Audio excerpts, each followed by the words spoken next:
.116.1. Look at the hiccups. 116.1 is out, and I'm downloading it. Hey, buddy! I already got that 116.1 installed! Yo, what up? How's it going, chat room? I'm just sitting here, forming a little bit of experience before the stream started. I wanted to show you that fishing farms still work because there's this huge mentality. There's this huge belief. The fishing farms are broken, they're gone, they're done, they're dusted. They've been scrapped, they're scuffed, they're bad. They're dead. I want to show you, right here at the top of the stream, that is unequivocally, completely, 100% untrue. 1.6.1 is updates for Realms? It is. I checked the patch notes before the stream started. Actually, while we were still starting the stream, I checked the patch notes and I was like, oh, what's in 116.1? Because there's always a .1 patch, like within 3 days of the official release, right? Always. And it's always like, oh God, some huge game-breaking bug that we couldn't foresee needs to be patched immediately. And that's always the .1 patch. And I just wanted to make sure that my world wasn't scuffed prior to 1.16.1. You feel me? And it's not. All of our worlds, at least to knowledge that we have at this point, are fine. Look at that, I just caught a pufferfish. You can see the cod that I caught on that back tripwire hook. Shoo. Shoo. Chat room. Y'all don't even know the number of people that we've had roll through this stream and be like, oh no, fishing farms are dead, bad, blah, blah, blah, blah, blah. Wrong. Unequivocally. Fake news. Level 420 completed. We did that actually last stream, but it's fine. We'll count it for this stream. It's great. Hang on. Let me continue to AFK Fish. I wanna do the shout outs at the top of the stream because you guys are great. And look at that, F3 plus T still works. And what's this? Echo Company. Holy crap, with the 1500 bits, my dude. He says, I'm gonna do this now because I'm getting low on my NIMS budget. You're a legend, man. You make my heart feel full, but I also feel guilty because I don't feel like I'm deserving of this. Hunting Hunter with the hydrate. A new logo? What do you mean a new logo? Oh yeah, for Minecraft? Yeah. What do you think of it, chat room? What do we think of the Mojang's new logo? That's a lot of bits. It is a lot of bits. I thought you were talking about my logo at the top center of the screen, and I was like, that's been there for a month or two now, but sure. Shout out to Ron, E. Jones, Echo, Link, Dawes, Hunting Hunter, Miss Castle, freaking Drip Carrot, James, Tree, Spire, the Mick. Just trying to see if I missed anybody else. Gladwin? Yeah. Thank you guys for being here at the top of the stream. You're wonderful. Does your sugarcane farm work? Yeah, we're probably gonna be doing a bunch of looking, peeking, hunting to see if I put my pickaxe in my offhand so that way I'd get some of the experience from fishing. Our armor was super busted too. So we got our armor completely repaired. We got our you guys remember how busted the armor was at the end of last stream? It was pretty damn busted. Let me see if I can quickly grab some experience here. Make sure that I've got the pickaxe out.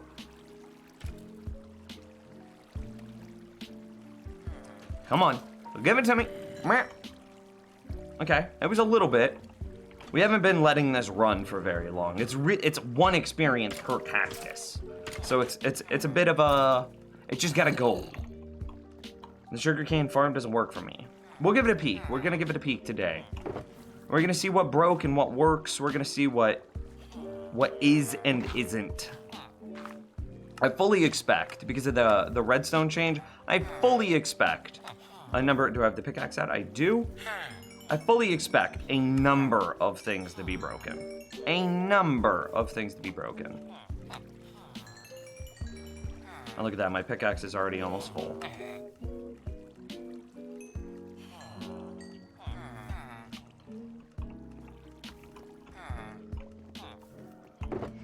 But I also expect to be able to fix the majority of the things that are broken by using the new directionality, I think is what the word is in Redstone.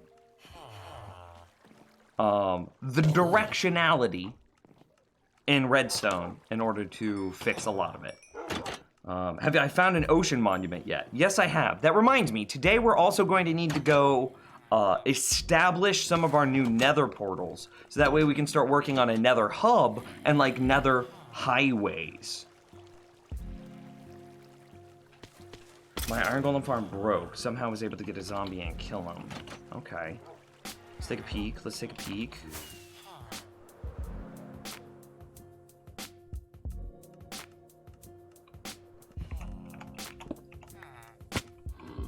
Oh, that's an interesting result.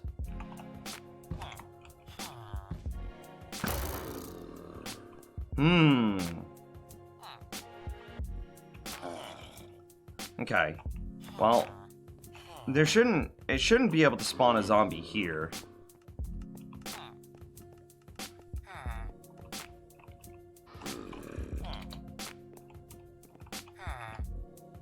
Three dudes. That guy's correct. It's gonna be very interesting to see. I have no idea how that iron golem could have gotten where he got. Yeah, that was exactly what should be happening.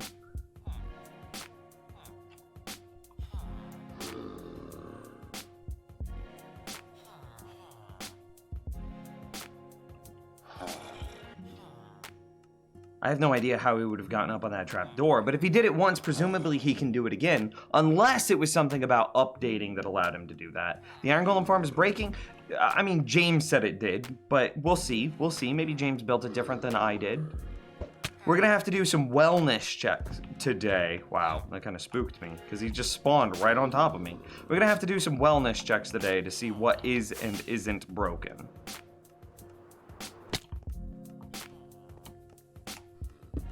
Okay, let's take a look at the sugarcane farm. Dawes said, is the Patreon server out of date for anyone up other than me? Oh yeah, I'll need to update that to 1.16.1. James, would you be able to? Oh, yep, he already got it. I didn't even have to ask. Dude's a legend. Mine broke is possible because of how my walls are set up. Yeah, possibly. Okay, so this clock should still be working. Okay, this makes perfect sense. Ooh.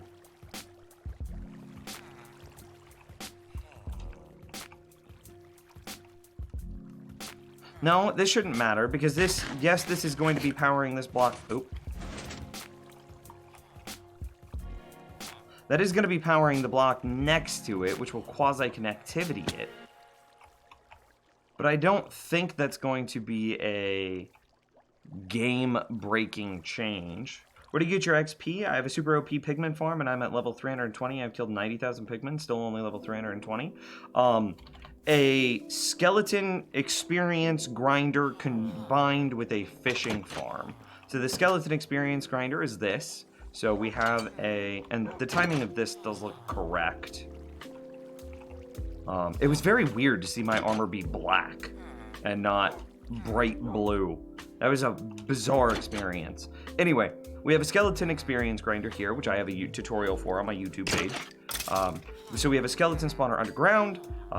They go into some water streams, up a bubble elevator, across a water path, and then fall down, landing at exactly 1 health. Wolves, default attack, skeletons, no player interaction required. And because the wolves are owned by the player, when they kill the skeletons, it's considered a player kill, which means the skeletons drop experience. Now this is a fully automatic farm, which means that it just runs no matter what, but it has a very tight activation window. So the player really can, I mean, it's a spawner, right? So you have to be within, what is it, like 16 blocks of the spawner in order for it to stay active. So I've built this entire room here to be within 16 blocks of the spawner, so that way no matter where I stand in this room, that spawner's always on. So then I'm like, okay, this is a very small room. What can I build in this room to ensure that I'm in this room as much as possible? So then I just made this room my AFK room. So I've got things like a AFK fishing farm, which is how I got the majority of my experience. So I just went AFK fishing, and then I come back and I'm like 300 levels higher. It's wild. I also have like an AFK tree farm. I've got, you know, a nano farm, which we're probably going to have to use a lot today to be able to get all the wheat for the new target blocks. AFK cobblestone generator, that's also an ore converter and also a concrete converter. AFK netherwart farm, and then an AFK pumpkin carver. So basically a fully automatic skeleton experience farm in conjunction with a fishing farm is where I've got the majority of my levels. Anyway, it only goes out 1 and not 2. Interesting. Quick question, how do you pick up items at the villagers' farm, such as wheat? Oh, that's a question. We've got... So wheat's hard. It's very easy to do carrots and potatoes, and beetroot? Yeah. It's alright to do beetroot. But wheat is hard because villagers constantly want to convert it into bread. So it only goes out 1 and not 2. That's what you're saying. They have to be healed eventually because of thorns. Yes, actually, you're right. So in the hardest difficulty in the game, so I'm obviously in hardcore, and local difficulty caps at like 6 point something.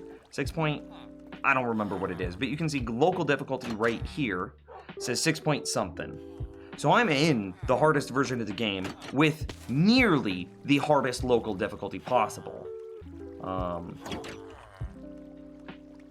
And still my wolves have like 14 to 16 hours of runtime before they die. And so I use the carpet on top of a top slab, and then I look at their tails. If their tail is protruding through the carpet, then I know that the wolves are either full health or damn near full health, to the point that it doesn't matter. Which is why I use the black carpet, so that way I get a nice, clean representation of the wolves' health. But yep, you're exactly right. And then the fancy timer that we have here allows the trapdoors to open. You can see that the skeleton pulls his bow, but the timer, believe it or not, even though the skeleton puts his bow up a little bit sooner, he could still shoot me now. So we had to keep it closed a little bit longer, so the trapdoors stay closed for 1 game tick longer, or 1 redstone tick longer, than it takes for a skeleton to shoot the player. And that also prevents the skeletons from being able to shoot the wolves. It actually might look like,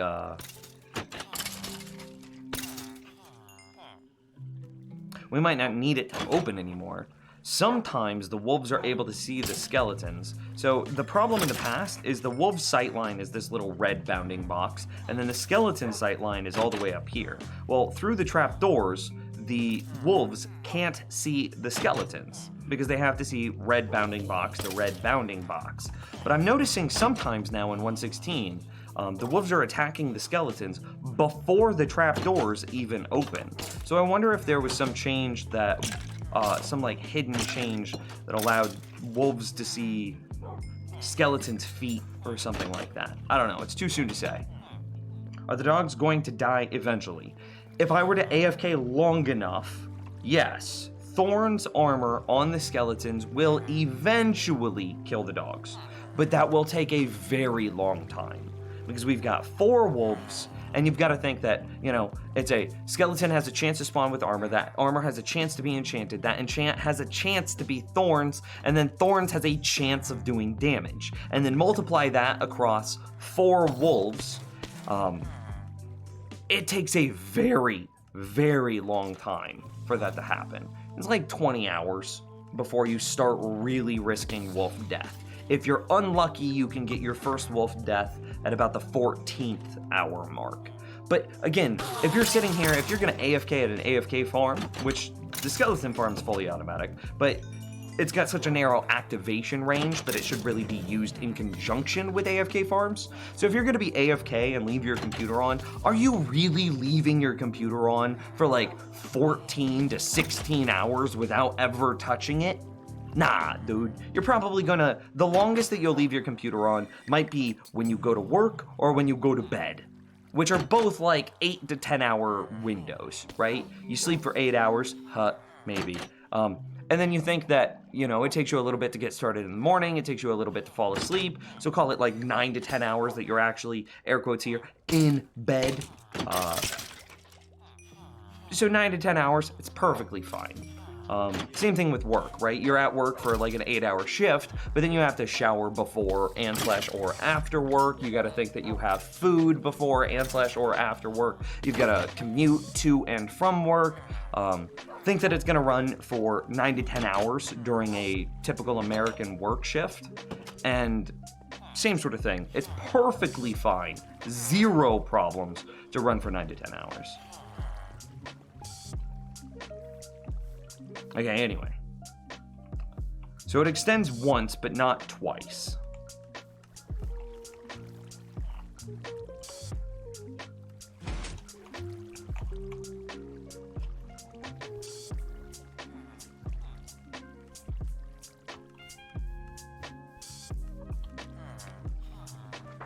Let me confirm that that same thing is happening in my world.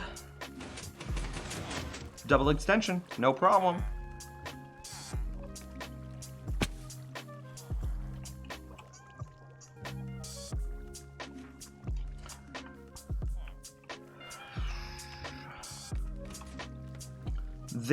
The skeleton, or excuse me, the sugarcane farm did need an update in like 1.13, which basically increased the duration of this bottom repeater to like 3 ticks and the top repeater to 4 ticks.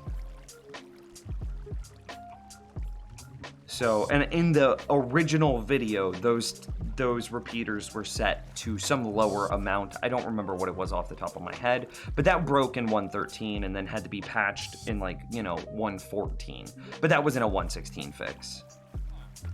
I'm having trouble finding a slime chunk. There's 2 ways of finding slime chunks. Do you want the easy cheater way, or do you want the hard legit way? Easy cheater, or hard legit. Okay, let's also check this. I mean, considering that we don't have any growing, we do have one growing on the front. Can I check the top somehow?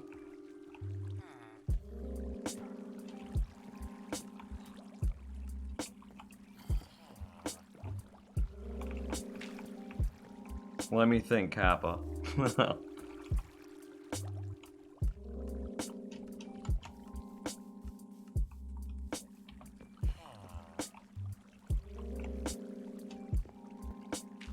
I want to see it. Oh, was that? We were only at the halfway mark.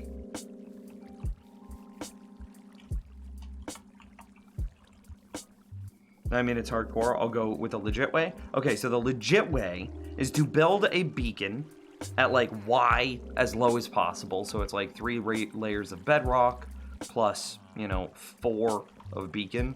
So build your beacon in, yep, that was a double extension. Looks good to me.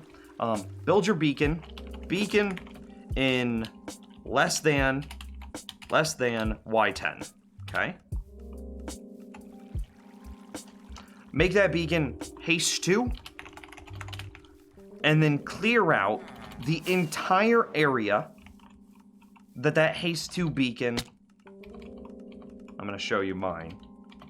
Clear out that entire area that haste 2 beacon surrounds. So it should look something like this. And actually, you can already see my slime chunk. So my original beacon, whenever I did this, is right here. You can see this was my original beacon, and you can see how this haste 2 allowed me to cleanly clear out this entire space. And then because I was able to cleanly clear out this entire space, I found me a slime chunk. And I think I just watched the slime murder itself. Pretty sure it jumped. Yep, it did jump in the lava. This is the legit way. You're gonna find a lot of diamonds, you're gonna find a lot of resources. It's a little bit time consuming for sure, but this is really the only legit way of doing it. That's at least consistent. So there you go. You could just go caving for 1 billion hours, but this is faster than caving for 1 billion hours. You're still gonna have to do a little bit of caving in order to make this work, because you've got to light up all the other potential spots that slimes could, or excuse me, hostile mobs could spawn in order to isolate them inside of your haste 2 cleared area. So this is you're still gonna have to do a significant amount of caving around this area. Make sure that all of your nearby caves are lit.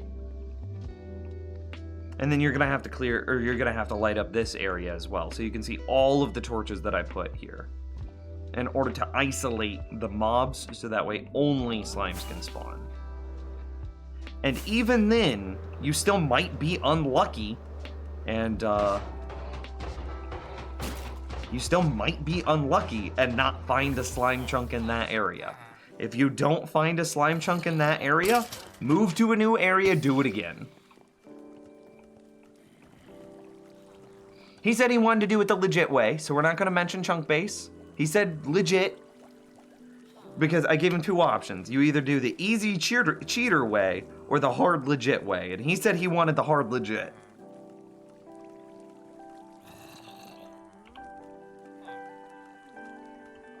Okay, so this is working. Nothing should have changed here. Yeah, nothing should have changed here. This all looks good. This all looks good. Still looks fine. Okay, yeah. I mean, we've already done the check there. Now, are all of my smart droppers still smart? I need to throw away some... Yeah, that looks pretty clean. I kind of want to play around with some target blocks. Isn't that... Don't I need, like, hay bales? And a bunch of redstone? Did the 115 update... You mean 116 update automatically make dots into crosses? Yes, it did. Because dots... 115 dots and 116 crosses are the same thing.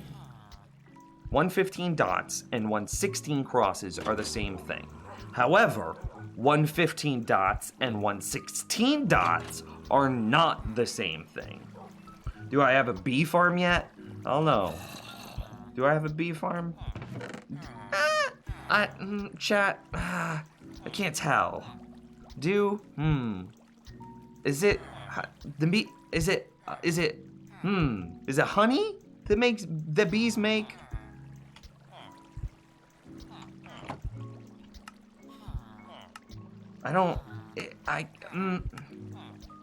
Is it? I can't. This is a bit sarcastic today. Yo, I had like no sleep and I'm just like running off of like burritos and energy drinks right now. It's great. Yes, I do have a bee farm. So I have a, it's of my own design.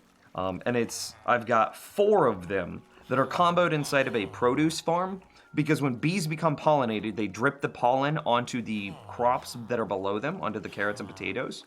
And then that accelerates the carrot and potato growth stages. So it's basically like using bone meal on a carrot. Bees just do that automatically after they visit a flower. So combining the bee farm and the carrot, potato, produce farms, combining those 2 things together actually results in higher rates for the carrots and produce farms. It's pretty sick. Pretty sick. Oh wait, I gotta go kill a wandering trader. Where do you think he is? Oh wait, did we find him? Did he go in the hole? Is he in the hole? I'm trying to click him. Where's he at? I can't click him. There we go. Garbage.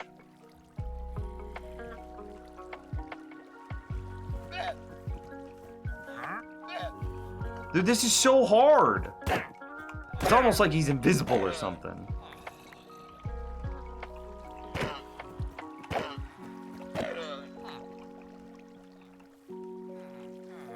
Oh wait, I just killed the llamas, which means I can't see where that wandering trader is now. My best bet would be to see his invisibility particles. Oh wait. No, that's just water droplets that I'm seeing. He's somewhere. I don't know where. Best way to find netherite. You know, you wanna go to the nether, get down to Y15 and start digging. You can bring a crap ton of TNT and blow up all of your branch mines at Y15. You can also bring a crap ton of beds and blow those up, which these are beds. You can see planks plus wool makes beds. So you either just branch mine, or you branch mine in conjunction with beds, or branch mine in conjunction with TNT at Y15. And that's how you're gonna find netherite the fastest.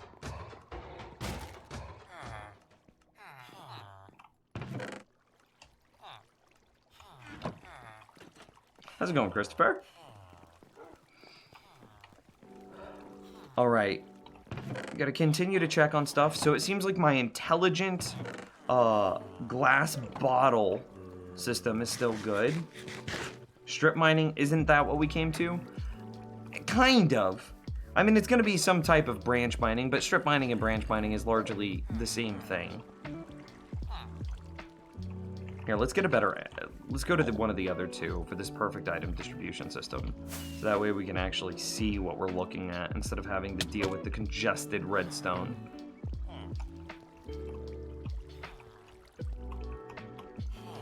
It's gonna take me a minute to get used to the cross redstone.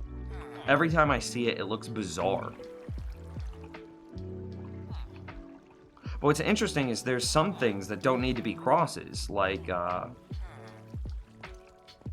don't think this needs to be a cross, nor this needs to be a cross.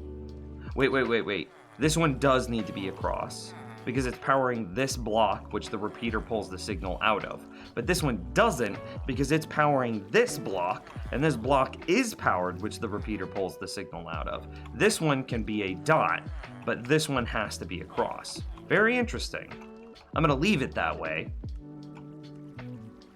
And see, this one needs to be a cross so it can power this block, which powers the dropper.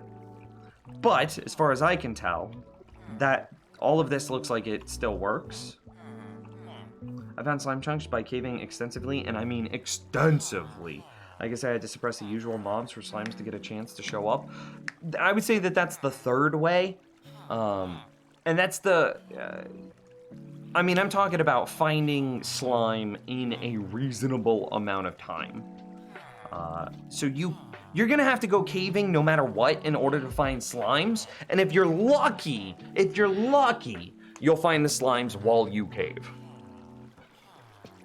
However, in my opinion, the fastest way is to just set up a strip mine. Dot and cross are the same thing? Very much so not. Would you like a demonstration? I could show you a quick demo on how dot redstone versus cross redstone is different. I would actually enjoy that. I think I'm gonna do that just for me, even. And then I need a power source. Okay, sick. Okay, so dot redstone versus cross redstone. Hey, would your cow farm work with sheep? God. My cow farm is ridiculously old. I don't even know if my cow farm works with cows. I do not support nor condone that cow farm, so I cannot answer questions regarding it. All right. So this is probably... one of the easiest ways to show the difference between dot versus cross redstone. So in this situation, it's pretty clear to see what's happening. We have a redstone block that's powering a repeater. Repeater's pushing that signal into a block. That block powers this redstone dust, which pushes the signal into this block, which this repeater then grabs. Very basic. This is Redstone 101. But now you can see that this cross is connecting this block and this block visually, which is very nice, which is why they kind of made this change. They're trying to make redstone more accessible to more people. I can visually see the line that's connecting this block and this block. Well, what if I make this into a dot? Well, they're no longer connected. So this repeater is pushing a signal into this block, which powers this redstone dot. However, this redstone dot is not making contact with this block, which means there's no signal out.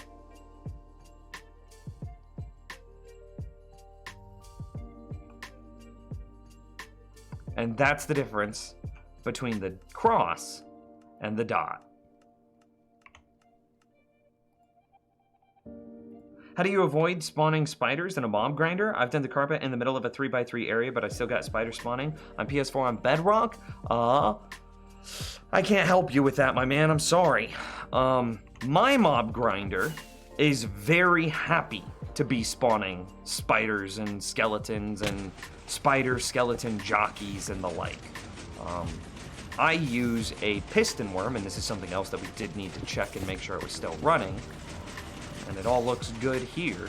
So I use a piston worm to shift mobs to the left and to the right, in which case they fall down a pit, and you can see the legs on this design, where they then fall down and take lethal falling damage. And if they don't, say they're like a zombie chicken jockey, or like a spider that's latching onto the walls or something, if they don't take a lethal falling damage, then I've got a bunch of magma blocks down there at the bottom that will kill them.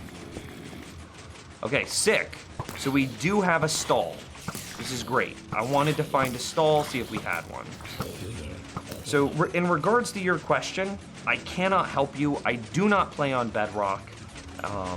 And even if I did, the type of spawner that I use is happy to be spawning spiders.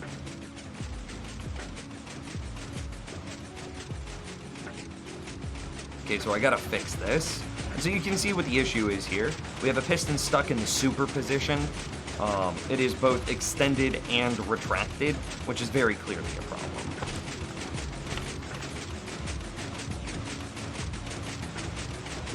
And this happens. This happens when I unload and reload chunks. You can see that I've had to fix this more than once. But hopefully in 1.16 that glitch is fixed. And cool, it automatically destroyed its own torches, which means that we're good to get out of here. And see, I'm happy to be killing spiders, because in this same system, I'm also able to farm Endermen in the overworld. So real fast, you can see inside my mob storage room, I can farm Endermen in my farm. And it's an overworld mob farm. Excuse you, bud. Yeah, come back. Let me get you. Let me get you. Let me get you. Wow, he dropped 3 ender pearls. What a baller. It must be frustrating if you by accident right-clicked the redstone dot and had to find where you did it. It will be, yeah, that will be a problem. However, there are great side effects with this system too. So the ability to go between dot and cross means that you could do things like I could push a signal through. Let me try to figure out how to set up a demo for this.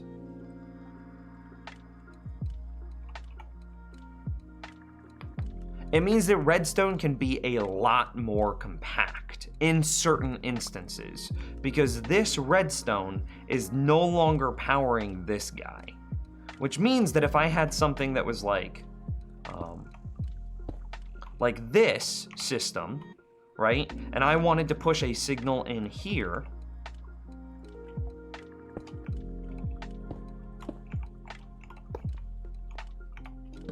And look at how compact I can make this. This is one signal right here. And immediately adjacent to it, like literally touching it, I have a completely separate, different signal. So if I destroy this, that shuts off, leaving this untouched. And the same sort of thing could happen this way, as this shuts off, leaving this untouched. So it allows for some very nearby systems, or some very close, tight, compact, whatever you want to call it, signals. And then this directionality, so that dot versus the cross, also allows for some other things to happen. So as an example, this is something that we actually had prepared. We had thought of this a while back. This is a new type of smart dropper that will only require 2 redstone, but right now it requires 3 because they don't have a target block. I will make a target block very soon. So this is a type of smart dropper, and you can see that, here, let me lower this signal strength. Just one item is able to do this, even though this isn't becoming powered. So what's actually happening is, and I'm gonna destroy that redstone. What's actually happening is by connecting this redstone, so you can see that it makes like this little lowercase r shape out of the repeater and into the side of the comparator, yeah? Whenever I place a redstone here, or if this block were just a target block, that redstone dust will then create a T-junction. So it'll be connected more like, I'm gonna set this up.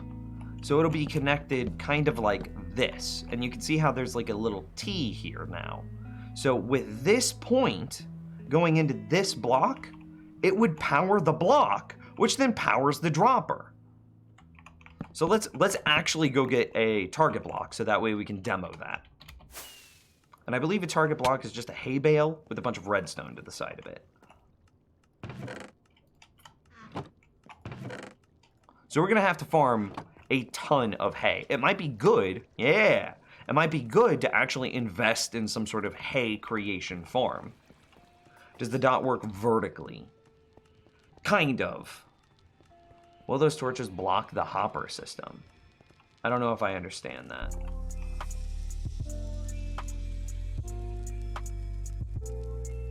Oh yeah, I don't have a cape. It's my elytra I retextured to be phoenix wings.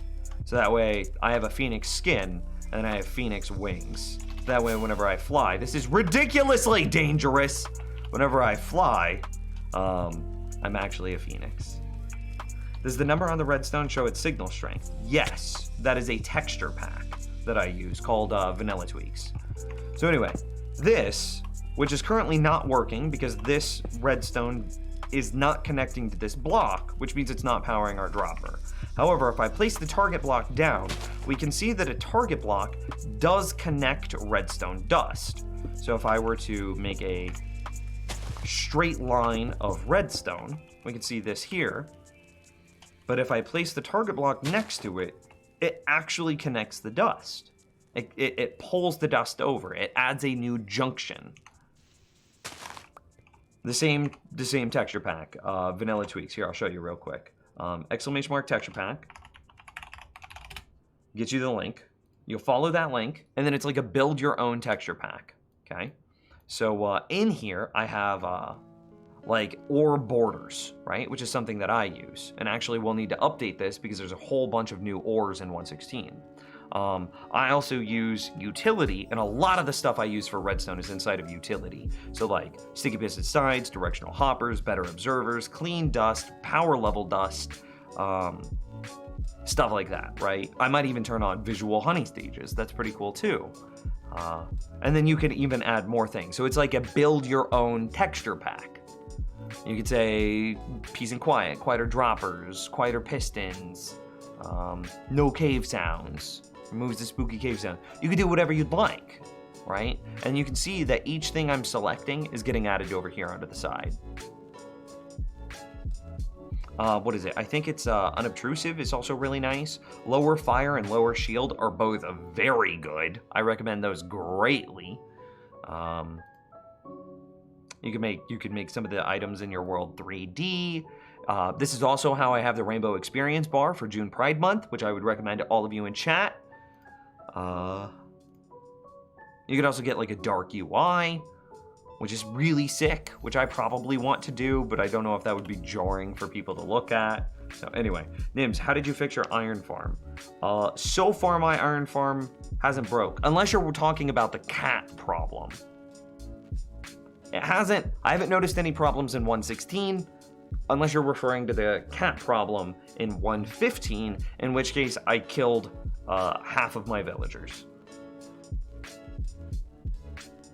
So anyway, if we were to place this target block here, it'll connect to the redstone dust, making this a T-junction, and then it will power the dropper, in theory.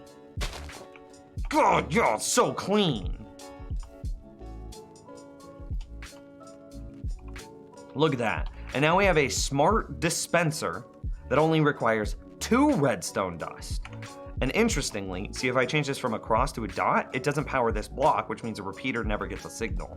But if it's a cross, oh yeah, it all works exactly as expected.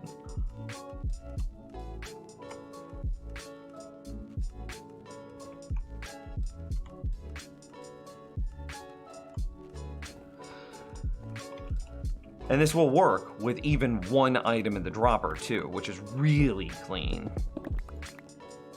This is a design I thought of this design months ago, and then I just sat on it, waiting for 1.16 to release.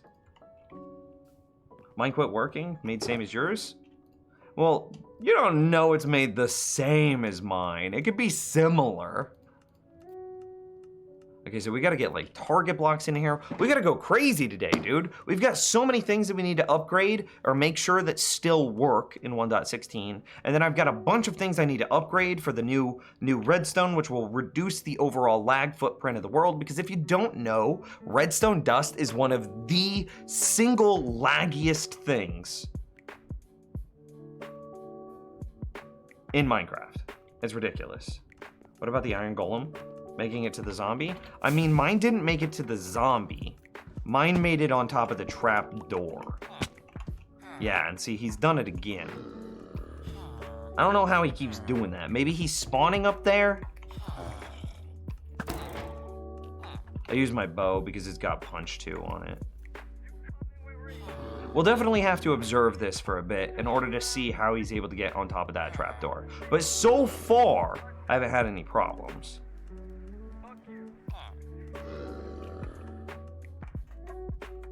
So it's not hard broken, it's just soft broken. And I'm assuming here that we'll be able to move the trapdoor a little bit and probably fix whatever this problem is. How many hoppers of lag is a piece of redstone dust? Well, a piece of redstone dust doesn't create any lag outright. It's every time a piece of redstone dust activates and deactivates, it causes a huge number of updates. Like you would think that the redstone dust only updates the blocks that it's like pointing into and blah, blah, blah, blah, blah.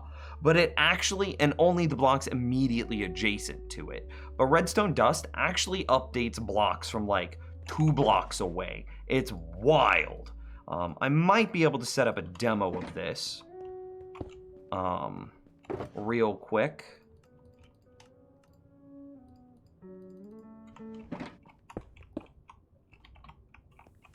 Okay, we can all agree that this piston is now butted, right?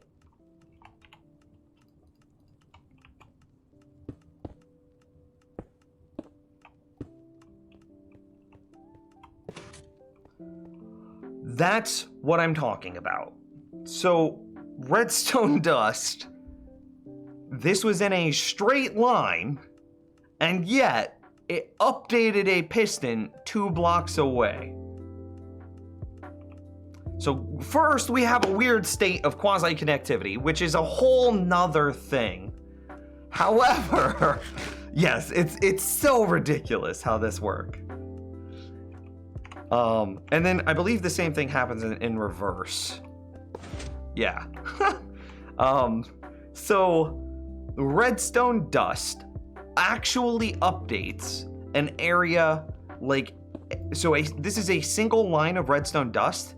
So you would expect that it would only update like a 3x3x3 area, right? Because it should obviously update the stuff that's all here. This all makes sense. If it updates all of this, that makes perfect sense, right? Because you need to update the stuff on the end, you need to update the stuff on the side because this block state changed. It all makes sense to update, you know, the area that's immediately surrounding it. We could all agree on that, yeah? Because you need to update those things to let those things know that they've been powered. Blah, blah, blah, blah, blah, right? However, redstone dust actually updates stuff all the way out here. And this is weird. Why? I mean, I know why, but it's just excessive, right? And so not only does it update this monstrous area, but it does it multiple times every time it gets powered. So you would think that, oh, hey, it happens the one time. Like, oh, hey, it became powered, so it updated all of this area once. Hey, it became depowered, so it updated all of this area once. That's a reasonable assumption, but that's not what happens. It updates all of this area like 7 times. So, and it's even worse than that because it's more like each one of these pieces of dust updates an area that is the 5x5 area around it. So this dust clearly, obviously, needs to update this dust. This dust needs to update this dust sequentially down the line. That makes sense, right? Because we've got to get the signal to move from this block that I placed here, and then it sequentially needs to see, this one has to be able to see that this got powered, right? So this one has to tell this one, has to tell this one, has to tell this one, has to tell this one. So again, this one needs to update its neighbor the same. Makes perfect sense. But this guy is also updating this guy is also updating this guy is updating this dude. So it even goes backwards. So there's just a billion freaking updates that are happening every time that you power and unpower redstone dust. I don't know how much lag powering and unpowering redstone dust actually creates in reference to something like a hopper. I don't know. But I do know and can demonstrate how large of an area redstone dust updates every time it becomes active or changes state. Let's say that. I do know how much of an area it updates every time it changes states, which we just demonstrated. So the as little redstone dust as possible is best for your world. So if you're looking at doing something like redstone-y, a straight line of redstone is pretty laggy, actually. It seems very, nothing. It's nothing. It's just a line of redstone dust. This is way worse than doing something like alternating blocks and then pistons, or excuse me, alternating blocks and then repeaters. So like block, dust, block, repeater. Block, dust, block, repeater is way less laggy than that straight line. Wait, so repeaters into solid blocks are way friendlier than dust? Oh, way friendlier, way friendlier. I mean, yeah, of course it's updating the area underneath it. So I was saying, like, you would expect a 3x3x3 area, so obviously that's a 2D representation. But it's clearly got to update the blocks underneath it and the blocks above it too. But instead of it doing it that way, I think we could demonstrate it. I'm just not going to worry about it, but yeah. Could you replace the dust with rail? It depends on what type of circuitry that you're doing. I don't know offhand if powered rail becoming powered and unpowered does the same check, actually. I don't know.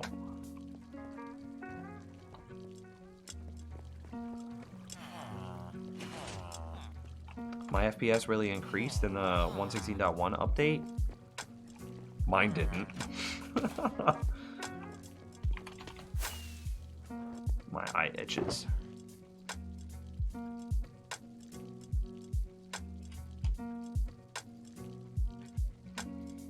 Gotta pull that out. So I need to make... We've got a lot to do today, chat room.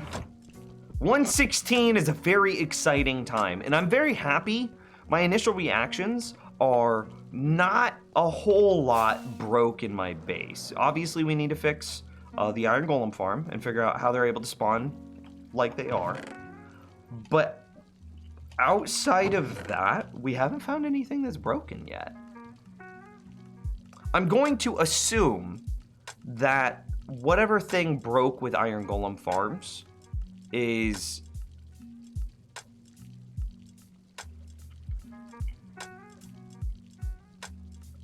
I'm going to assume that whatever thing broke with Iron Golem farms is fixable by a number of blocks.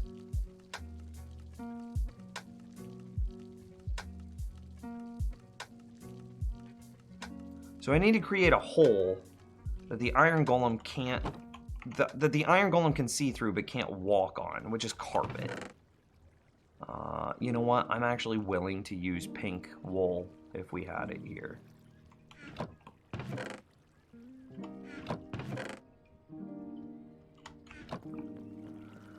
So redstone is a slider between resource cost and lag generation. Cheap resource cost implies large lag cost.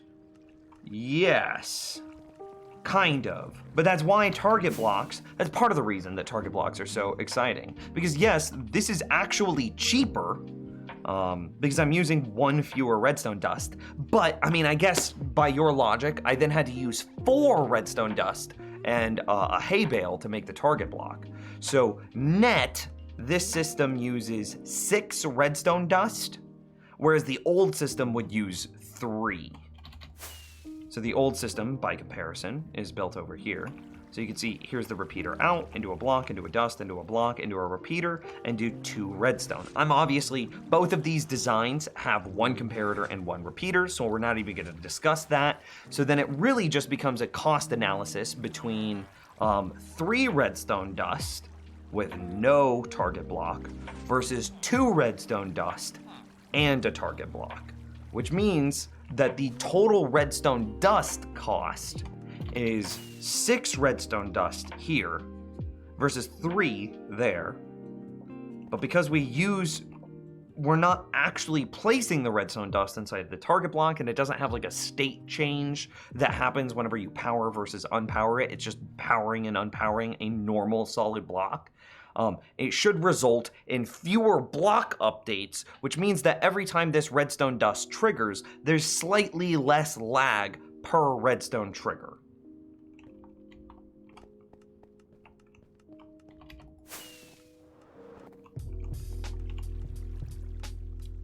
I want pink. Yes, some things work with the rail trick, some things don't.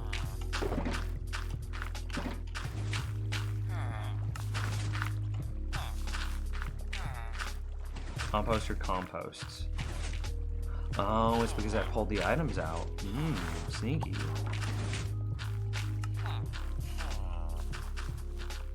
Needs more pink. Hey, I'm actually doing it this time, Castle. Are you proud of me? So my knee jerk is that the Iron Golem is able to jump over. Yep, and there he is again. So chat room, we're gonna have to observe for a bit. I need to figure out what's happening with these Iron Golem farms that's allowing them to break in this manner.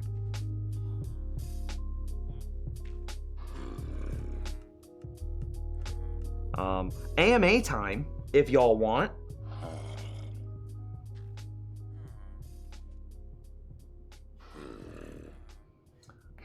Should we wait until nighttime so that way they spawn quicker?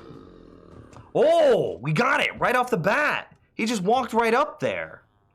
Okay, literally the first Iron Golem did it. That's actually sick. Okay, so then this should be an easy fix.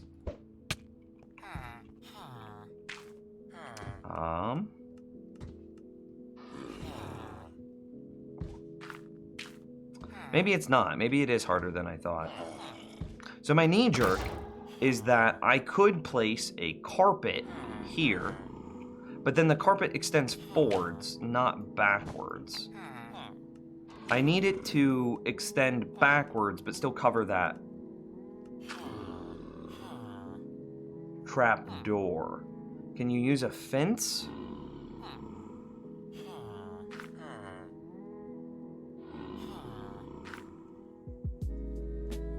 I'm thinking.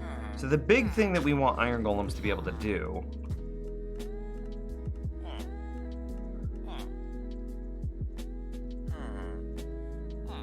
we need them to be able to walk over this point.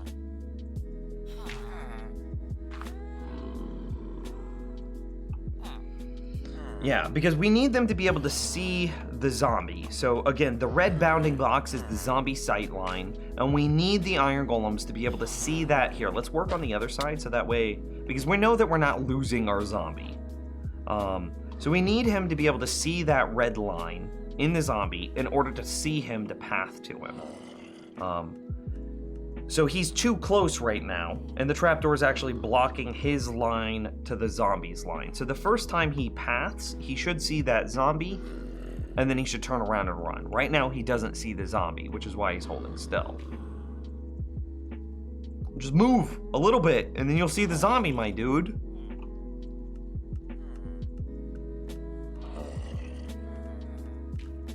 Yeah, there he goes. Another trap door. Yeah, actually, it just might be another trapdoor. Let's try that.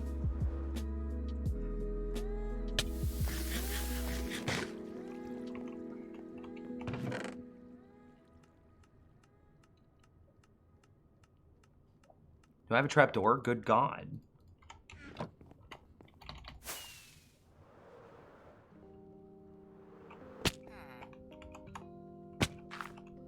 Okay, so let's do it on this side first.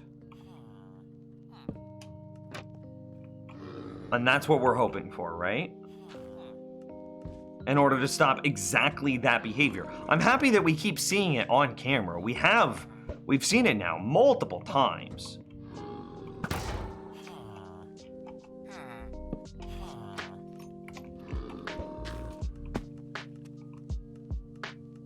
So the fear with this is that he might not think that he can walk all the way forward now. So the way that trapdoors work is the zombies actually, or excuse me, the mobs actually see trapdoors as full blocks. However, it's clearly not. So he thinks, well, that was a good sign. He thinks that this block is something that he can walk on, that it's a full block.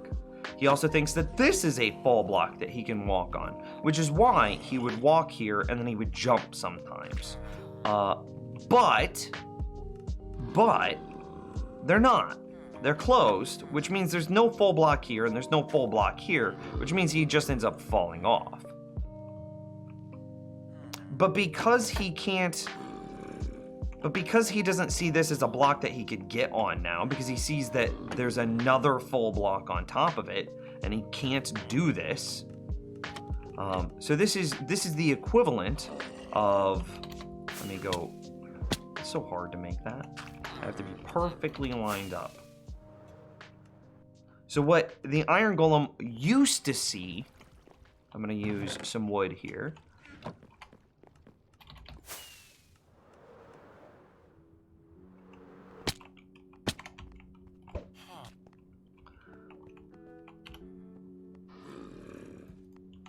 So what he used to see was just this with like this, right? And so he used to see this as something that he could use to get closer to the zombie. So he used to see, I could just walk here, and then, the platform was flat behind this. I could just walk here, and then I could jump up here, and then I'm closer to the zombie to attack it. Because they want to get as close as they can as possible, right? But by putting a second trapdoor here, I worry that this is what he sees it as. And then he's like, oh, I'm just going to stand here, which stalls him on top of this trapdoor, and I'm worried that they'll stall just like this.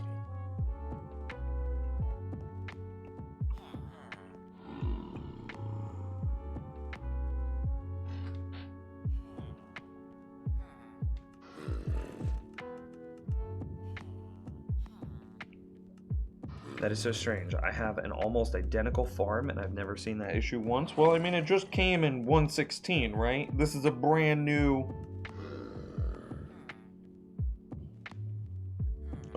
problem. However, it does look like this is working without any issue. A second trapdoor.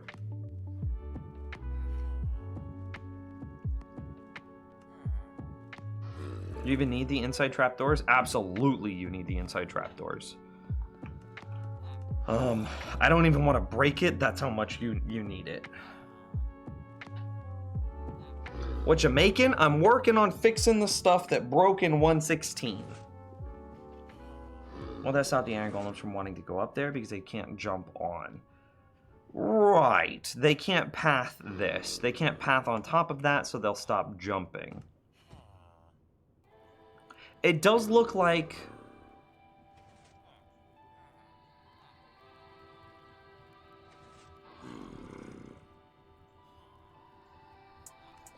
It does look like they might have a problem where...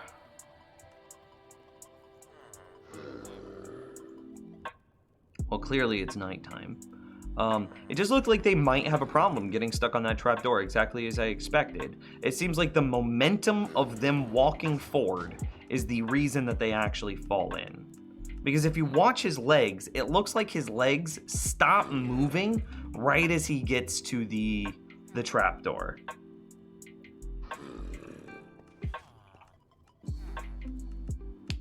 Trapdoors are actually seen as quasi-blocks that they think they can walk through them and also through them. Right. I'm simplifying this for chat, Tree, but yes, you're right.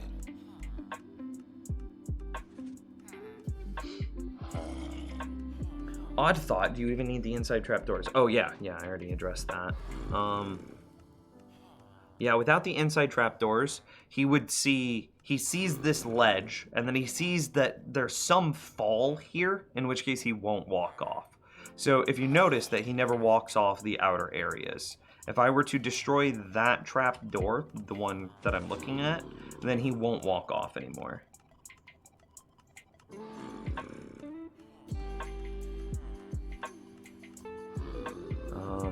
Is that he gets access to zombie problem. Right, if we were to destroy some number of trapdoors or move the trapdoors, we have to be very careful that he can't then reach the zombie. And we're right, just on the cusp of the range of the iron golem reaching the zombie. What if you put a trapdoor one more high and then remove the middle one? Well, then he wouldn't walk that far forward, right? So you're talking about another trapdoor on top of this, and then remove... So let's see. What would that look like from an iron golem's perspective? Would that actually do anything? I don't think it would.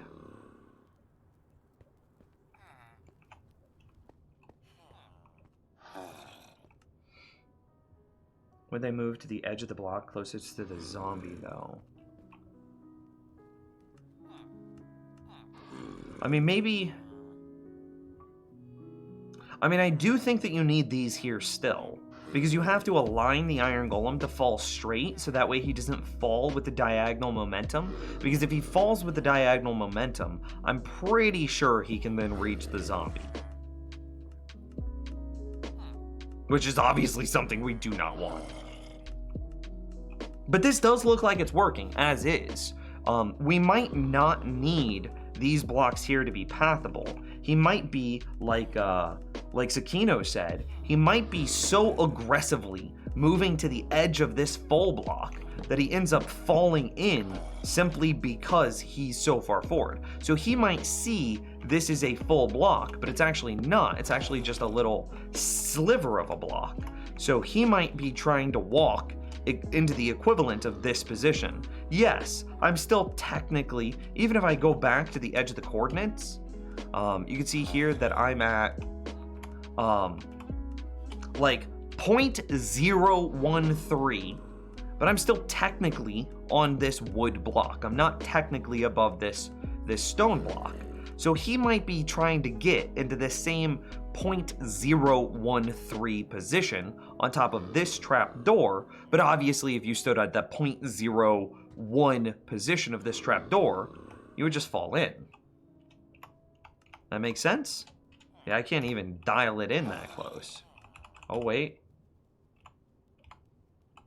And there's 0.012, which is very, very close. So anyway, maybe he's trying to get here, which is the edge of the block, which is the edge of this trap door, which then falls in, and it doesn't matter that there's effectively a solid wall of blocks right there. Yeah.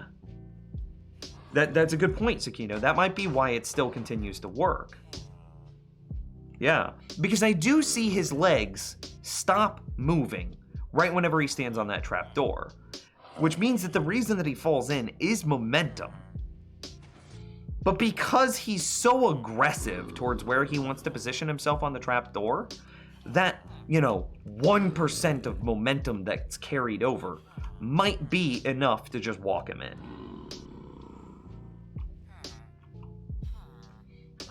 I just joined and now I'm getting a Minecraft physics lecture. Our iron golem farms broke in 1.16. It's a very, very soft break though. It looks like it's just a 1 block fix.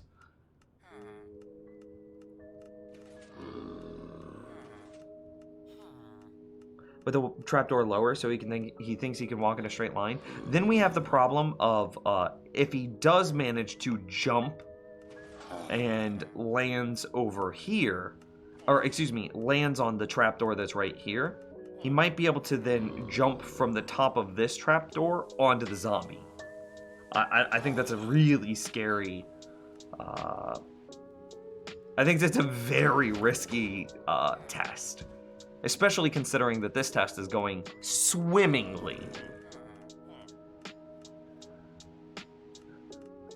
The one difference is my farm spawning platform doesn't have blocks to the left and right of the one trapdoor is attached to it. That prevents them from coming in diagonally and getting more reach due to their wide hitbox. But if it worked, you'd have to pull back the beds underneath by 1 block too. I don't know if I understand. Let me read that again. My farm spawning platform doesn't have the blocks to the left and right of the one trapdoor it's attached to.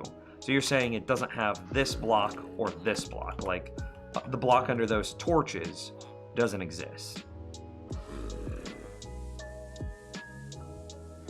Is what you're saying. Okay. So then they have to go a little bit wider, and so then they have to walk at this gap straighter. Okay. Which then their momentum would be a little higher, which means that they might fall in a little bit better.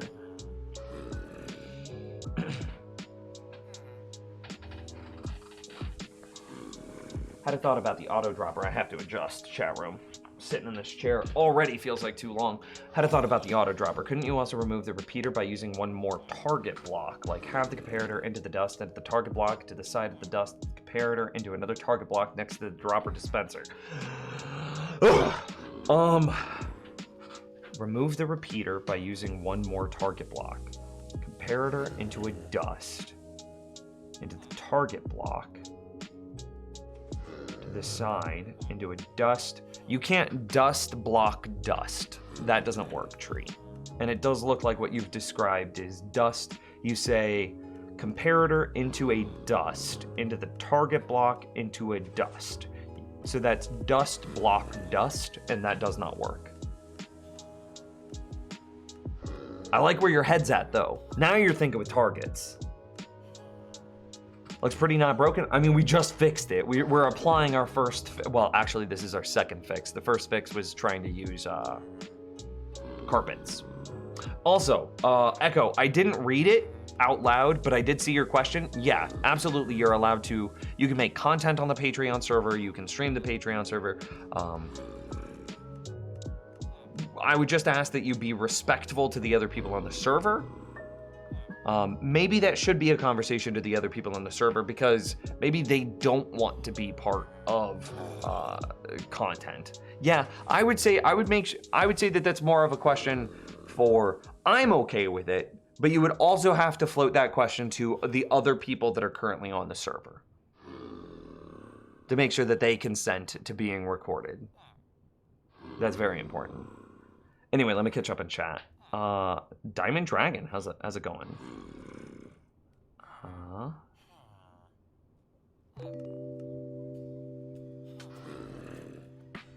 Doesn't play Minecraft? Also me, super invested in Minecraft physics. I mean, that's what this is.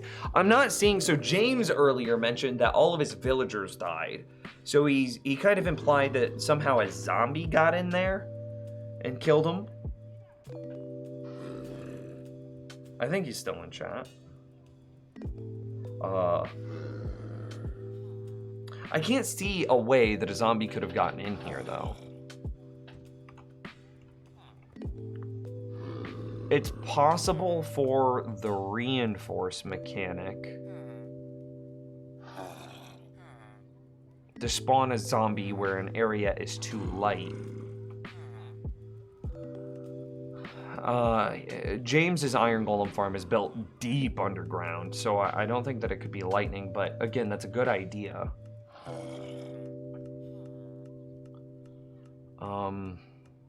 I can't see any way, because I've got slabs on top of the composters, and then I don't think mobs can spawn on beds either. So there's nowhere inside of that little cubby that a zombie could have spawned, right? For like a raid or a what are those called now? Because raids actually are a thing. But the zombie attacking a village mechanic. It's kind of like a hidden mechanic. I don't remember what it's called, like a zombie raid. Whoa, buddy! You're not supposed to be over here.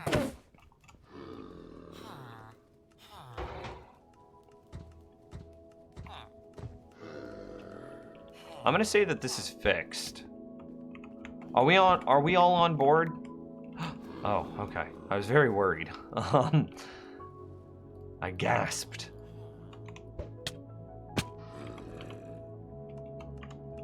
I'm gonna say that this is fixed. I think we all agree that this is fixed. A siege. You guys are great.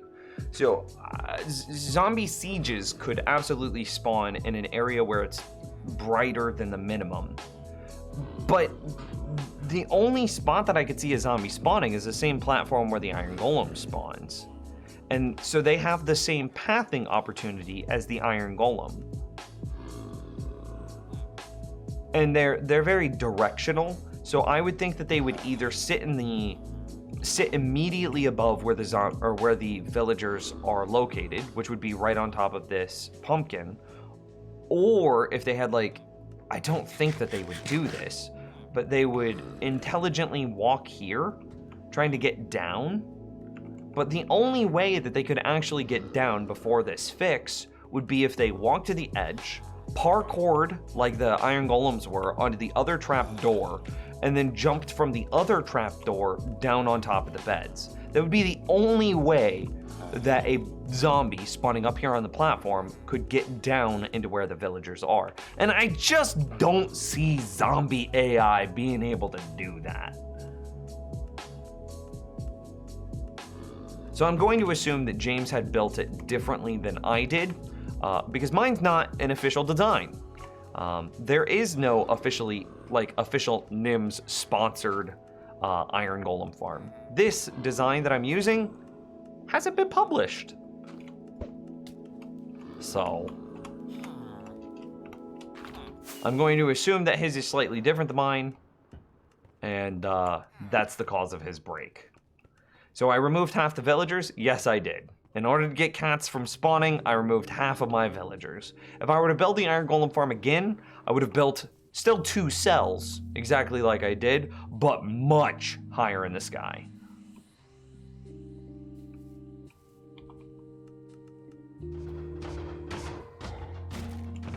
I'm gonna say that we fixed that. We'll come back and check it again, I don't know, much later in the stream. So I need to get like a crap ton of target blocks. Is there, if you were to set up a produce farm in the same way that you set up a carrot potato farm, doesn't a villager then convert all of that into bread? And doesn't a wheat farm, like a wheat produce farm, turn into a... Doesn't it turn into a bread farm? That's not what we want. We want it to be a wheat farm. So is there a way to get exclusively wheat?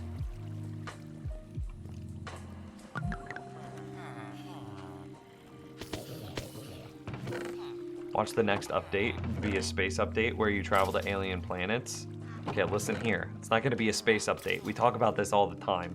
The next update, 100%, it's gonna be like cave, it's gonna be, what is it? We're in 116, so 117 is gonna be mountains and snowier snow, right?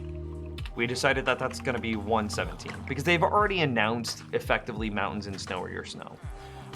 And we expect, you know, a 6-month development time, which means that mountains and snowier snow would be hitting in the middle of winter. It'd be hitting late January, late December, early January. So mountains and snowier snow, maybe you have some like Christmas or like holiday themes in there. It makes perfect sense for 117 to be mountains and snowier snow. 118 will likely be caves and swamps, right? Because they've already, in the same way that they've announced mountains and snowier snow, they did a big survey. They've been floating this idea for a while. Caves and swamps were already floated. They've already been soft announced that Mojang wants to update them. So I'm gonna guess that caves and swamps are gonna be 118. So in 119 is where we first get our question marks. We don't know what this could be. It could be a combat update. It could be. Or it could just be something completely new and unannounced. In which case, I think it's gonna be the Aether update.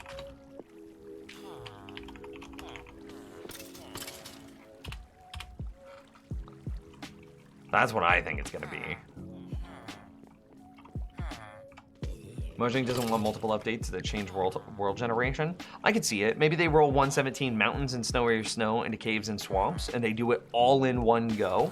So like 117 is mountains, caves, swamps, and snowier snow. This seems like a huge amount of development.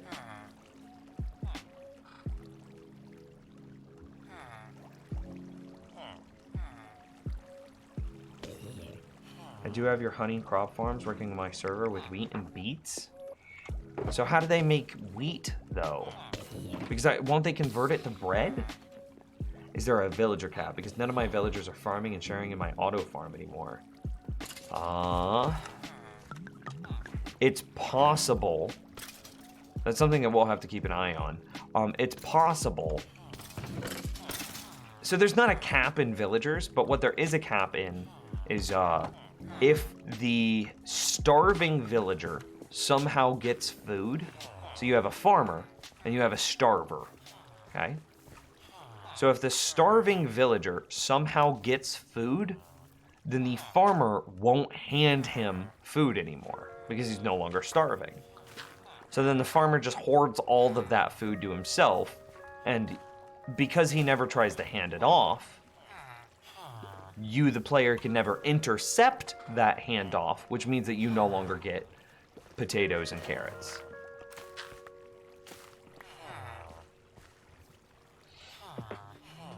Caves, mountains, swamps. Ugh, snow is already annoying in Minecraft. Well, maybe they would make it less annoying. Oh no.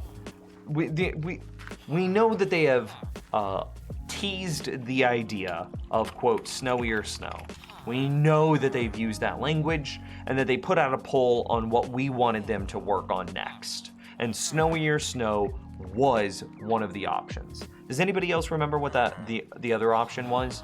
Was it snowier snow? It was like swamps, and it was it water? I don't remember. Or something like that. We need a big brain emote. Well, we only have one more emote slot until we get partnered. Which we are getting closer all the time. We need 75 average viewers. That's it. That's the last threshold. And like right now we've got 61. So really, if we can keep like spiking up to 100 viewers a stream, then within a week or two we could get partner, and then we would have like 30 emotes that we could have, and it would be amazing. But right now we only have one more emote slot, so we could either go big brain, 100%, 0%, or like Nim's rants.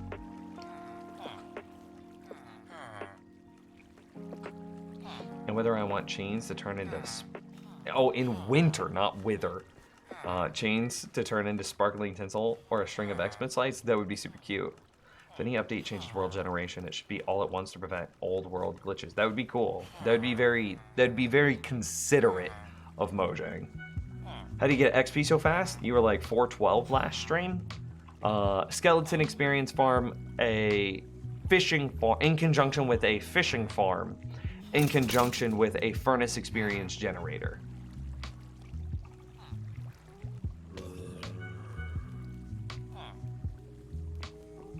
Make the 100 and 0% emotes dual emotes. So 0% stands alone, but there's also the 10 100%. Ooh, that's smart. So like you would have like Nims TV 10, and then you'd have like Nims TV 0, and then if you were to put them together, and it would actually be like 0%, right? So it would, that's super smart. So what would end up looking like is you would have 10 and then 0%, but then if you use them back to back, it just makes something that looks 100%. That's a big brain play. Wasn't the Aether originally the end? Okay, so the Aether, I'm gonna assume that you mean Sky Dimension, because the Aether has never been officially announced for Minecraft, for Mojang. The Aether was originally a mod. So I'm going to assume that you're talking about the Sky Dimension, and the Sky Dimension was scrapped and then turned into, and then those scrapped resources were turned into the end. Retro, how's it going, man? Mesa Badlands, that's what it was. I always forget that. And I still haven't found a Mesa or Badlands in this world yet. Is there any point to making AFK fish farms? Very much so. It's arguable that the nerf was not as bad as people see. Because yes, we did lose enchanted books, we did lose enchanted bows, and a couple of other things, right? But in that loss, that by losing the treasure category, it means that we're catching things from the non-treasure category more often. So from the junk category, we can catch things like water bottles and leather more often, both of which are very useful items. Specifically, water bottles are hugely important now because you need to be able to make a crap ton, a just huge amount of fire resistance potions to be able to go through the nether. I'm already getting, like, people were talking to me about this yesterday and they were saying stuff like, oh, Nims, watching you with the fire resistance potion seemed so much easier than me because I didn't have fire resistance potions. So yes, you could craft glass bottles and then turn them into water bottles and then put those water bottles in your potion auto crafter, or you could just fish up your water bottles directly from a fishing farm. Additionally, you could do stuff like this. No, give me a full stack. I want a full stack, damn it. You can do stuff like this. Look at this, 56 emeralds.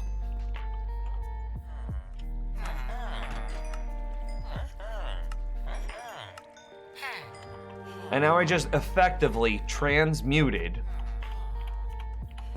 a bunch of fish into diamond gear.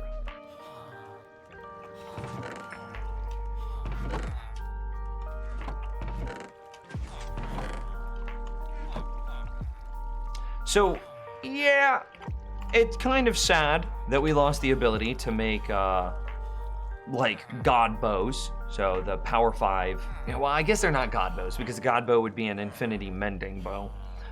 But like our late game bow, we can no longer make that just off of a fishing farm alone.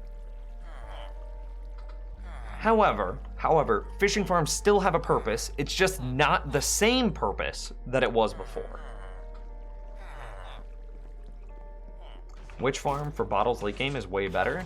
I mean, you still got to convert those glass bottles into water bottles, and that's where all my glass bottles come from. This chest won't ever fill up, by the way, because I send any extra glass bottles to my honey farm, and then I take those glass bottles and convert them to honey bottles. But yes, this is a witch farm. Well, it's technically an overworld mob farm, which can spawn witches.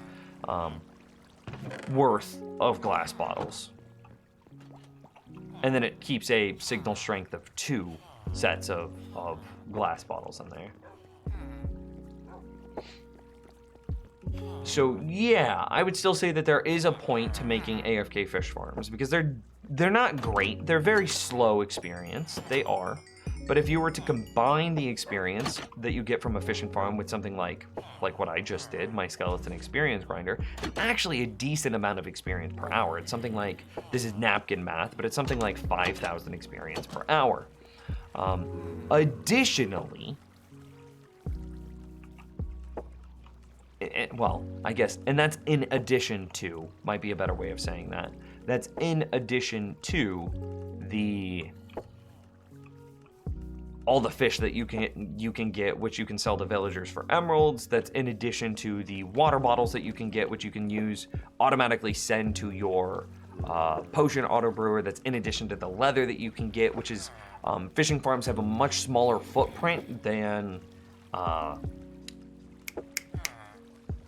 like cow farms in order to get leather.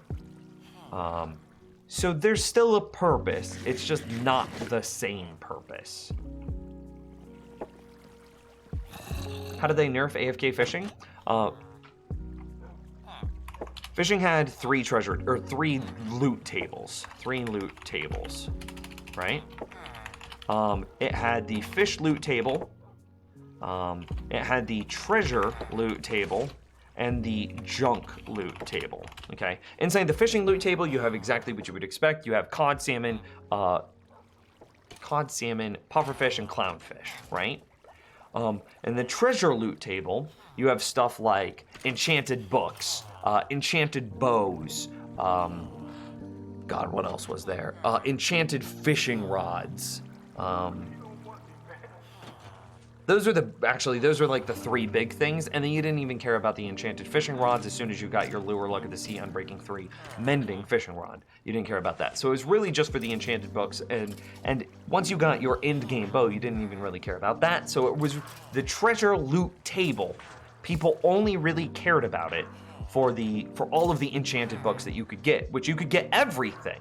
Unbreaking 3 books, you could get Mending books, Protection 4 books, you could get Sharpness 5 books, you could get the whole 9, just from a fishing farm.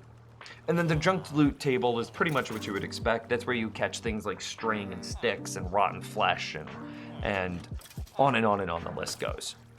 Well, how did they nerf them? The treasure loot table was given so many new conditionals that it makes it impractical, let's say. It makes it impractical to set up a fishing farm that can also hit treasure loot. So in order to fish up treasure, it requires like a 5x5x3 of water, air only,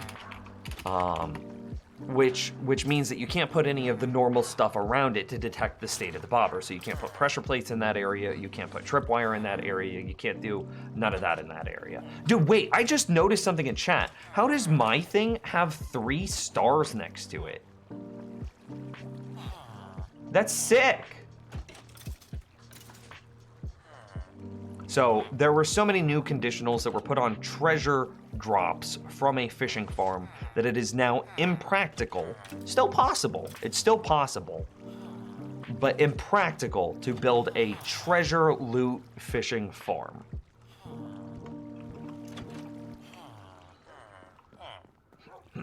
Okay, so yeah. During the live stream, viewers could vote for 1 of 3 biomes that could be updated. The biome with the highest vote will get the new features such as terrain changes and new mobs in the next major update. The Winter Mountains will be getting snowier snow, goats, and new mountain terrain generation. The other 2 biomes, Badlands and Swamp, will also get new features, but at a later date. Boom! Lily, you're freaking amazing. She's the researcher, chat room. You need help finding something? You're like, hey Lily, can you help me find this thing? I know it exists, but I can't find it. She is a Google guru. Incredible. So in that text, they have all but confirmed. I mean, they say it. It's confirmed. They say, quote, the other biomes will get new features, but just at a later date. It's coming, just at a later date.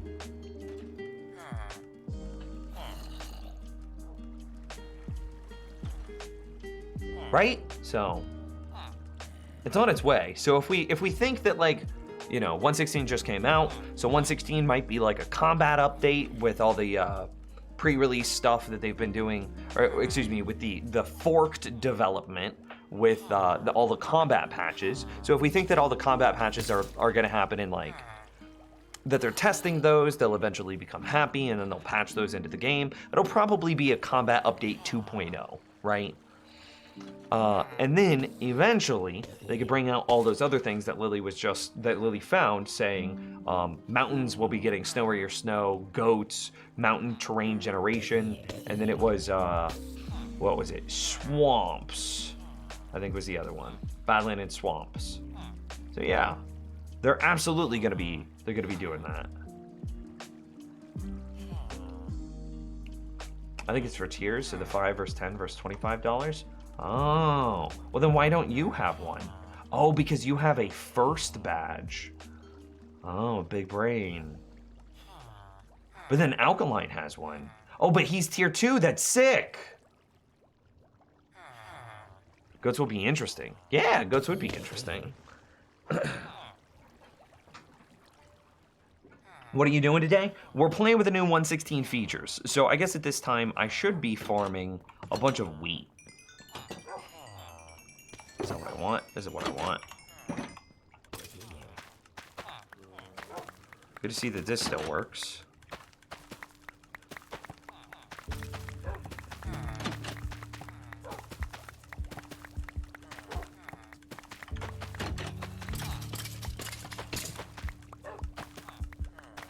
It could be going faster.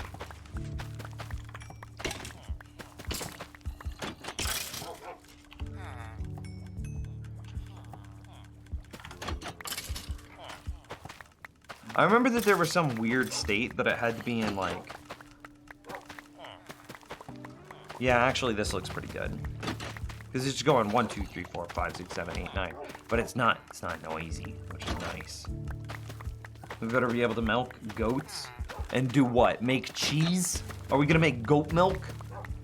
Turn it into some cheese and then we can make some pizza in Minecraft? Are you gonna add tomatoes?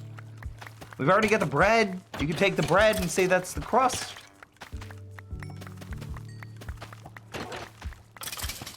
Would you be able to combine pork chops and steak together to be able to make pepperoni?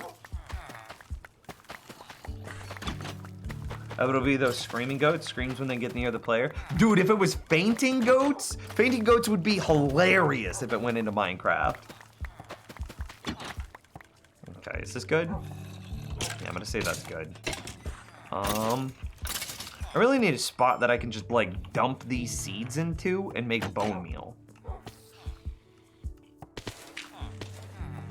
Like, this is eventually making bone meal. I also need to take the output of this and run it over into, like, this system. Will the pizza be square? You best believe it. The cake is square, so the pizza better be square. Goats could have different actions like pandas? I haven't ever seen a panda in Minecraft, so I don't know anything about the pandas. But if you had some screaming goats and some fainting goats, that would be pretty hilarious. I'd be about that life.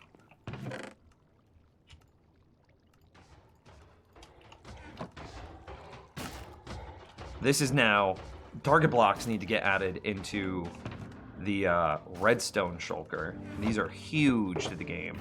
That is, I mean, a quintessential redstone block.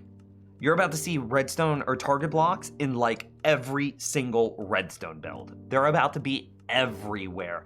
Every tutorial after 1.16 is going to require some number of target blocks.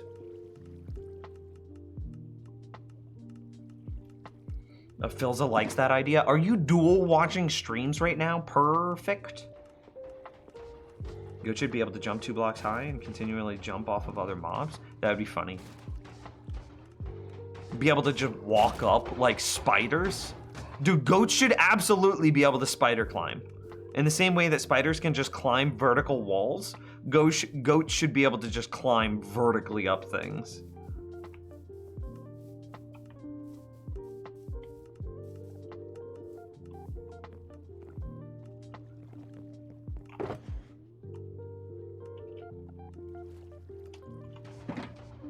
What else do we need? We're gonna need a ton of redstone if we're to make any number of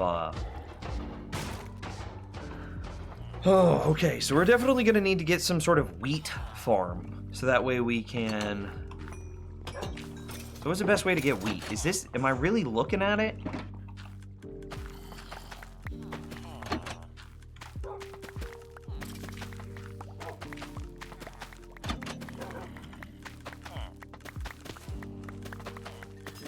I know that I can make a nano farm that's slightly quicker than this, but they're way noisier and I like this way better. But is there a way to auto farm wheat? I know there is. It's gonna be something with villagers, but whenever villagers do the handoff, don't they throw bread and not wheat?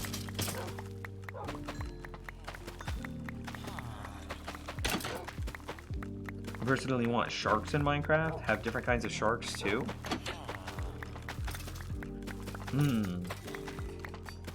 I think that would make oceans too dangerous. Unless sharks were incredibly rare.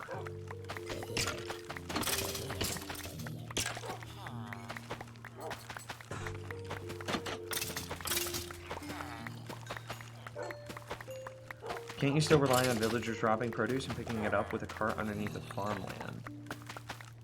Okay, so you're saying that instead of a second villager that serves as the handoff, I would fill villager 1's inventory with, like, I don't know, seeds, and eventually his inventory is completely full of seed and bread and wheat, that he stops picking up the seeds and bread, but then doesn't he stop farming at some point?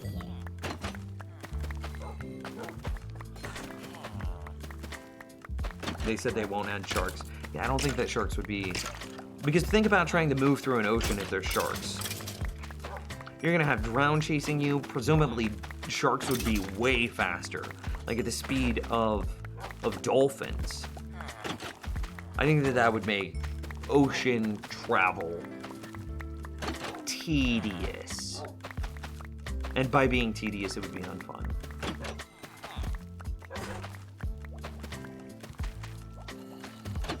Oh, and that's all she wrote. I don't know, but that's my opinion. Unless you have like some big brain play of making an already tedious mechanic not tedious.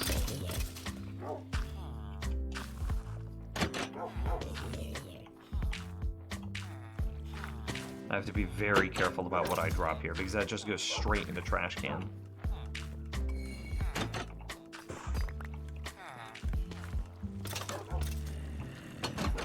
Let's put this somewhere else.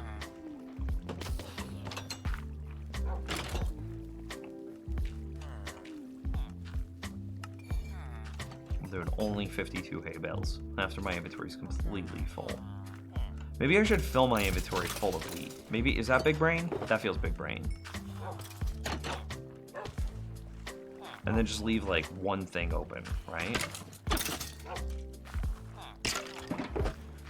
Oh my god, did I throw away all the seeds? Oh my god, it's small brain! I'm so dumb! Wait, are there still seeds on the ground? Okay.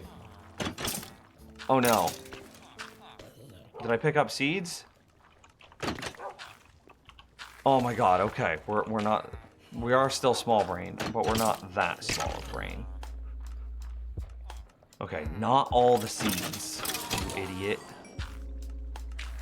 I didn't have any seeds to use my nano farm.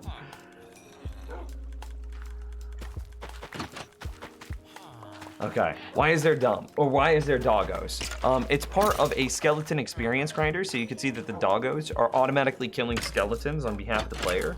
And because the dogs are owned by the player, they're tamed wolves. When the skeletons die, it's considered a player kill, which means that we get their experience. So you see here, I'm AFK. My hands are free. I can walk away from my computer. I can be like, yo, I'm dancing. We dancing. I'm so like white person dancing right now, just so you know. Like my feet completely planted on the floor. The only thing that's moving is like my arms. The hips perfectly stationary, shoulders perfectly stationary. It's just like a small movement of my forearms. That's it. We white person dancing. Anyway, my hands are totally free. And so I'm able to farm this experience while I'm doing other things. So right now I'm sitting here and I'm getting like ridiculous buttloads of wheat out of my nano farm. So that way I can turn the wheat into target blocks. And while I'm doing this, I'm also getting experience, which is repairing my mending armor, it's leveling up my player, it's doing all of these other things automatically for me. That's a good question. Also, if you have the ear of Philza, you should get him to give us a host. I smell that partner in the water. We want it, chat room. I see the hydrate, I got you. Medium brain. Did you design that skeleton farm? I sure did. 100%. Yo boy. There's exclamation mark YouTube. Exclamation mark YouTube, and it'll have the skeleton farm. It's got. Let me show you this. Let me show you this. I still have to take a hydrate for the record. Okay, so we're gonna put this in there so we don't forget. And let me pull out some saplings, put the saplings in my offhand, put an axe in my main hand. So, because we have this automatic supply of experience, it's automatically being fed to the player, no interaction required, it's 100% automatic. Look at my axe, totally capped out in durability. I can then use this in conjunction with the tree farm, and this is something else that we need to test for 116. So this worked in 115. We're gonna see if it works in 116. We're going all out here. In conjunction with a tree farm to automatically plant, grow, and cut down trees with no player interaction. Like I'm AFK now. Everybody clap your hands. I'm walking away from my computer. I don't know if the mic communicates the distance that I'm away, but I'm like 15 feet away. Okay, maybe not that far. Maybe like 6 feet away from my computer. And yet I'm completely automatically growing trees. Okay, so look at this, look at this.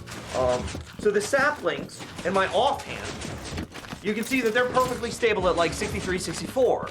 And that's because my leaf crushers are crushing so many leaves that we're generating so many saplings that I don't have to worry about running out of saplings. This is big brain, because all the other tree farms out there are like, ooh, it's a tree farm, but to use this tree farm, you gotta go farm some saplings. How do you farm saplings, you idiot? You have to farm trees, thus negating the point of your small brain tree farm. But my big brain, the NIMS big brain tree farm gets you the saplings, 100%. Okay, so what next? What next? Well, the skeleton experience grinder that's currently sitting behind me is feeding me experience completely automatically. Look at the durability of my axe now. Look at the durability. You can see that there's a durability bar, but give it a moment.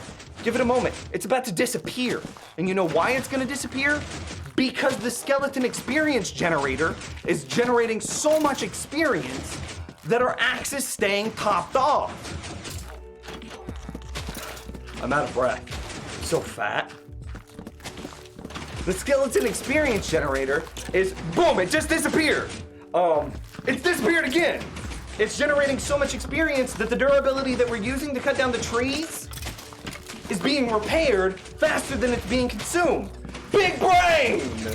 I don't have to do any wither trapping, small brain stuff. I don't have to do any cheaty TNT duping. None of it. Those are small brain. We just used our axe as Lord Mojang intended. And then obviously,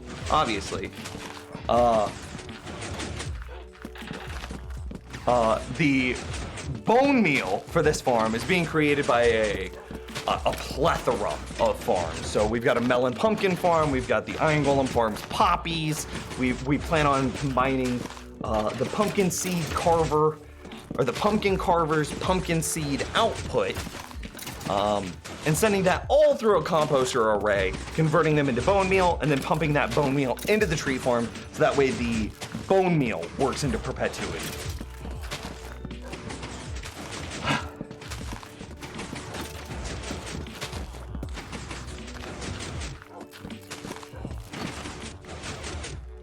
Okay, I just shut it off.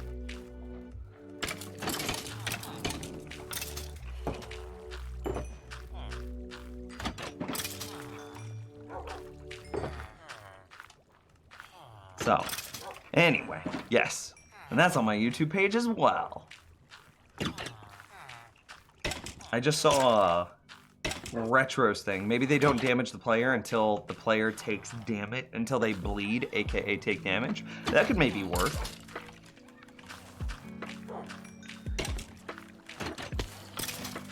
Anyway, we need more wheat. We need more wheat. And I have a hydrate I need to take.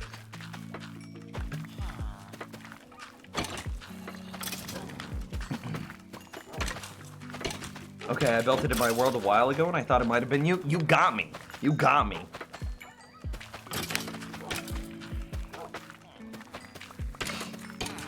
And now we have smart mending. That's true. We don't need to take off our armor anymore. 116 is a wild time.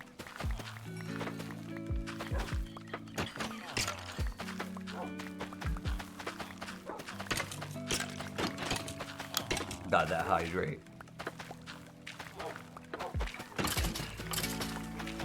As soon as we start seeing weed on the ground, that's when we know, right?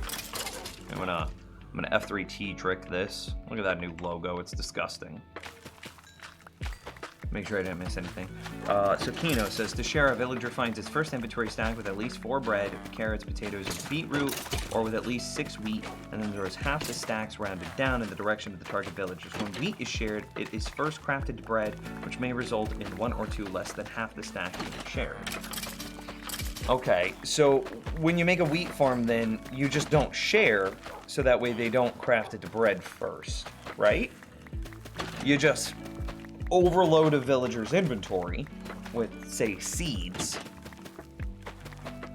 But then doesn't he stop farming once his inventory is full? I'm pretty sure they do. What's smart mending? In the past, when you picked up experience, it would randomly choose, here, I'm gonna shut this off. It would randomly choose where it went. So let's say I had my pickaxe out and my armor all equipped with mending. So there's just a random chance that it would go to one of 5 places. Even though my armor is fully repaired, but my pickaxe isn't, it would still try to go to my armor. Well, if my armor then didn't need the repair, which it doesn't, it would then just go to my player's experience bar, not repairing my pickaxe, which needs the experience. Well now, which would leave your tools unrepaired, even though they had mending and were active for experience to repair them. Well now, experience does a check of all mending things that you have equipped, and then chooses. It says, oh, he doesn't need to repair his helmet, he doesn't need to repair his chest, no legs, no boots. Yes, he does need to repair his pickaxe. Let's put our experience towards that. So it intelligently chooses what thing needs the experience to be repaired, whereas before, it was just pure random.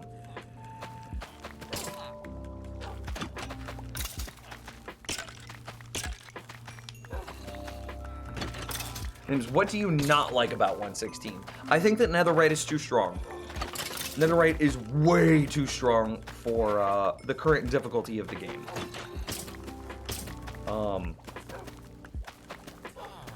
I believe I understand their ideology and why they put it in the game.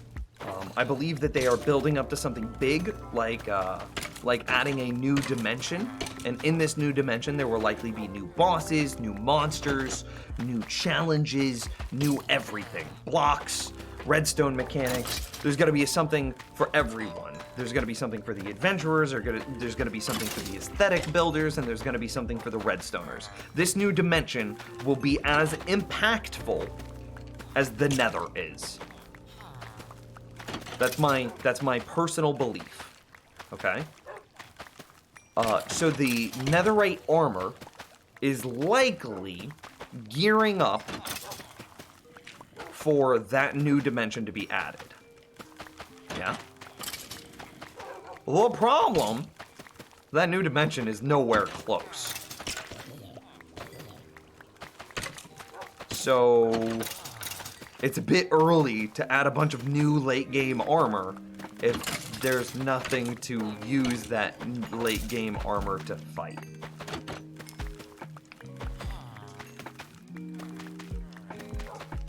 Everything else seems good. Everything else seems good. The new bastions seem great. The Nether really needed some more generation. The new biomes seem great. The Nether really needed trees and stone and like ores. I'm totally fine with netherite tools, so I'm totally fine with like a netherite pickaxe, shovel, axe, hoe, sword, etc. Those are all totally fine.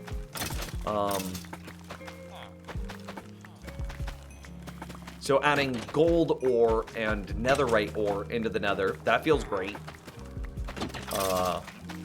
Adding directionality to redstone is pretty great. That's going to unlock a lot of new potential. This is one of the biggest redstone updates since for a while. Honey blocks did do a lot for slimestone mechanics, but not a whole lot for redstone as a whole.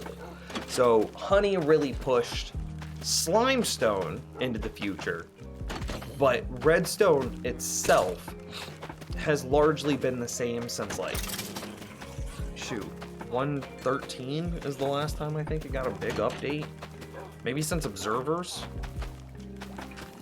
Oh hey, we're dropping wheat.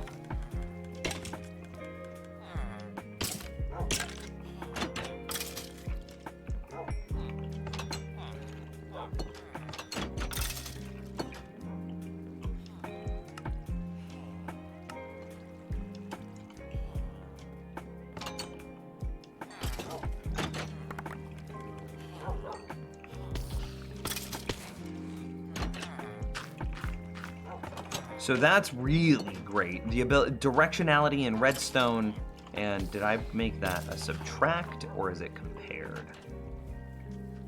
Anybody remember? It's subtracted.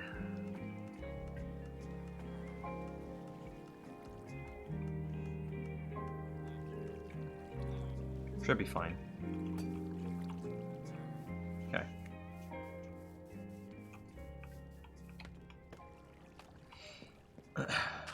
Shark hunting could lead to another ocean boss, something like a mythical, similar to Guardians or Elder Guardians.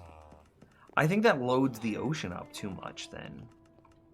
I feel like the ocean is done, especially considering that, what was it, 114 was oceans? Yeah, oceans very much so are done.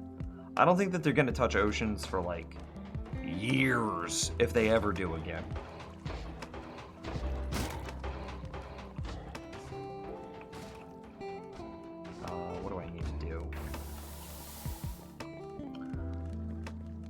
Netherite armor is pretty OP, but the tools are trash. The tools are better than trash. It's another 500 durability over top diamond, which translates to another, I don't know, what is it? Like another 2,000 durability whenever you apply Unbreaking 3. That's basically an extra 2,000 durability. That alone is pretty handy. Now, the additional mining speed is not going to change. Nothing new becomes insta-mineable. Considering that swords now do, what is it? It's like 10 attack damage versus 11 attack damage. Diamond sharpness 5 versus netherite sharpness 5. 10 attack damage and 11 attack damage is largely the same thing for, I believe, almost all mobs in the game. So like as an example, zombies have 20 HP, right? So if you do 10 damage, then you have to do 10 damage again to kill the zombie, right? To do 20 health, right? But if you do 11 damage, you still need to swing a second time doing another 11 damage to do 22 damage, but the zombie only has 20 health. So 11 plus 11, and this, for all intents and purposes, for the zombie at least, is still 20. You still need to swing twice, which is why he thinks that they're trash. What about for criticals? I mean, the same thing happens. It turns from 15 into 15.5, right? It's kind of irrelevant. And then you start to look at things like, I don't know, like the Wither Boss, right? So let's quickly look at Wither Boss Minecraft. How much health does he have? The likelihood of this creating a new threshold is slim.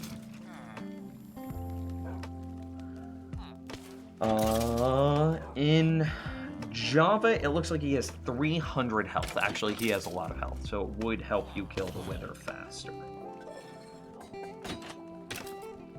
So 300 health divided by 10 damage per swing is going to result in 30 swings, right? Provided all of them are hit and all of them are fully powered. But if you divide 300 by 11, you're going to get something a lot lower. Alexa, what's 300 divided by 11? 300 divided by 11 is 27.2727. 27.2727, which means that you round that up to 28. So the one extra attack damage saves you 2 swings on something as healthy as a Wither Boss. It's not big.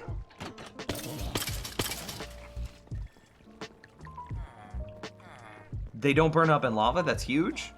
Completely irrelevant to hardcore Minecraft. But yeah, they don't burn up in lava. I just scared so many people. So that's what a psycho is referring to. The tools are trash. The breakthroughs on each one of these tools increasing in effectiveness. Yeah, we'll roll with it. The breakthroughs are so large for the next set of like effectiveness, and the netherite upgrades are very tiny as far as tools go. The armor's huge though because of the armor toughness stat. That's a very valuable stat, and that went up by like 50%. You see that there's like 3 armor toughness here, here, and here. The old one, Diamond, only had like 2 armor toughness. It going up from 2 to 3 sounds small, but that's a 50% upgrade, and it's huge.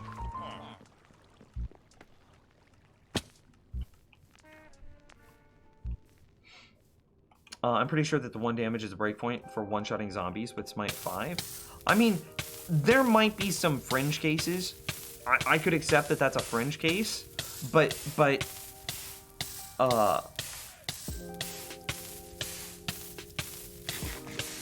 it's so... Smite is such a fringe case. Nobody walks around with Smite on their weapons. Like, everybody runs Sharpness. The only time that you actually put Smite on a weapon is whenever you are specifically going out into the world hunting Wither Bosses, right? Or specifically going out to fight a Wither Boss. It's kind of, yes, it is a breakpoint, and I actually don't know if it's a breakpoint, but I'm trusting you. It might be a breakpoint, but it's such a fringe case that I don't think it matters.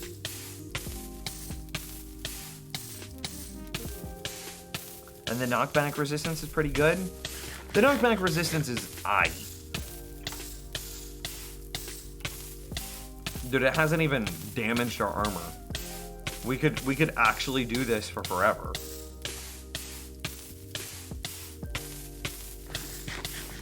Yeah, we could throw our sword in lava. Oh no, wait, what did I hit? Oh, I missed.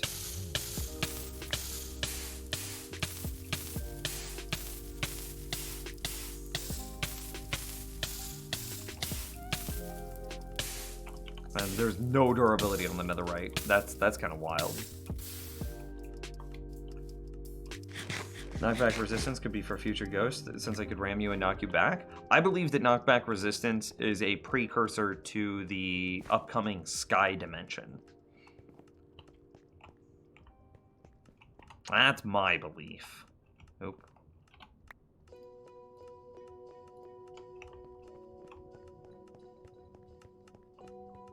Show off. I'm just kind of trying to highlight how absolutely ridiculous netherite is. We're gonna need a lot more redstone.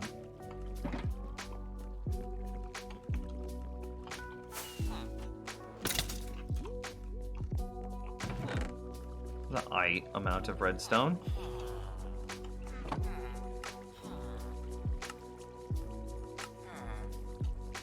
I think that's a good enough amount to get started. Like, I think we have like 4 stacks of target blocks now.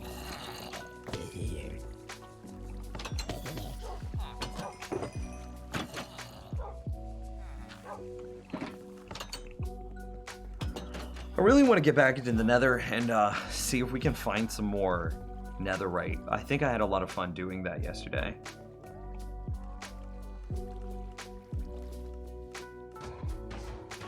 Apologize, how's it going, man? And my sword ended up at my drowned farm. 2 hits. Farming them is nice. I mean, again, there are absolutely fringe cases for like smite swords.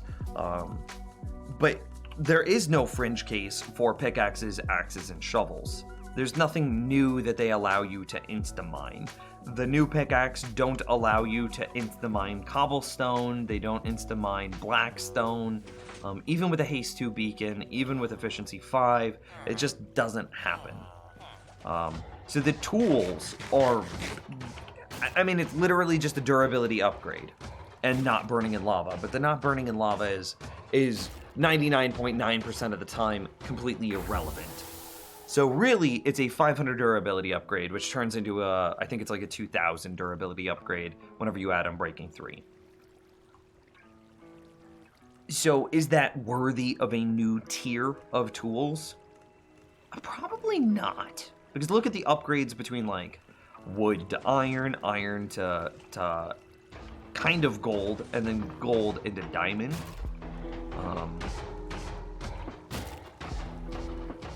It's just not really. The difference isn't that. The difference between diamond to netherite is not as large as the difference between iron to diamond. And that's the question.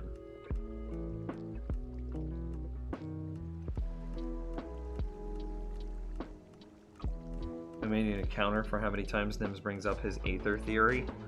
Oh, look, they hired the dude. They hired the dude.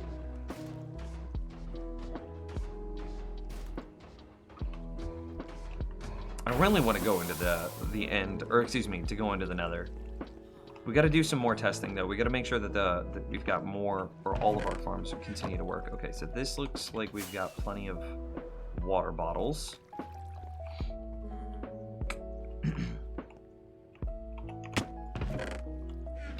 Wow, completely full. That's not something I expected.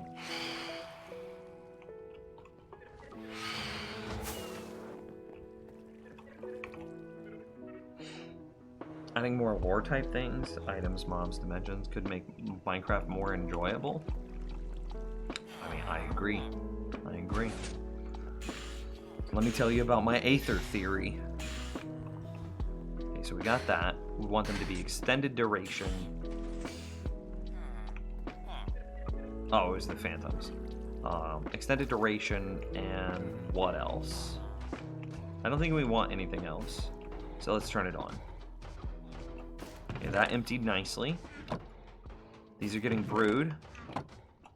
Anything wrong with the hopper? Hopper looks clean. What's coming up next? Should be magma cream. Yeah! And then after the magma cream, should see redstone dust, which we do. Let's go get some more redstone dust. They need to put NIMS on conspiracy theories or X-Files. It's funny. Bed mining is cool. We tried bed mining, and bed mining felt way more tedious than either TNT mining or just straight up strip mining or branch mining. And then we make it fire resistance 8. And there's our trailing nether wart, which empties this out, adds the magma cream in. These get brewed up. It looks like our auto brewer continues to work exactly as expected. You should just place a bunch of TNT and light it up. It was really cool yesterday. I'm definitely going to do that again in this stream. Absolutely going to do that again today. I wish gold tools were more relevant. They have the fastest mining speed, if I remember correctly. They do. And they continue to have the fastest mining speed even after netherite. I would like to see gold tools mining speed go up a little higher. So that way you can insta-mine even more blocks, but then you're trading that insta-mine versus the weak durability of gold.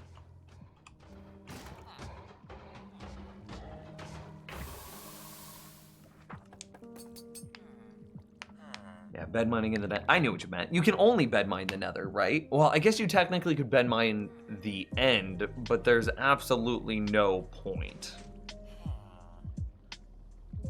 So, yeah.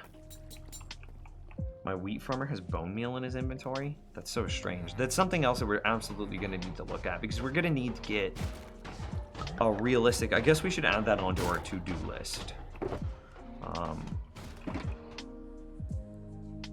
Oh, hey, Furnace XP array. We gotta delete this, right? Because we've got it. Yeah!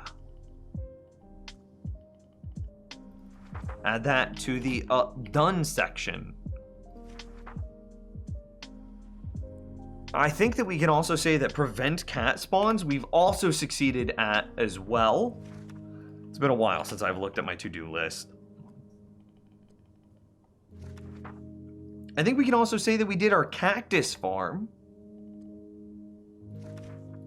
because that also went into the furnace.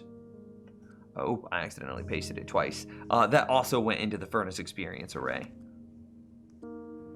Guardian farm, mob-proof the base, mine at the hill, fix storage spam, storage shower trash, witch farm, phantom membrane farm, pumpkin carver bone meal out, an end wither rose farm, a slime farm, which this is mostly done. We just have to continue to slab it. And then we need a kelp farm. So at the same time, we also need a wheat farm. So that way we can have wheat to be able to make the target blocks. That's something that I missed. I should have built a wheat farm before 1.16 came out. I missed that. Small brain. Small brain.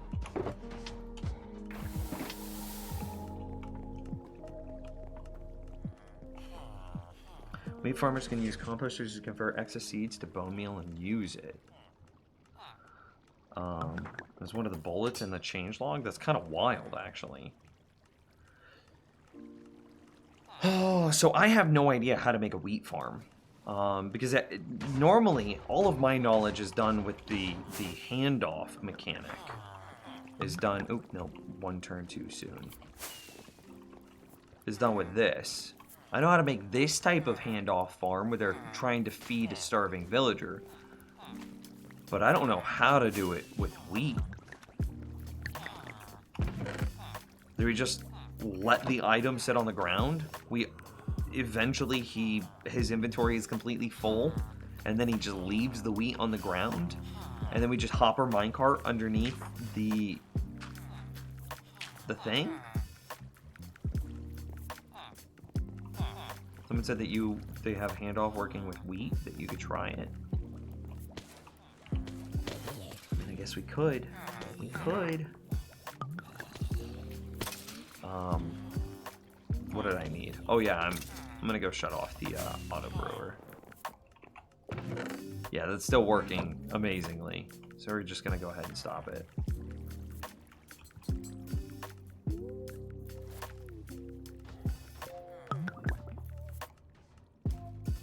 Very clean. Very clean. The wheat farmer throws both wheat and bread at the starving villager from my experience.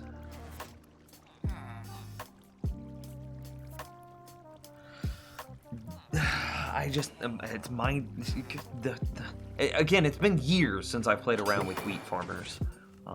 Because there's just been no use for wheat. And all of my previous knowledge says that wheat farmers turn it into bread. So I'm super nervous. But, I mean, I guess either way the result is the same. We should just try it. We should learn.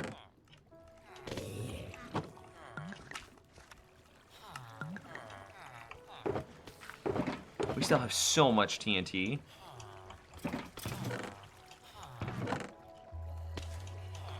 Okay, what else might have broken around our base? I believe all of our filters should be still working the same. There's no single, because it's just going to be dots of redstone, right? Clearly our tree farm still works.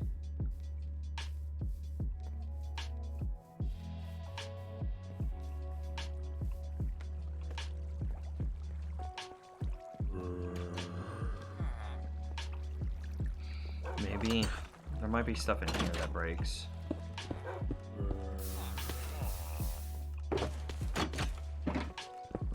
That looks like it's still working, no problem. Exact same mining speed as diamond. We would want to try ore conversion next. Let's see if that works.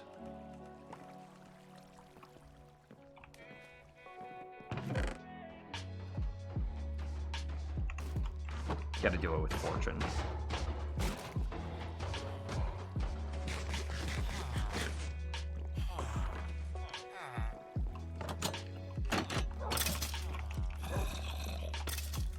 So we hold right click, we hold left click.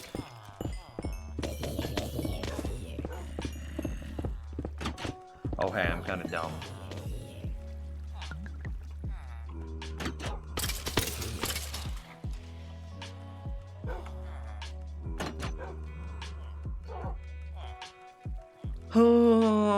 It should be triggering. I don't have enough ore to continue to test that.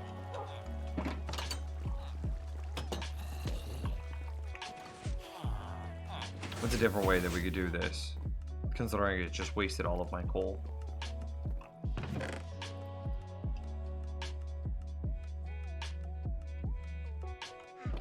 It's something else that you need to place. I guess we could do concrete. I think I have some concrete in here.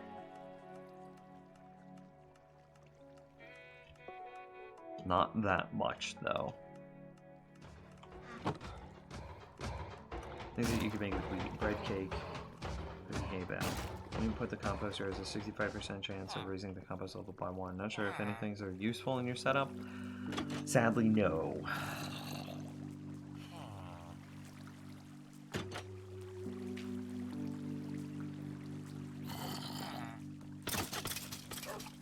Yeah, I have no idea how to test if this is still working. We can test this. It should be very noisy. And then we should be able to watch.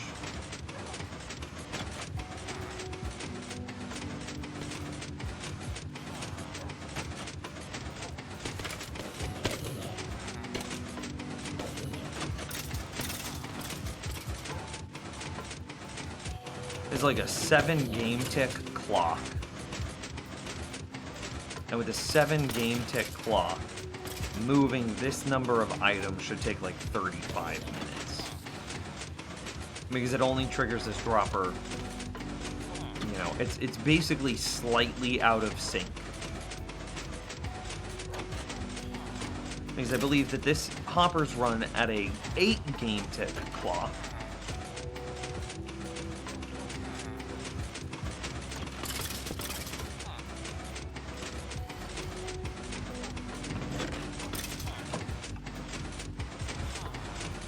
Where did that item I just destroyed go?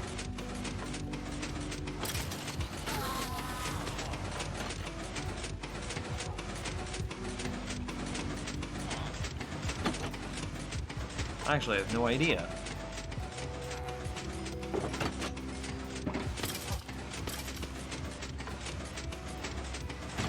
It couldn't have gone into this hopper. Like, the hopper's turned off. And there's no other hoppers in this design. Where the hell did that block go?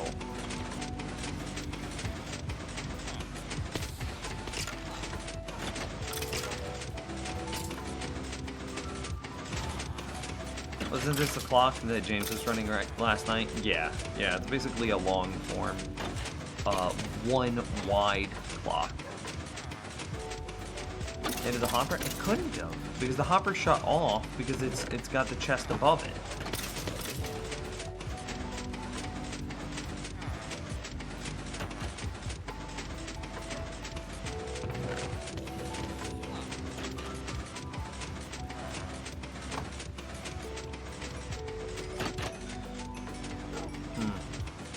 I actually have no idea. I'm completely flabbergasted.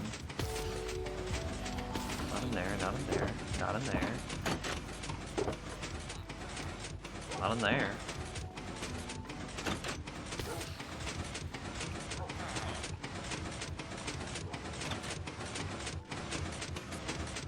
Oh, there it is.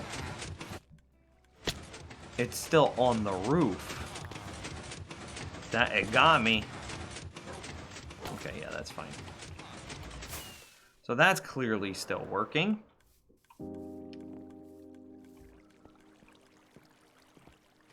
Dude, I feel like such a small brain right now.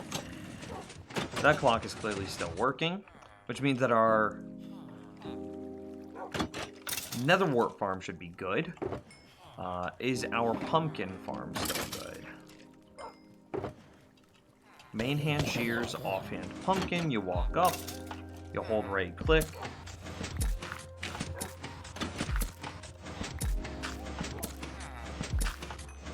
Seems good. Look at the number of pumpkins in my offhand. Look at the durability of my shears. Number of pumpkins in my offhand is perfectly 3132.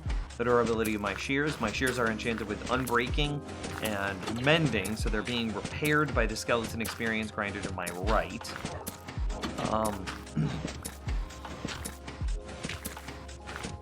Seems like this redstone's working as you would expect. And everything except for the last pumpkin did carve, which is exactly what you would expect from that system.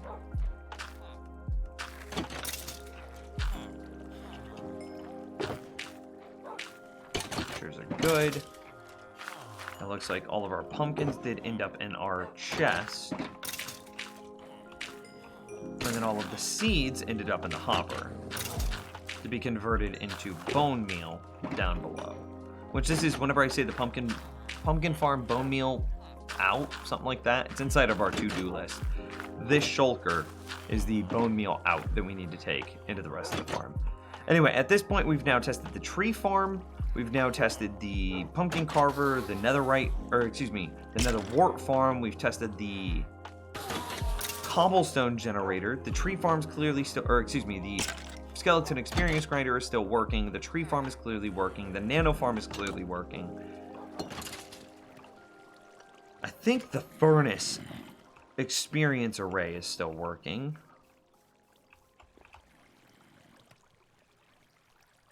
Judging by the amount of bamboo in its output, the top should be off.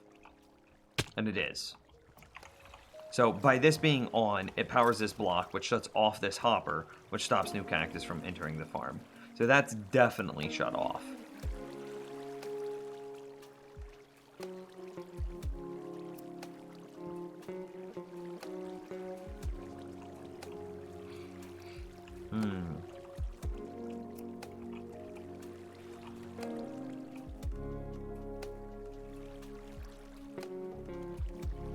Looks like all of this redstone looks good.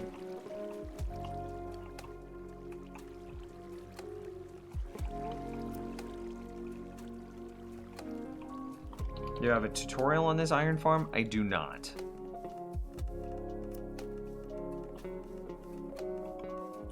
There's one very similar to mine made by Technoman88? Techman88? Something like that. Techman88-ish.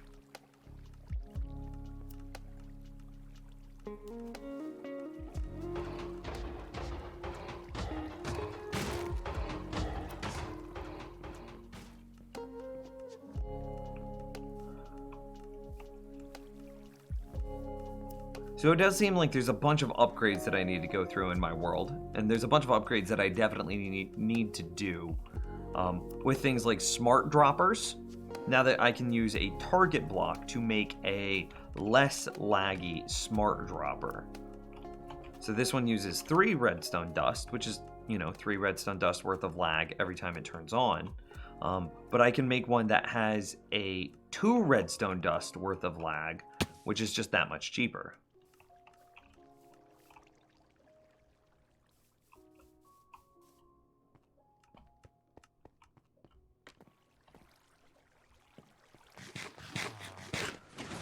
Potions look good. This is just a bunch of storage, which that should just be all filters. So that should be okay. I mean, maybe there might be a problem with the glass bottle filter. I'm gonna check that one. Or the water bottle filter, rather. I got a handful of water bottles. Put them in one at a time. We should see it. End up in this chest, one at a time. Let's see, now there's 2.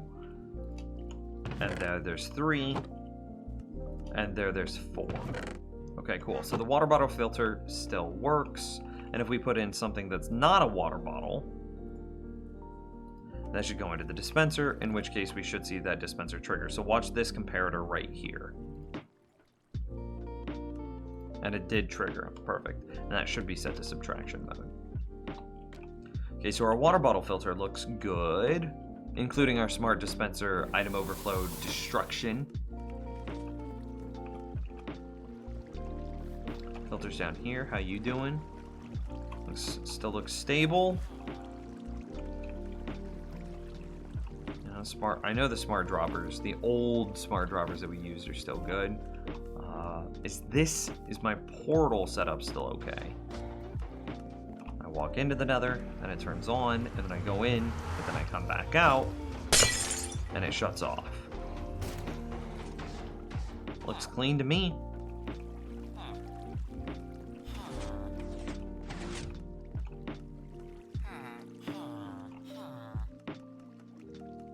Interestingly, I don't think that this needs to be a cross. I think it could just be a dot, because it just needs to power the block to power the torch. Same thing with this one. I think it could just be a dot to power the block, to power the torch and the repeater. Very cool. This dot versus cross is going to be wild. So powerful.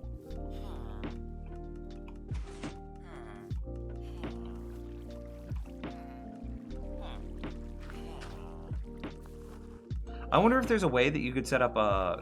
No, that would just power itself.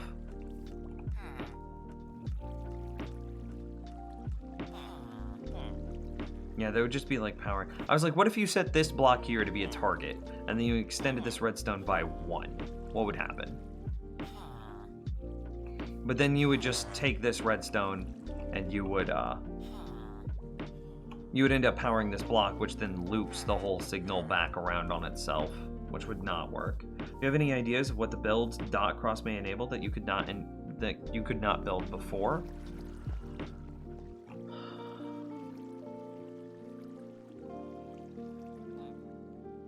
Stuff that you could build with a dot cross that you couldn't build currently.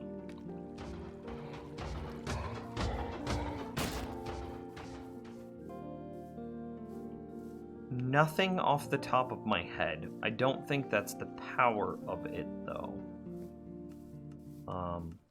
I think the power of the dot cross is more in that it allows for crazy compactness and not...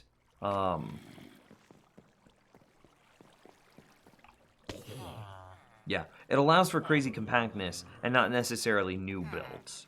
So I think that we're going to see a whole bunch of new designs for old ideas. And those new designs will function the exact same way, but be much, much smaller. Kind of want to go mine for a little bit of netherite real quick. I think that'll be fun. You guys want to blow some stuff up in the nether?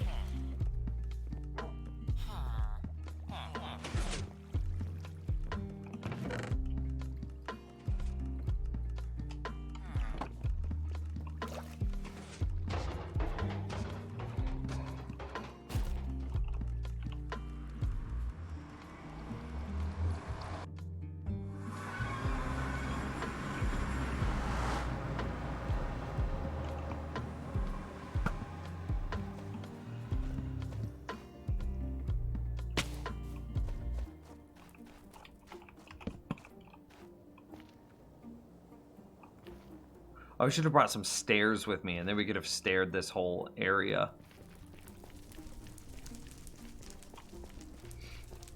Surnames, I'm off to take the 5-year-old to gymnastics. Catch you later.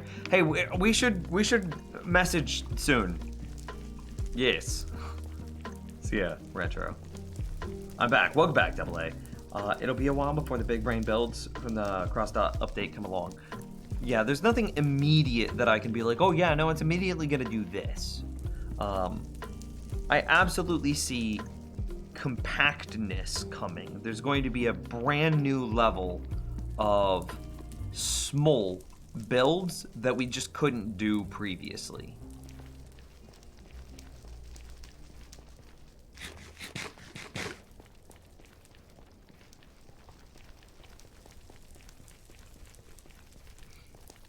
However,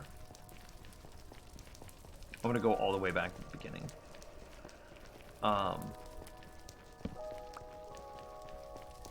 Does that compactness mean that new things will suddenly become possible? No, I don't think so.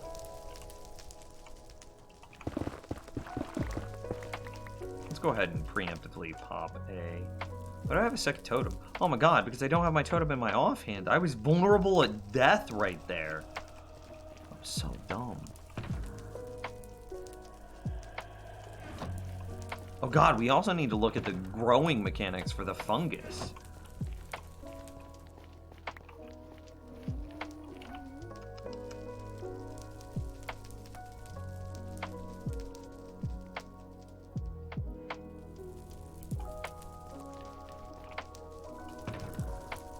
Yeah, okay, we're good. So we just start digging. And I have... I guess we're just gonna dig a crazy far way out, and then we'll come back. Should we get a junk pickaxe to do this? Probably. Let's get a junk pickaxe before we get properly started. Is Retro one of your D&D party? Retro is absolutely somebody that I know in IRL. If he wants to identify himself, that's up to him. I'm not going to identify him though.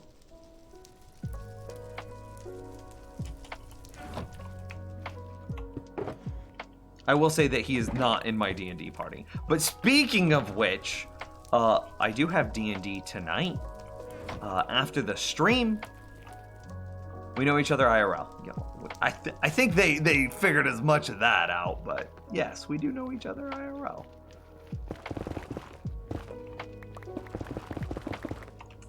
Oh, that kind of spooked me, as lava did. I was not expecting.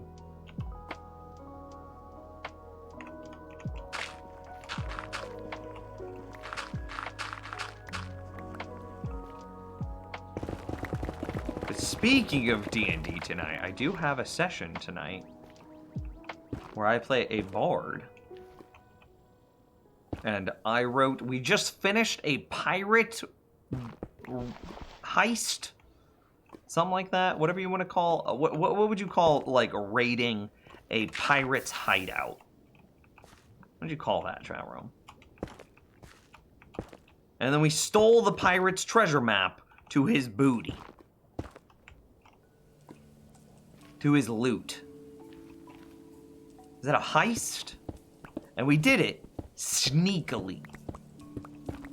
We plundered their hideout? We absolutely did. I am his girlfriend's cousin's husband. There you go. Okay, yeah. So, simply, let's just super simply say that I would just say that you're your cousin, right?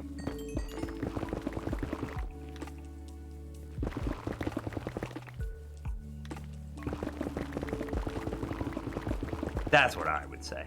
He's a cousin. He's Candy's cousin.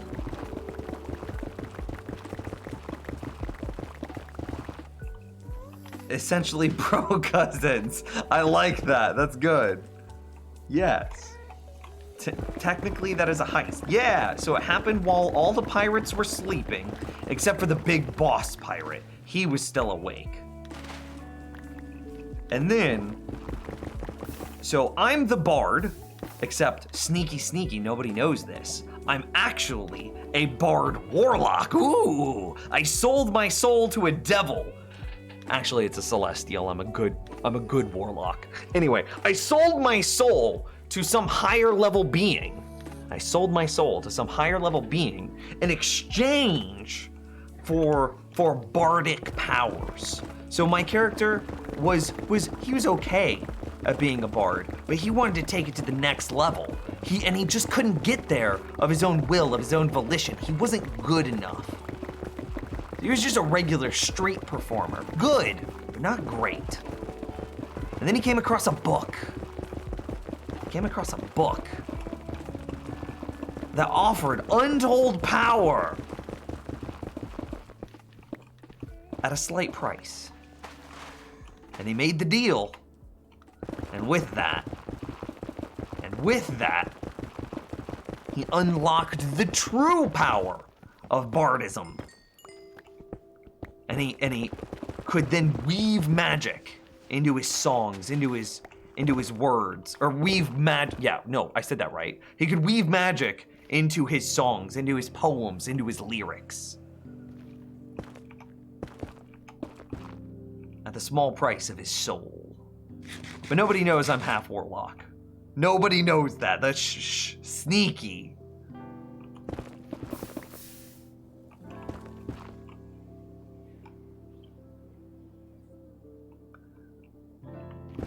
Bro cousins. That still makes me giggle. I want the gold. We're just going until this pickaxe breaks, by the way. It's a junk pickaxe. It's just efficiency 2. There's nothing on it. It's just gonna be 1,500 blocks of durability, which is gonna be like 700 and something blocks out.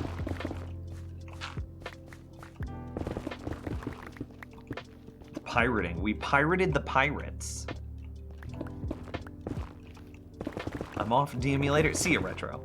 I count my cousin's husband as my husband, or as my cousin. No, your cousin's husband is your husband too. Establish dominance. Check how much fire resist we had left.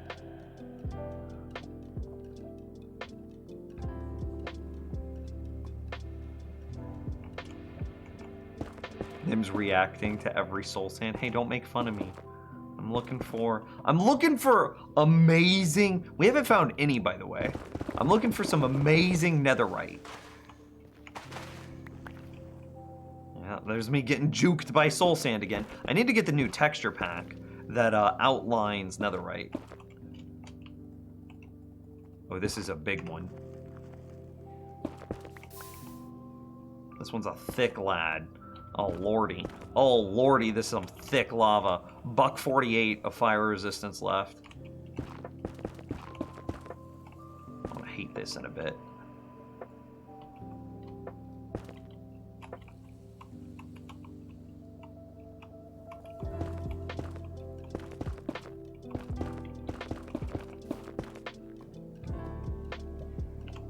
Should I preemptively drink a new fire resist potion? No, not yet.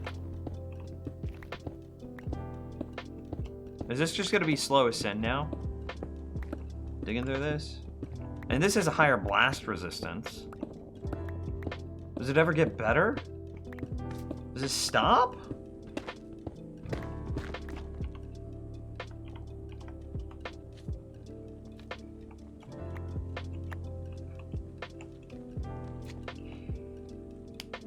I'm currently making the villains for my D&D campaign. Can you make a villain based on my bard character? Please? Please? Okay. So here's the trick. If you want a villain that's going to be, like, ridiculously hard to fight, I love my bards so much. What Y level am I on? 15. However, if you were doing... It depends on... You need to be between Y8 and Y22. But it depends on what method that you're doing. Determines what level in between there that you should be mining. So if you're going to be doing like TNT and beds, you probably want to be on like Y15, but if you're going to go pure branch mining or pure strip mining, then you probably want to go Y9, then like Y14, and then I don't know, like Y19 or something like that.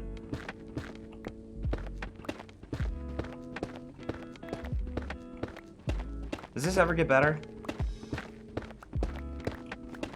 And these blocks have like a crazy high blast resistance too, don't they? Is this Instamine with no, I mean it's slightly faster, but it's not. That's just because it's got higher efficiency, but it's still not an Instamine. Yeah. So my villains are based on the 4 Horsemen of the Apocalypse. I'm basically custom making all their effects to fit with the themes: pestilence, war, conquer, famine, and death. The latter 3 are basically the scariest thing I've ever made, but so interesting. Okay. I was reading a D&D meme the other day about how a DM wants to play his characters, but he can't because he's forever DM. So he ended up creating an arena where the characters just battle his old characters, like the PCs battle his old characters. And I'm like, dude, that's brilliant. And I was like, ooh, would my character even be, could a PC even beat my character in a 1v1? Is that ancient debris?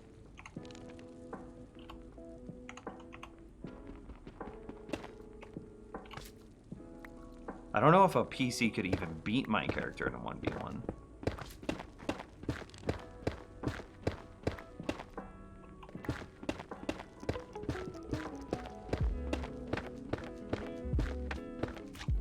Bardlocks are lit, dude. I love Bardlocks so much. They're so fun to play. Because you have this like super evil secret that you're trying to keep away from the rest of the party. You've got all of the funness of a bard. So you're still getting to seduce everything. You're still getting to roll wild charisma checks. But then you have some warlock stuff, so combat's a little bit more fun. You're not just like, I bardic inspiration you, I cast my one spell and I'm done. And like, that's a super boring combat. And so the warlock going 2 level, dude, what is this? Echo Company with a 500 bits. At Castle, at James, at Al, said I have to make the sacrifice so I stop falling up the ladder and dying on the patron server. Dude, RIP. Are you guys all in Discord together?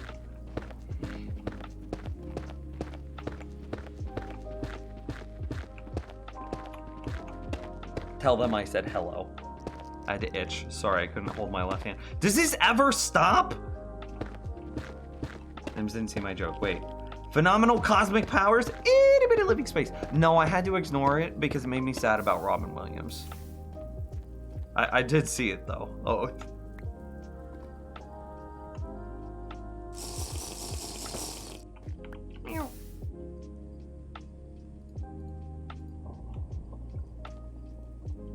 Anyway, I think I heard like a wind rustle right there. Somebody saying, you know, we are watching. But then they're really not.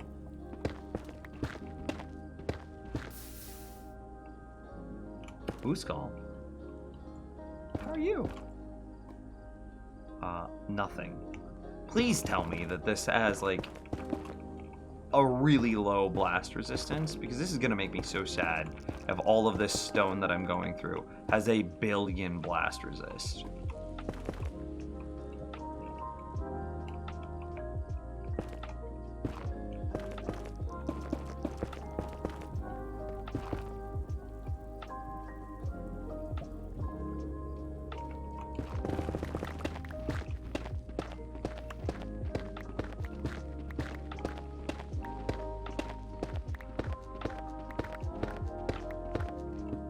So Pestilence Bow can bestow disease, and diseases incubate much faster. War Conqueror is basically just unkillable. My party think he's the BBEG.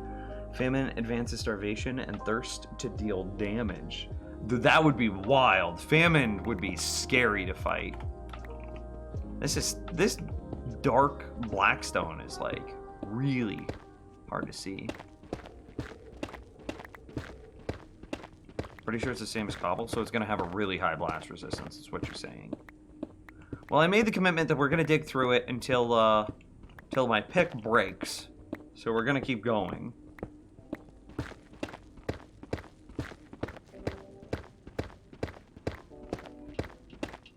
Pretty sure you're in a basalt delta? I am. That's a big brain, Booskull.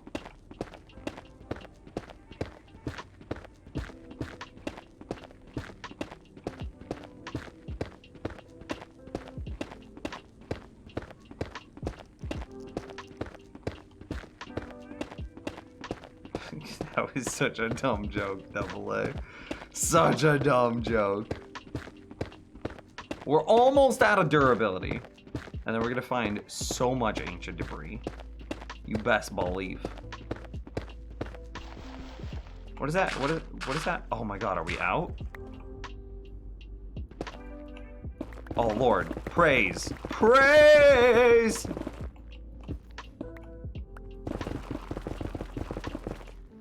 Okay, I was very worried. Fire resistance for 5.5 minutes.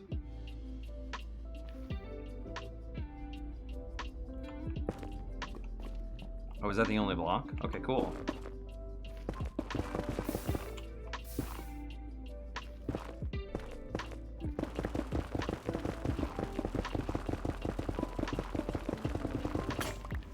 And there we are.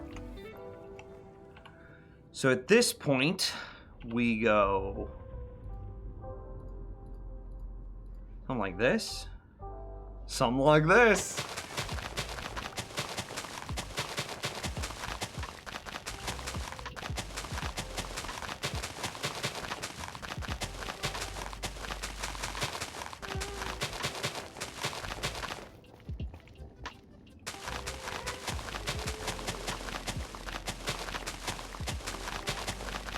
Also, I'm gonna take a rain check on that Overwatch cam. I saw that message. We ended up staying out a little bit later. I'm gonna be honest with you.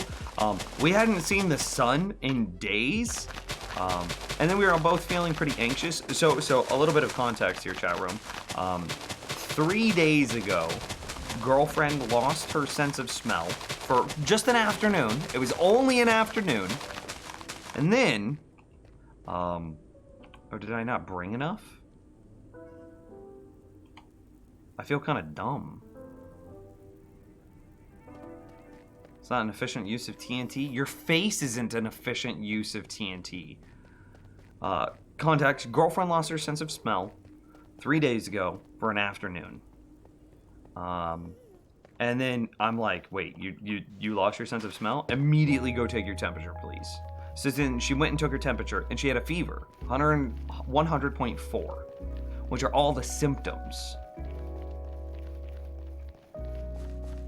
So we were then like, we should get you tested. And so we were both feeling pretty nervous about that. And this morning we were getting tested. And so last night we were both feeling pretty anxious about it. She knew that she was gonna have to get some stranger to tickle her brain, because it's basically a Q-tip. It's a medical Q-tip. Don't shove a Q-tip up your nose, chat room. But a very, very fancy Q-tip that they shoved to the back of your nasal cavity. which your nasal cavity is like deep, chat room. Like, it's like a 6-inch Q-tip, and let me tell you, I watched this like 6-inch fancy Q-tip disappear up my girlfriend's nose this morning. Like 6 inches, magic trick, it's gone. No, 100.4, not 104. Did I misspeak? 100.4. So anyway, we ended up staying out really late last night, chilling in the sun, playing a little bit of pogo. Took like a walk in the park. The park was completely empty, so it was just us. Watched a drug trade happen, that was a thing.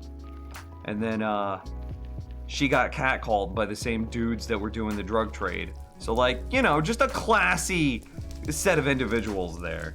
Do I have a face cam? Sometimes.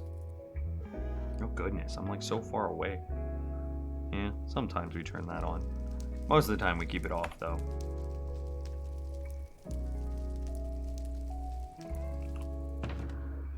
I need more TNT. I don't want to look at my dumb, ugly face. Look at how dumb and ugly my face looked. Such a dumb, ugly face. Who would want to see that? The hair is clean, isn't it? Put a very tiny face cam over the Phoenix. Wait, can I do that? Hang on, actually. Wait, did Streamlabs chat get fixed? Streamlabs chat did get fixed. Webcam here. So we'll take this back off. Autofocus, fix. Okay. So then we'll go webcam, unlock. We'll go crop. Crop.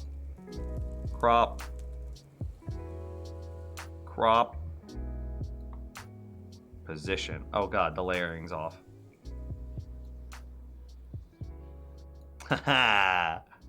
Okay, now I can never move my face again. Okay, we did it. Hello. But if I change my position at all, then it just looks dumb.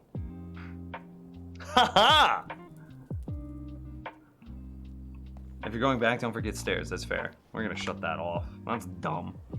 Actually, let me fix it before I shut it off, so that way I don't forget. No wait, don't get bigger. Just undo the cropping. Okay, is that fixed? Is that better? And we want to go like here to. Can we get some more noises, please? I want to see what the caption system looks like. So probably like right there.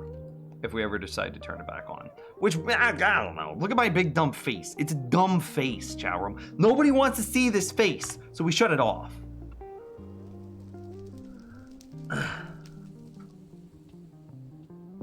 Anyway, okay. Back to the overworld. To get more TNT and stairs. Oh, I missed. Could you stop?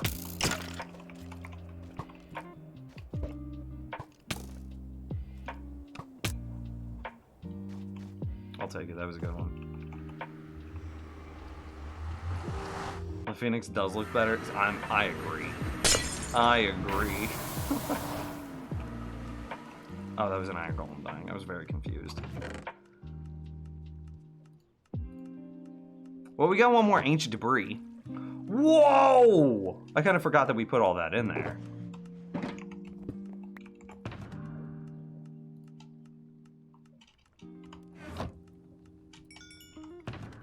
Because, like, that's kind of wild. Anyway.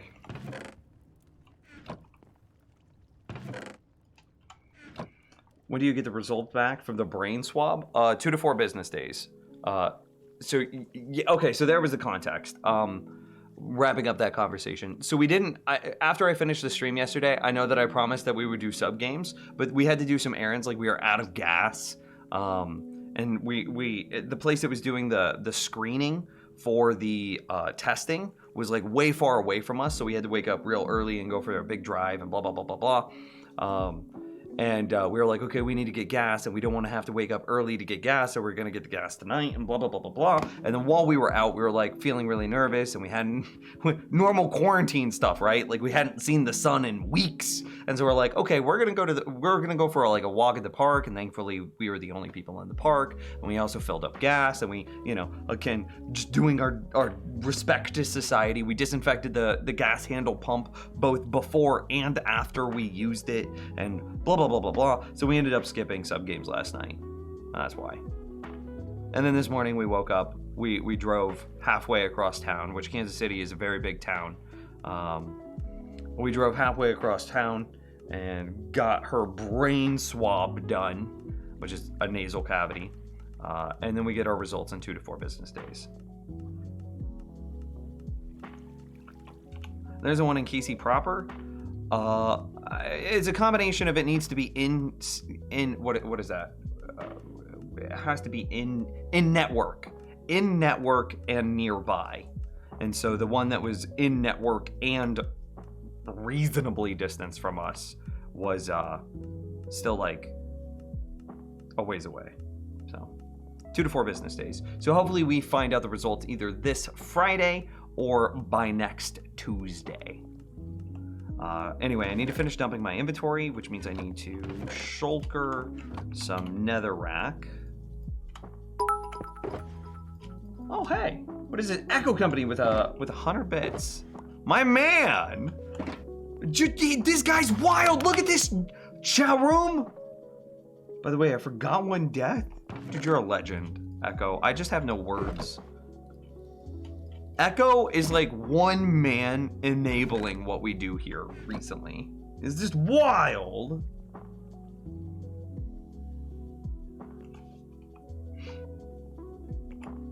Okay, I need to finish dumping this stuff.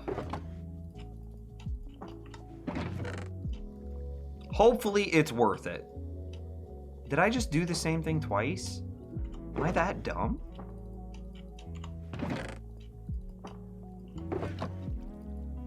Okay, so that's completely full.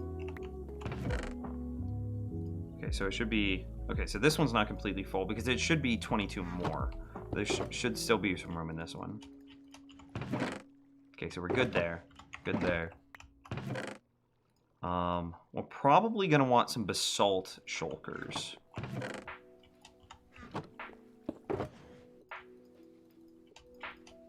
Probably going to want a basalt shulker as well. I mean, at this point, we could just put the rest in here and kind of handle it later.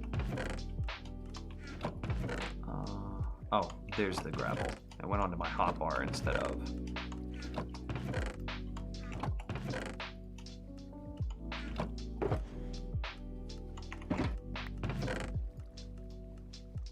Probably want some blackstone.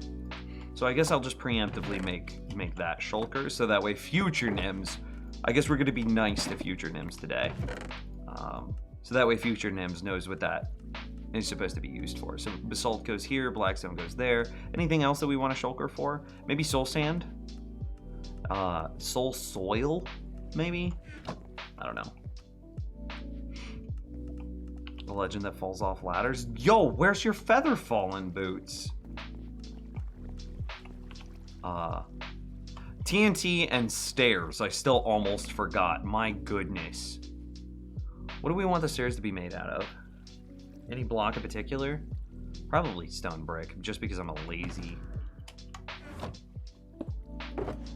Lol, I had them with me. Okay, they're in my shulker. Or excuse me, they're in my ender chest. Oh, I tried to jump and fly, but I couldn't do it.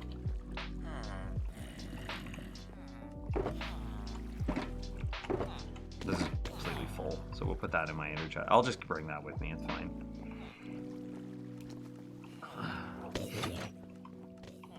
Too bad basalt isn't more useful. Basalt gens in the nether can be quite quick. I don't know if I understand what you're saying. By the way, we're about to hit 421. RIP.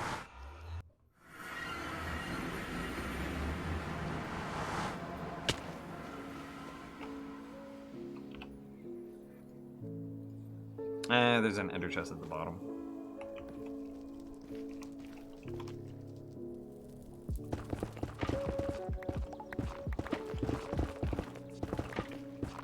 Make sure that I have the head space.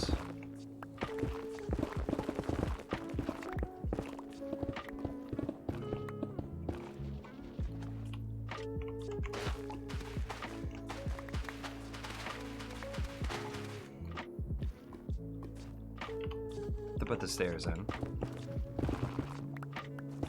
Not going for anything super clean here. It doesn't need to be either.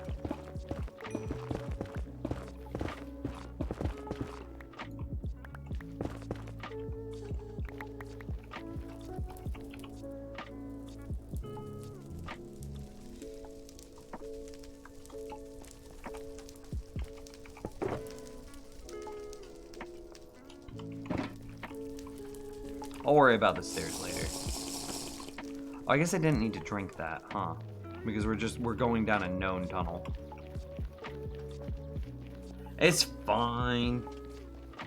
I did remember. Well, stairs are inside of a shulker, which is inside my ender chest. So yes, I have stairs on me. Quit being so nice to Future Nims. He doesn't deserve this. Future Nims is a jerk. Screw that guy. We're super close to 421. Big RIPs.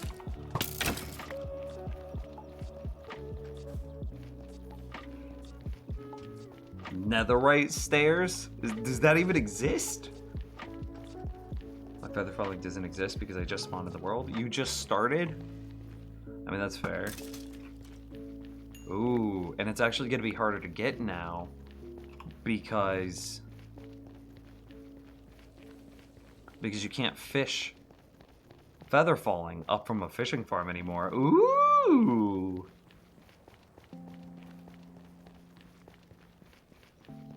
Don't update the title though? Okay, I won't update the title though. It's a cheeky XP level. Netherite beacon? That would be such a flex. I mean, we might be able to after I blow all of this up. Just depends on how much ancient debris I find. Well, we only found one ancient debris going all the way down this tunnel, which is like a 780 block long tunnel, judging by the experience, or excuse me, the durability of the pickaxe that we used to mine it. Should be like 780 blocks long.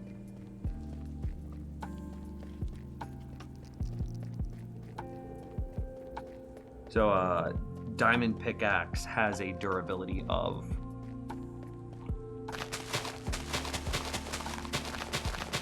1561 durability, I believe.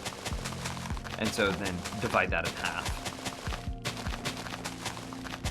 Alexa, what's 1,561 divided by 2? 1,561 divided by 2 is 780.5. 780.5, so 780 blocks long.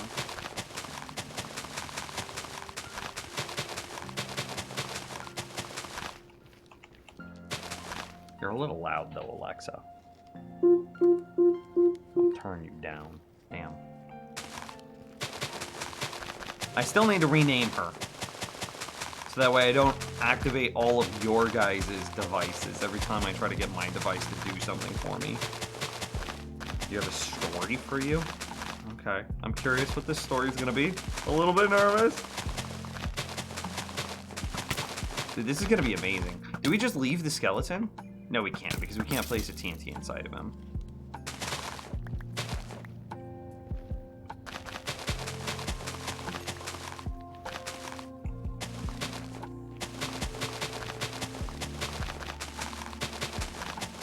Dude, this is going to be incredible.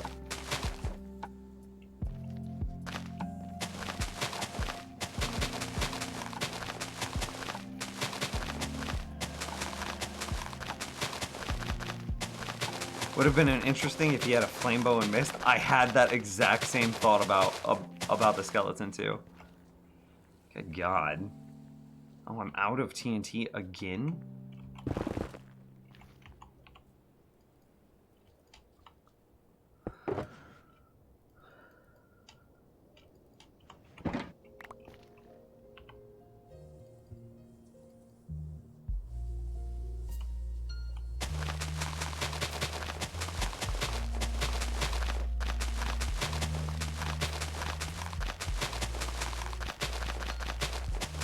Echo, Amazon, and Computer are her other names. Okay.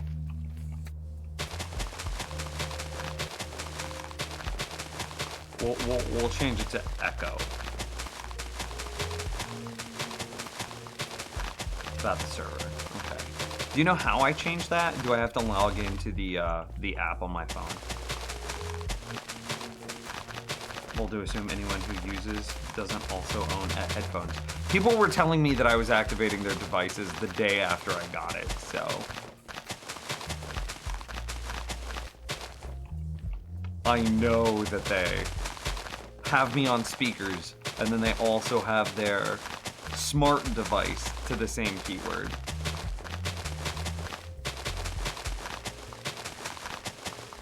I named mine Echo forever ago. Okay. I mean, I have to assume that everybody else has theirs on the default, though, right? As inconvenient as it would be against other people who also have them on the Echo keyword, we have to acknowledge that that is a smaller audience, right? And we finally found the end. So I punched it a couple blocks in. I want to clean up as much inventory space as I can. So we're just going to put that in there. We'll grab this. Anything else I want to... A couple of potions of fire resist would be good. I don't even think I need that flint and steel because I could just shoot it with my fire bow. Okay, I have to go pee. And then we're going to blow up all of this TNT. So I'm going to pause the game, but I'm going to leave it paused on that big thing right there. Okay, it's in the app. Okay, I'll be right.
Okay, that took longer than I expected. I washed my hands, and I forgot that we did laundry, and we did all the towels and washcloths and whatnot in the house, and so I couldn't find a washcloth to dry my hands off with.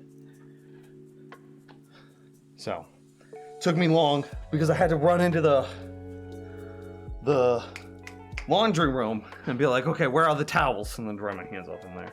I don't want them to hydrate. I come back, and I just finished dehydrating, and you're like, no, rehydrate now. Go, go, go. How's it going, Zach? Are you trying to make another right beacon? Yeah, a little bit. Gotta get that flex, right? What did the sub icon with stars mean? We believe, and I agree with Castle here, I believe that it's sub tiers. So yeah, Echo Company, is he a tier 2? He is a tier 2. Double A is also a tier 2. Castle is also a tier 2, but she's got that founder badge.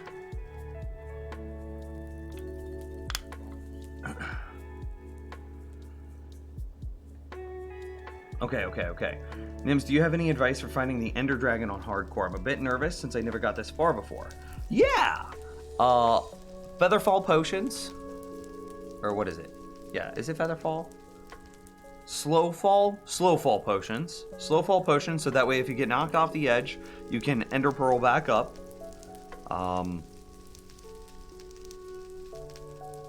if I don't recommend that you replace your helmet with a jack-o'-lantern. I don't think that that's worth it because that you lose a lot of armor. So instead, bring a lot of snow golems and iron golems with you, and let the snow golems and iron golems deal with all the endermen. Try to stay inside the area where all of your iron golems and endermen are, or excuse me, iron golems and snow golems are, so that way they can protect you while you work on fighting the ender dragon. Definitely keep some water on your action bar, so that way when the dragon eventually knocks you up into the air, you can MLG some water underneath your feet and save you from all that fall damage. So, slow fall potions, iron golems, snow golems, water. Boom. That's the tips. Anyway, are we good to blow the crap out of this? This is a huge hallway. I'm gonna try to chase it again. Are we ready? I've got all of my netherite on. I just popped a fire resistance potion. Clean up my inventory a little bit. Is my inventory clean? These are just gonna be blocks that we pick up when we go running. Do I want a little bit more ender pearls? I want a full stack of ender pearls. Okay. And then we'll save this other one to pop on the way back. Yeah. Here we go, chat room. Will you be following to try to keep it loaded? Oh, hell yeah, dude. You best believe. I got it so far. I gotta be faster than the lava. No! It slowed me down! Okay, we're gonna go through. We're gonna go through. This is super dangerous. If that ender pearl lands inside the TNT, like that's a huge amount of damage that I take. Okay, we gotta keep going, gotta keep going. Gotta parkour, gotta parkour. I'm falling behind a little bit.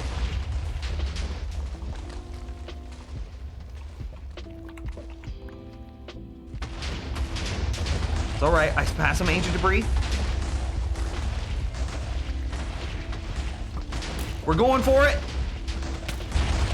Ooh, I teleported inside of it.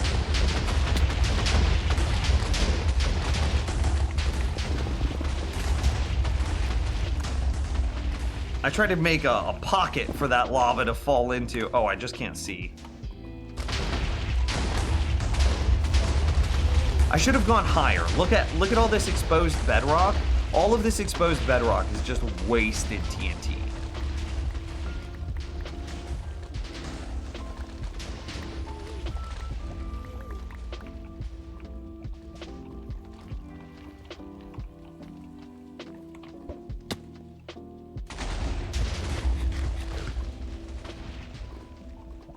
I'm losing it. I'm struggling to get through this TNT, or this lava.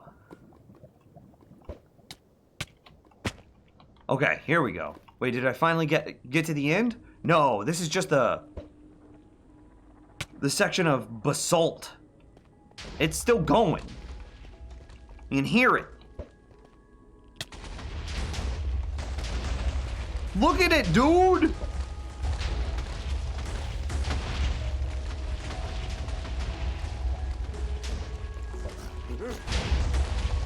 What was that? Penguin snorts? Oh, did we finally get to the end? Because that sounded close when it stopped. 5 minutes left on fire res. 4 ender pearls left. And this does look like the end. Woo!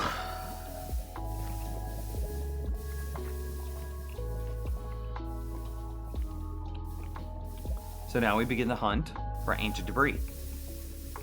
How's it going, Gyro? Did you have a good time? I had a good time.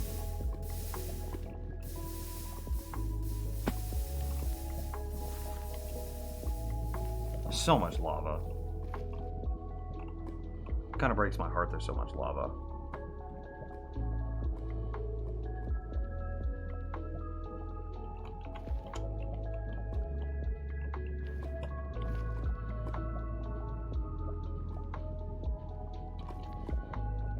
Maybe I should have brought an extra stack of ender pearls. I don't know. Maybe 2 stacks of ender pearls is good. I guess it kind of depends on how much lava there is, right?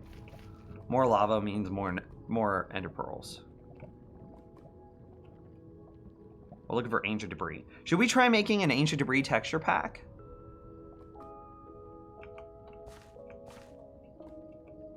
I see one. It's right there.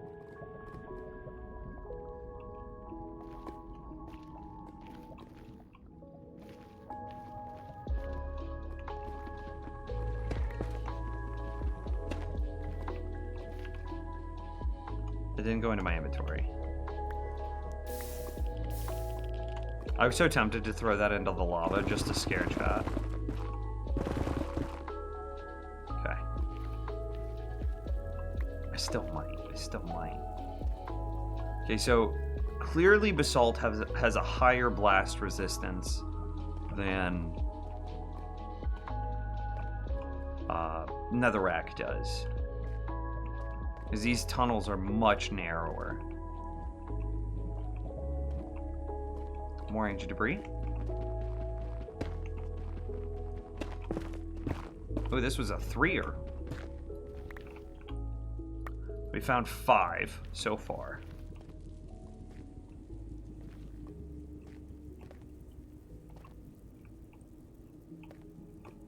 Now we need lava sponges. Dude, that would be sick.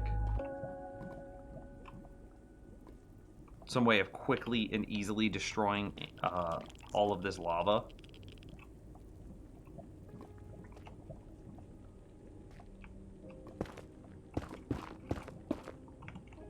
I'm just kind of spamming out this netherrack, hoping that I find the source block that it's all falling from. Oh, it's just a big freaking, like, column of it. This is another big column. Yeah. Okay, so there's just no hope for it. Need a lot of blocks to fill that in. Anyway.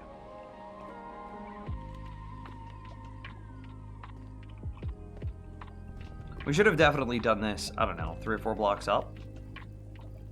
I think in the future we go 3 or 4 blocks up each time we do a TNT path. If I die in this world, what will I probably play next? Well, we still need to beat Minecraft Dungeons, so I'll probably give that a quick in-between to give people like a palate cleanse.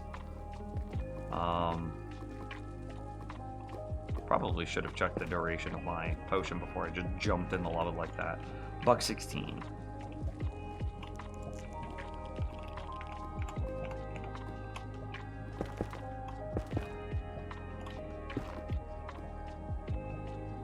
Where are you flowing from? So we'll probably do some dungeons. Are you all source blocks? That's kind of okay. I don't think I care that much. So probably some dungeons as a palate cleanse in between Minecraft and whatever thing we do next. I've really been enjoying playing Minecraft again. I forget, like, I don't know, I fell out of love of this game because of like how crabby the content. I love this tunnel. This is a sick tunnel. The lava, gross. But just like, look at this tunnel. Hang on. Let me get the wide shot here. Let me get the, like, look at this, dude. This is sick. This is so cool. Look back and up. Did I miss one? Turn around, you idiot. Oh god. My fire res.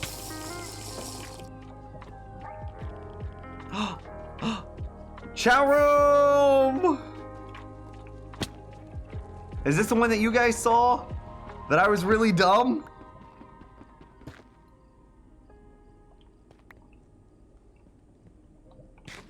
Diablo 2. Yo, if Diablo 2 gets a remaster, you know where I'm gonna be. Geigerman's trying to get me to play some Path of Exile, which is like offering an ex-addict, like, their drug of choice. Okay, we got it. It's dangerous. Path of Exile is such a dangerous game. It's so good. Okay, also, look at this generation. It's sick.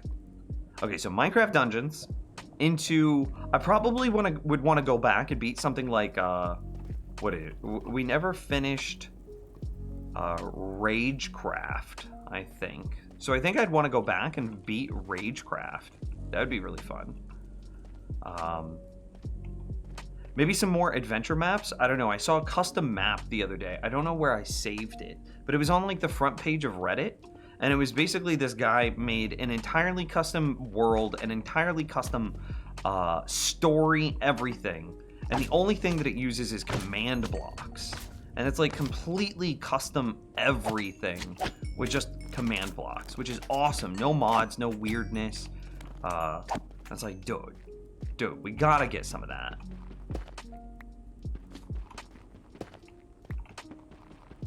Is this all one vein? A block all the way up here, continuing its vein over here. Let's dig this out and see if there's a third.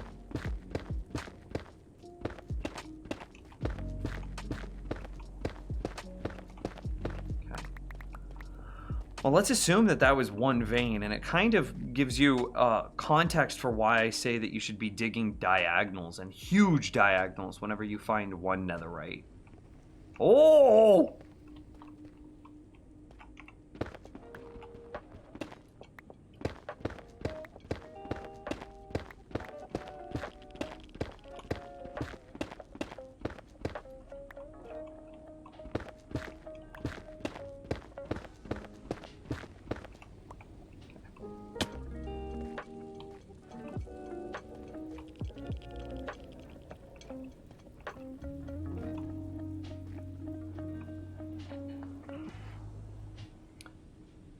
Did I get the one that you said was behind me? Was it that one? Okay, I did find that legit. Okay, good.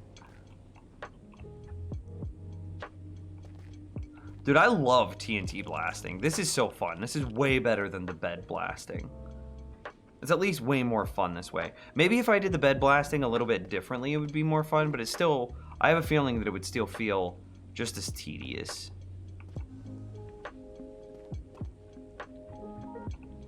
We might try bed blasting a different way. But the problem with beds is, like, they don't stack. So you're just constantly fighting. Do I have to get back before my fire res runs out? Or do I? Do I care that much? We have more fire res potions inside of my inventory.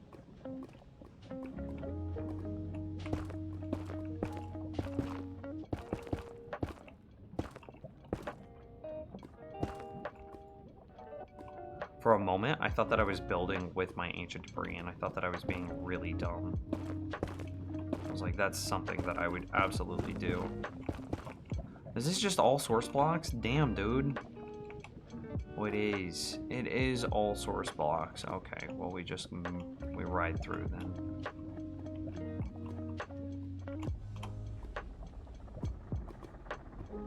I'll see any.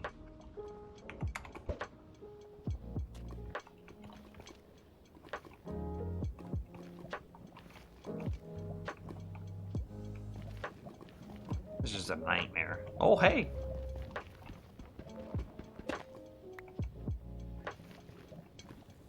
This is behind.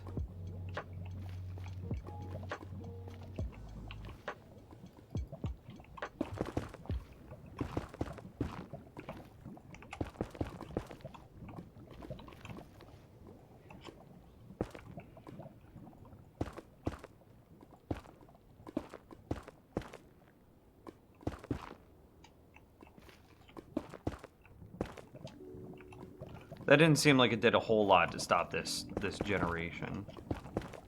Or to stop this, like, flow.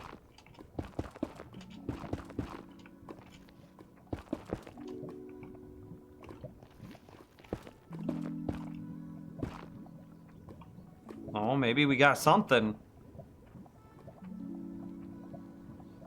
Please be a bedrock. Or, excuse me, please be age of debris under all of this.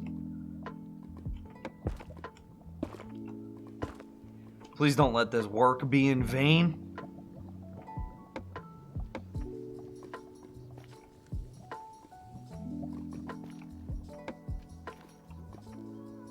feels like it was in vain.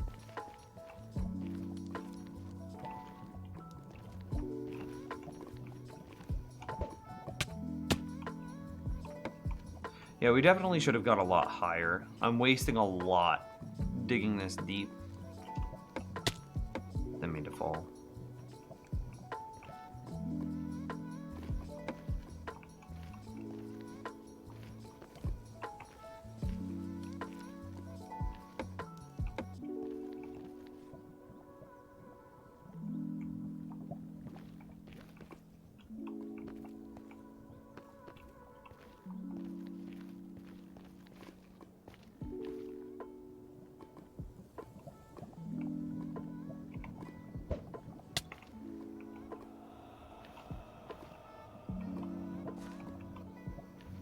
Feels like we haven't found a netherite, or excuse me, an ancient debris in a while.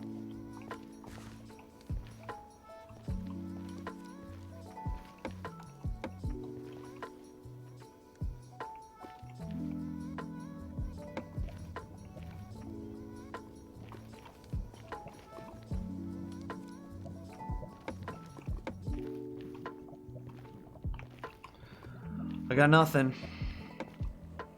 What are you working on? Ancient debris mining.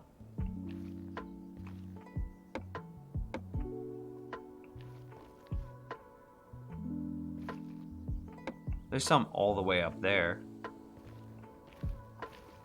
Behind you? Oh yeah, no, I got that one. Necro build. I like totems. Totems are my favorite build in PoE. Are there any good totem builds?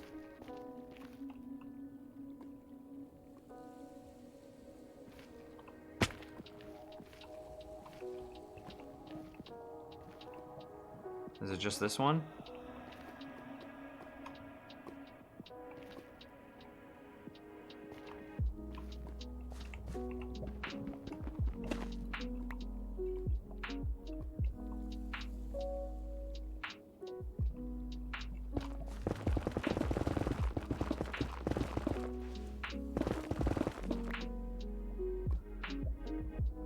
I wonder if it's better to blast through at like a chunk edge like this or directly through the middle of a chunk.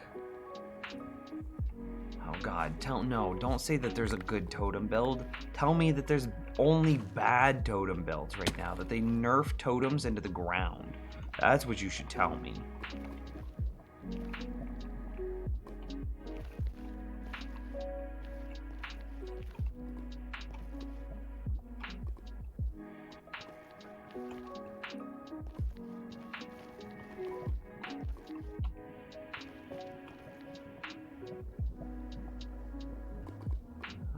No, still no ancient debris. It's been very light for a while.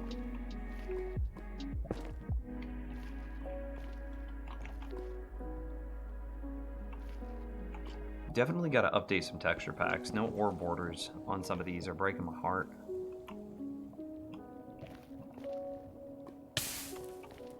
By the way, my fire res wore off, but I knew it.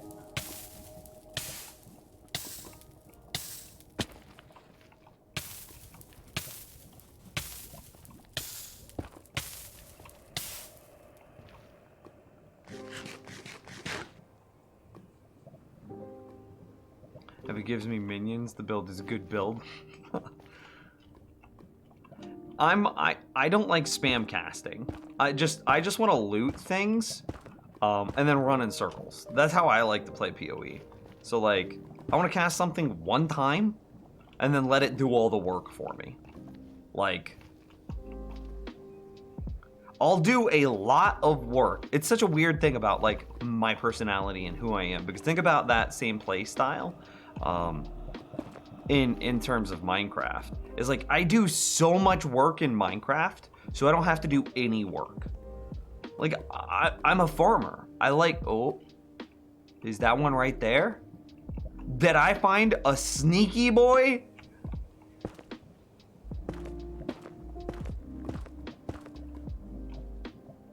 I think I did.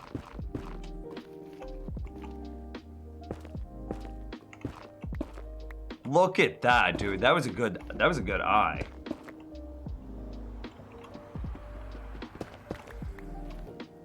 I'm gonna compliment myself, pat myself on the back.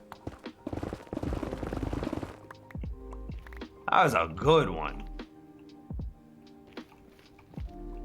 So basically, a necromancer they use. Dude, I don't play inferior games, Echo. I'm sorry. Wait, no. Sorry, not sorry. I'm not sorry. I don't play inferior games. Geigerman's tried to get me to play that inferior game for a while, but I'm good. I'll pass. He can confirm that.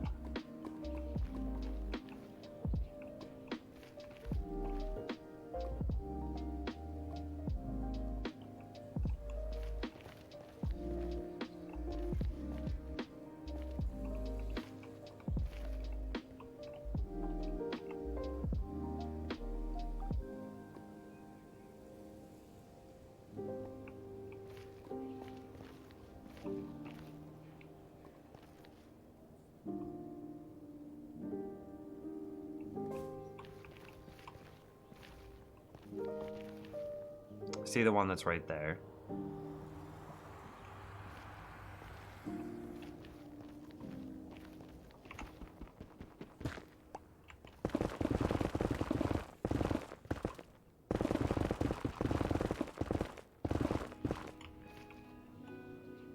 Just the one. Just the one.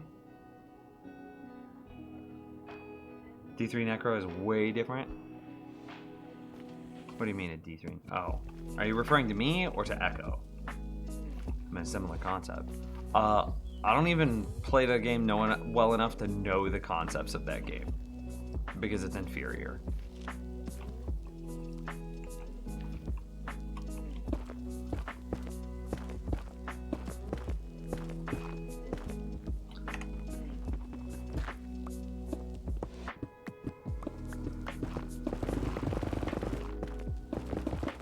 But I do know it well enough to know that it's inferior.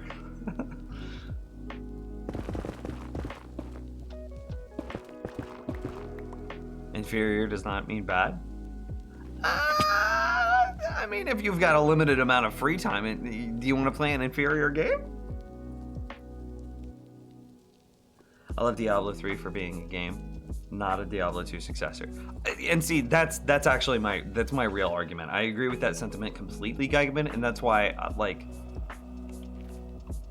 did I miss one floating in the air? Or is that soul sand?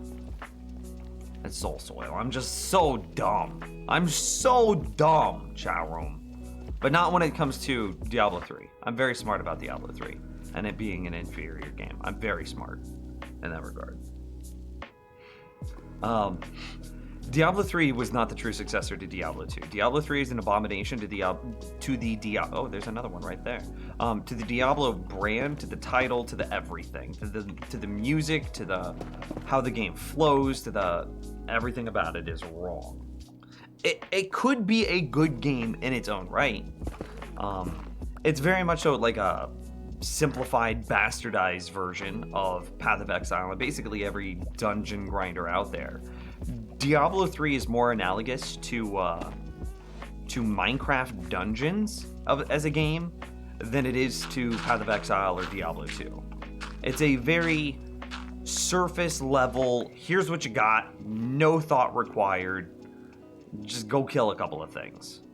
And I see those right there, which is boring. That's not why I play Dungeon Grinders. That's not why I play ARPGs. Do a little check around this guy. Make sure we didn't miss any of his neighbors.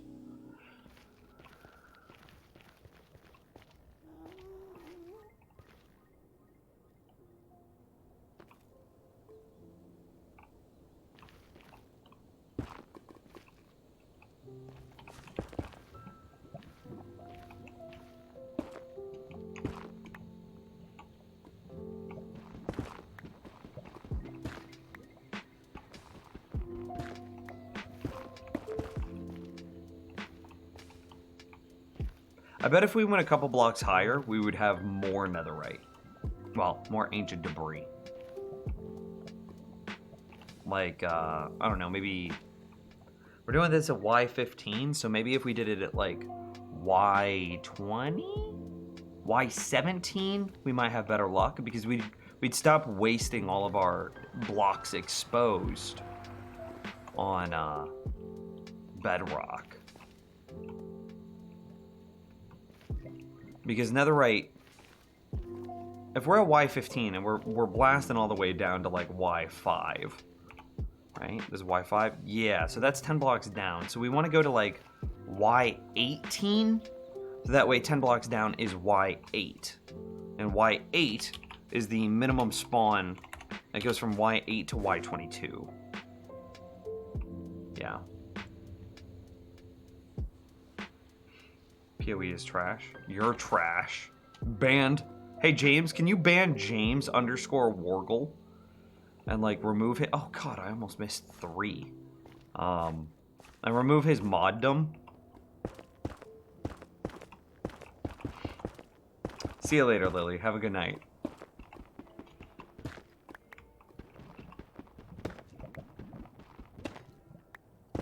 I don't really need to explore more because I was already 3 in a vein, which is max vein size.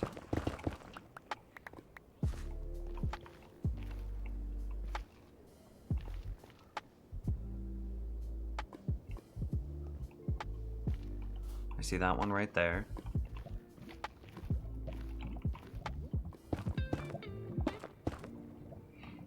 Can I take his place?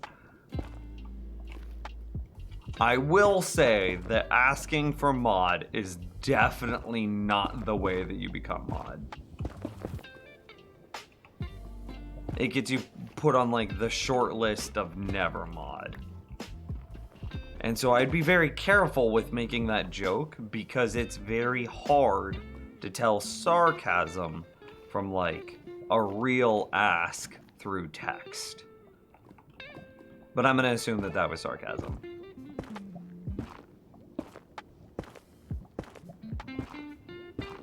There's another one across from where you just mined one? Wait, what? Did I miss it? I don't know. Boosted him up, Witch Doctor a season ago. I think he was doing 70s and 80s. Yep. Something like that. Again, I have to sneeze. Excuse me. You now have the Rona. Wait, that's not a funny joke anymore because I might have the Rona. Damn it!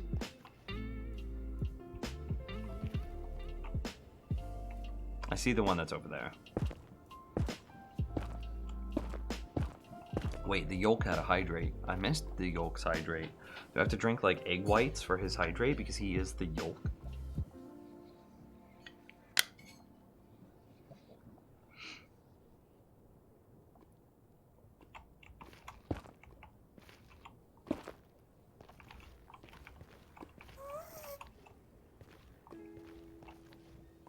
Okay, all good.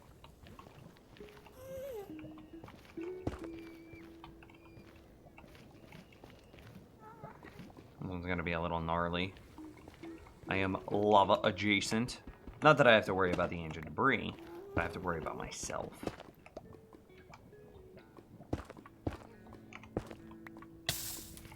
Damn!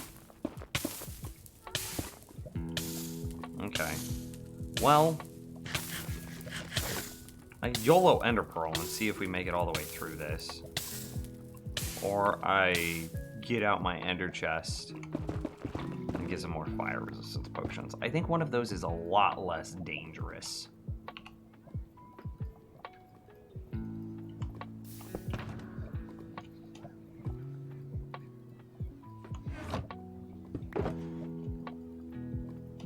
There's a lot fewer potions in there than I expected.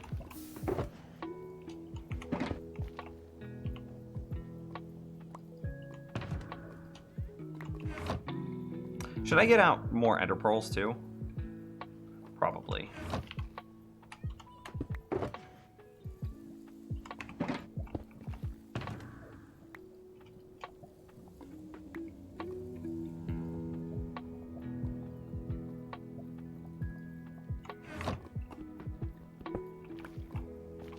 Okay, we're good. Time to go swimming. And some lava.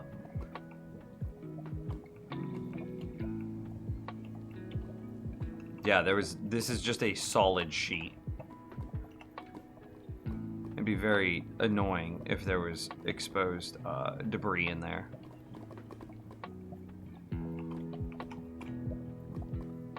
Well, I could have YOLO Ender Pearled through it, and I would have been fine. And I mean, unless I landed in some lava over there. I see those two.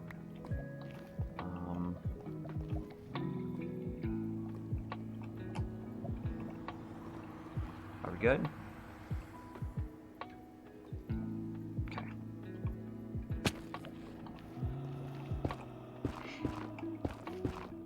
So someone should ask to never be a mod if they want to be a mod. Ooh, he's got the big brain plays. Maybe. Definitely don't mod me, and then I have to mod that person, right? If they say definitely don't mod me. Dude, I think you just figured out the trick to the system.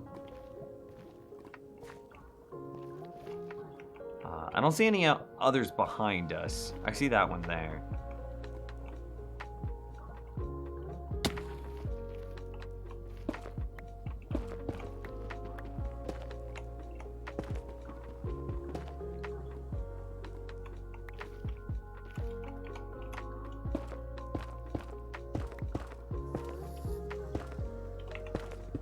Ugh, please don't drink eggplants.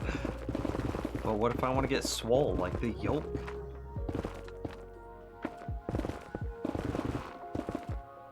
Yeah, it's not gonna be in there. Oh, hey, is this it? Did we finish? I think we finished.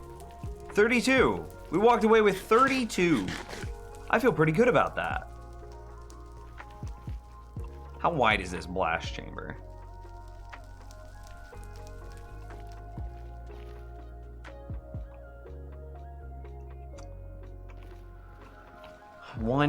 One, 2, 3, 4, 5 at its widest, maybe 6. So then there should be 12 blocks in between each tunnel. 1, 2, 3, 4, 5, 6, 7, 8, 9, 10, 11, 12. But then that gets them to overlap. So then we want, here's the inside of that tunnel, here's the outside of this tunnel. So I think this is the distance. Wow! It's a sign of things to come. I thought that was another one. A sign of things to come, child. Oh, maybe it was a red herring.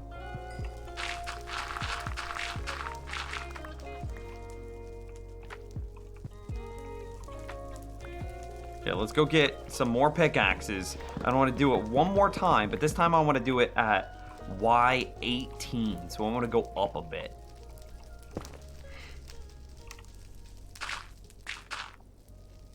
Yeah, we're going to go up.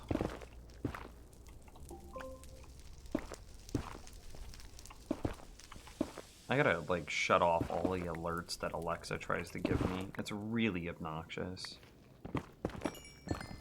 Okay, Y18. Oh, hey, there it was.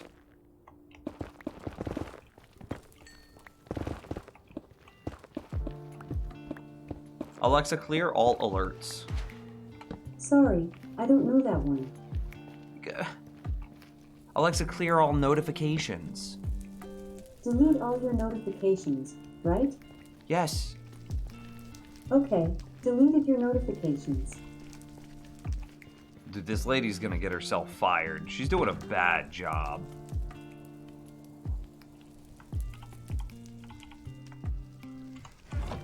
Alright, so we can throw that ancient debris in there. And then I want a bunch of new pickaxes. Or a new pickaxe. Efficiency 2.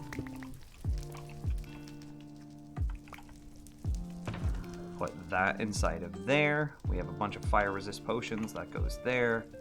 And then I think we just start mining out Y15 now. I want to try this out and see if we can figure out if we can tease out the best height to go TNT blasting at. And then I need a fire resistance potion at the ready. And then we just go until this durability runs out. It's 3,900 more until 2 minutes. Until a beacon. Oh my god. I'm afraid to play Minecraft because I don't want to keep dying and dominating. You don't have to do that, my dude. This is your self-imposing a challenge that you don't need to self-impose.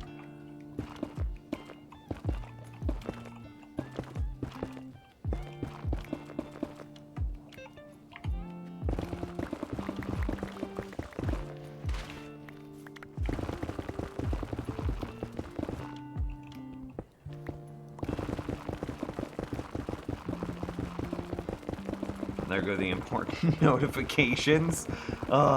Hey, new here, wanted to check the stream. What's up, my dude? Welcome. We are currently mining for netherite. Trying to tease out what the best ways of, trying to tease out the best ways of finding netherite are, so that way we can pass that information on to the masses.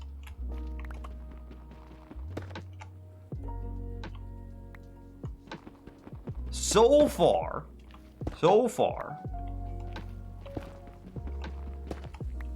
it depends on your individual wealth in your world. Specifically, how much TNT you have versus how much patience you have. If you've got a ton of patience but not a lot of TNT, then go bed mining. But if you have a lot of wealth and not a lot of patience, then go TNT mining. And if you don't have either, then just go straight up strip mining or branch mining. That's where I feel so far.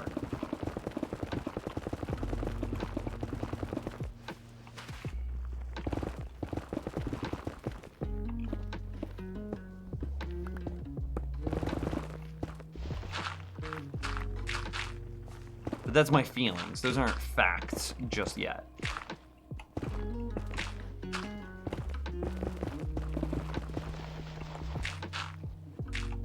Yoke, I'm not smart enough by any stretch, but there's definite things with leaders who want to serve versus the run thing. Wait, what? I'm confused. Goodness, it keeps swapping between soul soil and netherrack.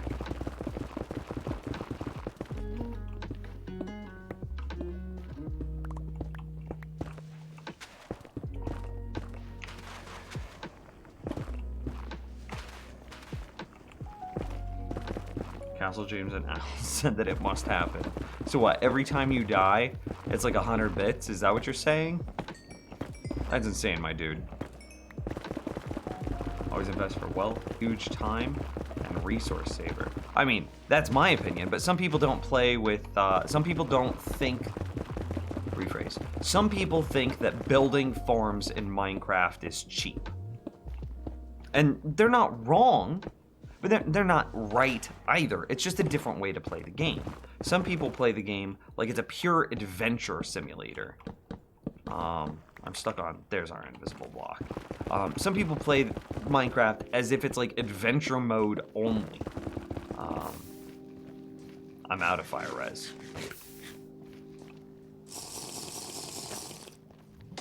And so for those people to have all the resources that they would need to be able to like get huge amounts of TNT or to get huge amounts of beds, for them, that would be cheating.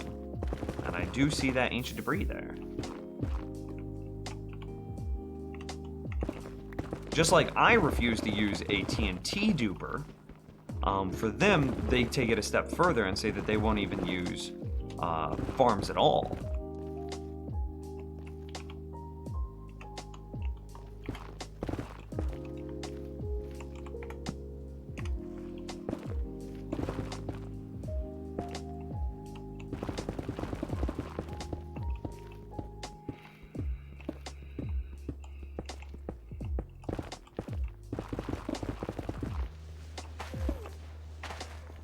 Seeing if you had any grandiose solutions for world problems. Yo, I think I have one for the States. Ranked voting. You implement ranked voting everywhere, and I think political discourse immediately gets better. I think that the problems of the that we're currently experiencing immediately get better. The divisiveness of American politics gets better. Things will get done faster because we'll have effectively more political parties in play. Ranked voting. I think ranked voting will fix most of America's problems within a generation. Inims, how much ancient debris do you have? A lot. I don't remember how much off the top of my head, though. A couple stacks, maybe?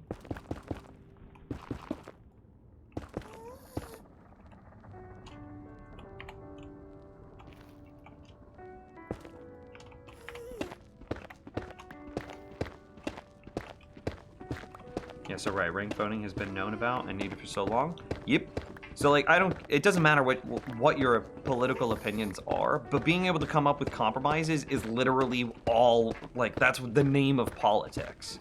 So being able to implement ranked voting means that we will likely compromise on our political opinions and come up with some sort of middle ground that both of us can tolerate.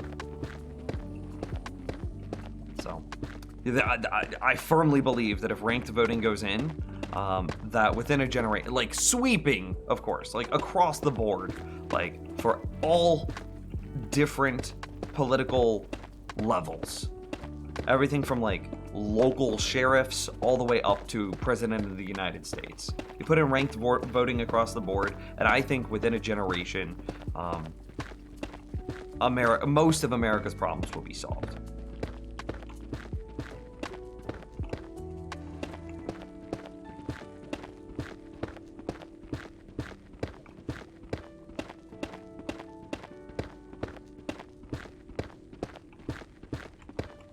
I mean, neither side wants to see ranked voting go into play, right? Because either side will then end up losing power. So neither R's or D's want ranked voting in play. Because what it'll result in is it will result in less R's and less D's and more I's. More unaffiliateds. And neither of them want that, because that means that they lose power.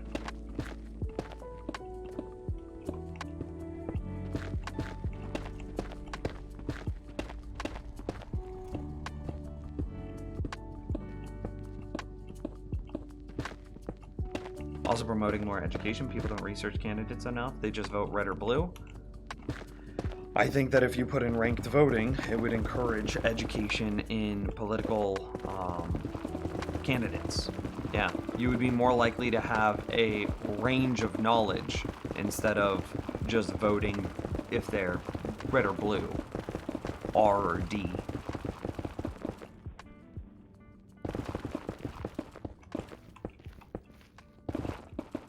Yep.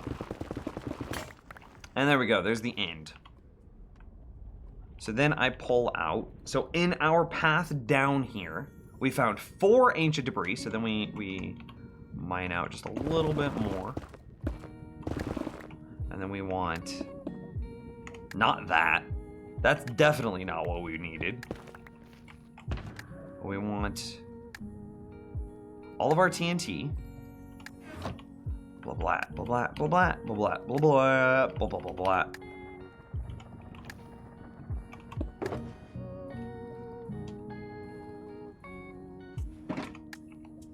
Maybe a little bit less TNT would have been okay, but yeah, fine. Maybe I should have saved that. Whatchamacallit? Because that's a finite resource, technically. Gravel.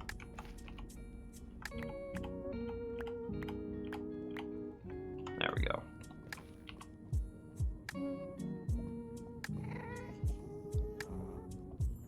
I know, what is it, basalt can be generated infinitely. It's like lava over ice.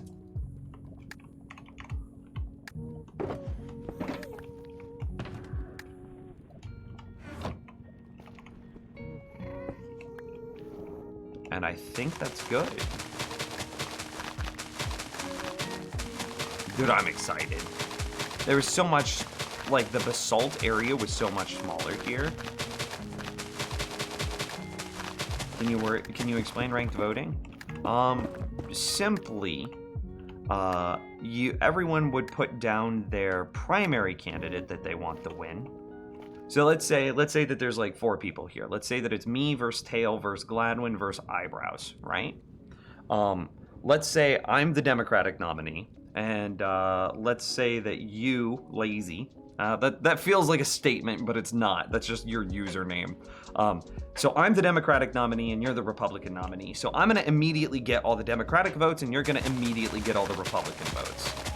That's basically what our current system is like, and that leaves Eyebrows and Yolk with 0 votes. However, let's say that we now have ranked voting. So all of the Democrats are probably going to put down all the people with D's besides their name as their number 1. And all of the Republicans are going to put down all of the R's besides their name as their number 1. But then the number 2 candidate will likely be somewhere in between their opinions. Somewhere that's a little bit Democrat and a little bit Republican. And let's say that that's Eyebrows. And so I think that Eyebrows is my number 2 candidate, and you think that Eyebrows is your number 2 candidate.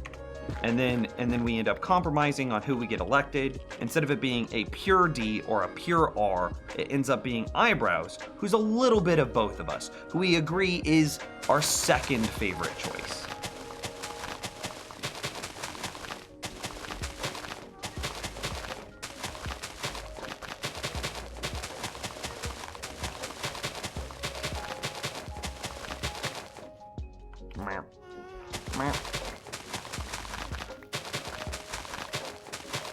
From living in the EU, I've learned how coalition voting basically has the same problem.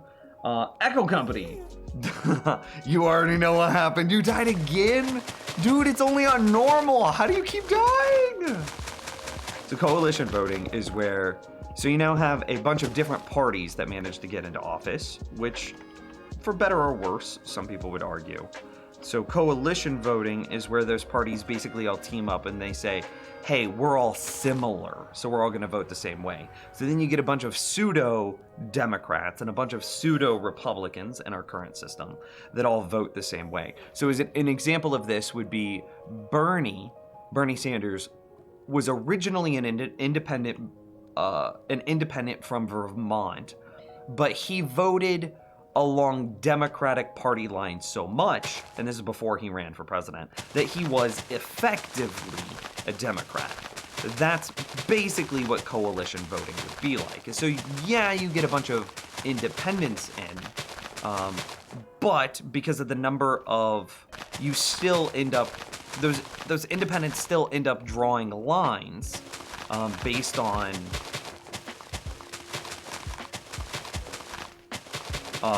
what party still holds majority powers. So we would still have Democrats with, like, say that we have Democrats with 30%, we have Republicans with 30%, and then we have 40% independents, right?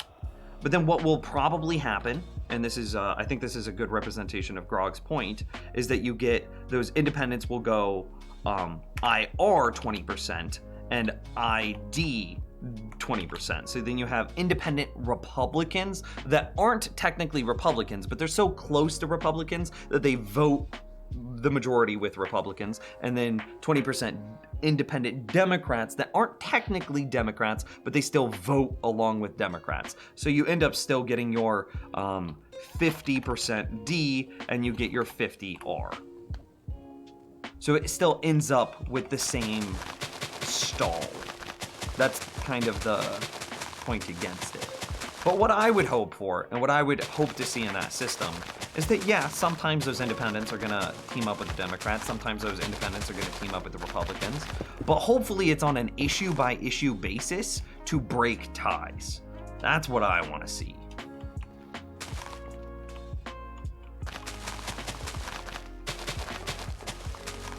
Echo doesn't know how to climb a ladder? How do you know you can climb in ladders?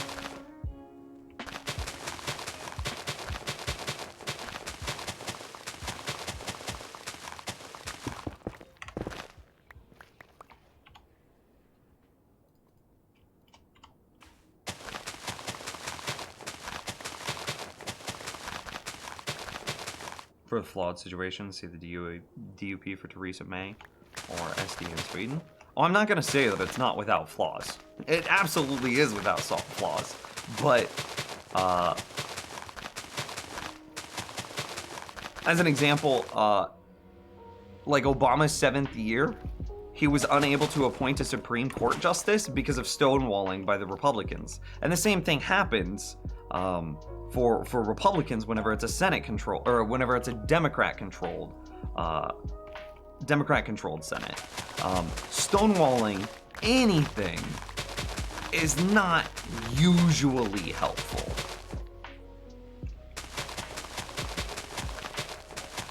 And so if we can get a few more tiebreakers in, even if it's still a flawed system, a couple more tiebreakers is better than the effectively no tiebreakers that we have now.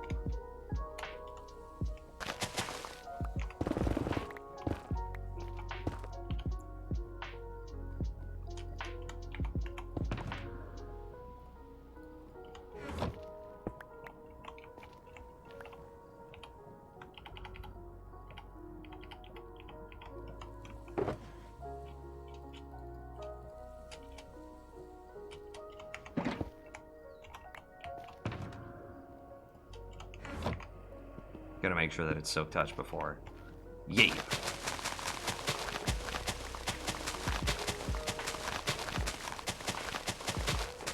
In my party, or my country, there are 30 parties running for president.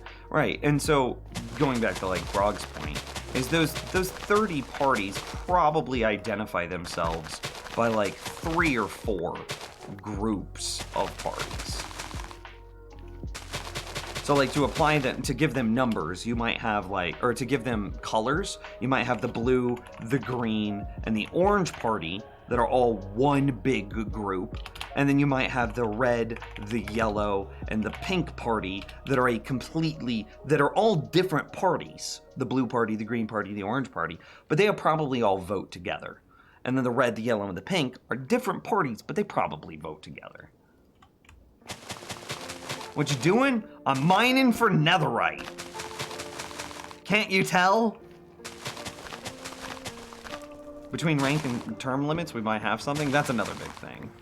Is putting term limits on Supreme Court nominees, so that way each term of president gets to choose like 2 Supreme Court nominees, which gives them a term limit of something like, I think it's like 16 or 18 years. And then term limits on Senate and House members would also be pretty sick.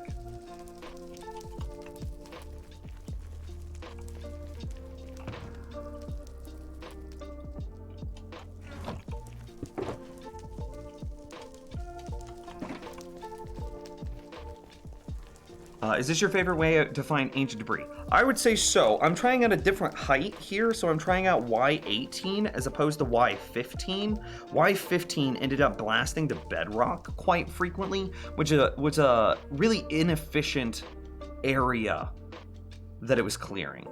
I also tried bed mining, and I tried to like mathematically perfect the bed mining exposed area. But this had its own problems. It was very tedious and very high effort. I want to push this a little further. No, that's probably good, actually. I don't want to do either of those. So I'm trying out a TNT method. Here, where I'm just digging out a full pickaxe worth of durability, which is like 1,500 blocks, which turns into 700 blocks of depth. And then I'm going to try blasting it with TNT. And I've definitely enjoyed this way much more than I've enjoyed the previous methods. Or the, bed mining.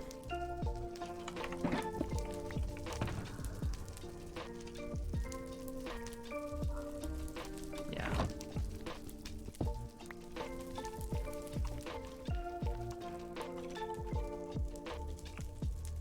I heard a skeleton? Skeleton? Okay, so we pop this, fix our hotbar,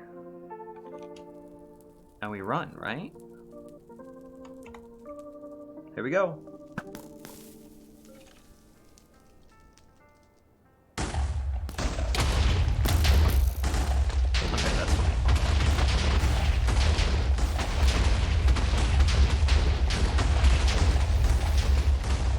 Well, I'm not going to be able to make it through that.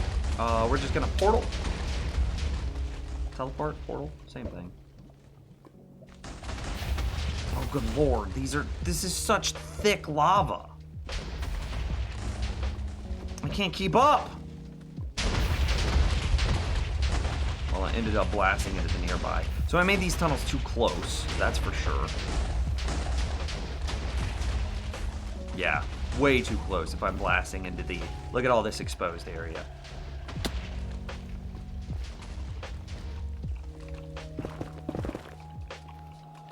Well, there's one ancient debris right in the middle of the path. And there's a complete huge wall of lava behind it.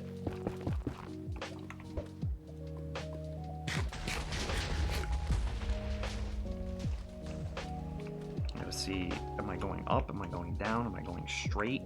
Good lord. Was that ancient debris that I was right inside of?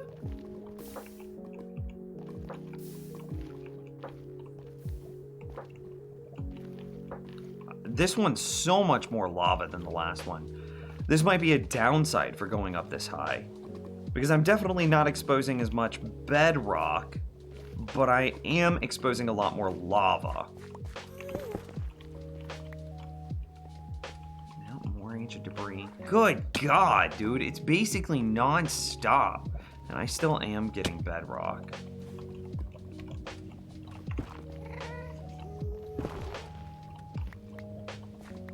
Maybe a little bit more ancient debris, though. I've seen a lot more ancient debris running. But I've also come across, like, way more lava.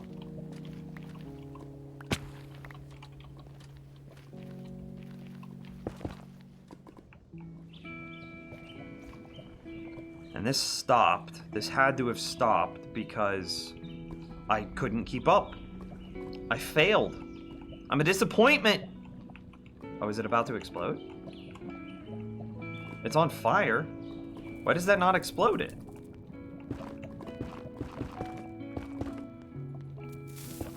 Oh, there it goes. Okay. Get ready, boys. Here we go again. Ooh, I'm pretty low. Oh, this is easy terrain. I can do this.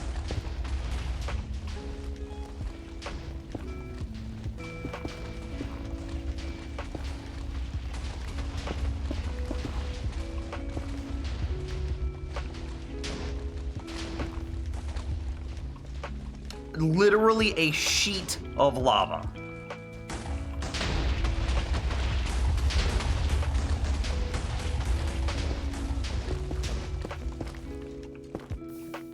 Oh, I don't even know how thick this lava is.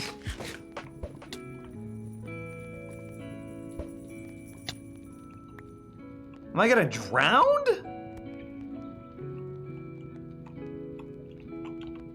.410 fire res. Am I too high up? Am I too low down? I can't see. Oh God, chat room. Is this how it ends?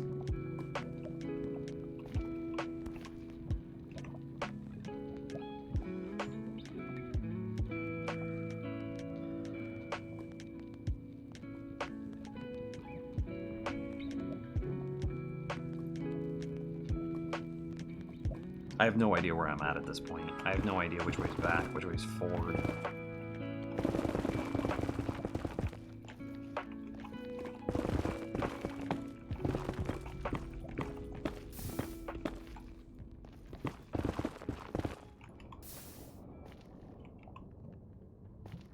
I don't know. Flying ice machine to make a basalt roof?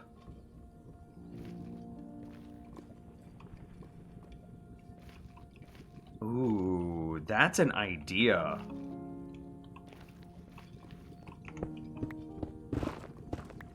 Is this the right way?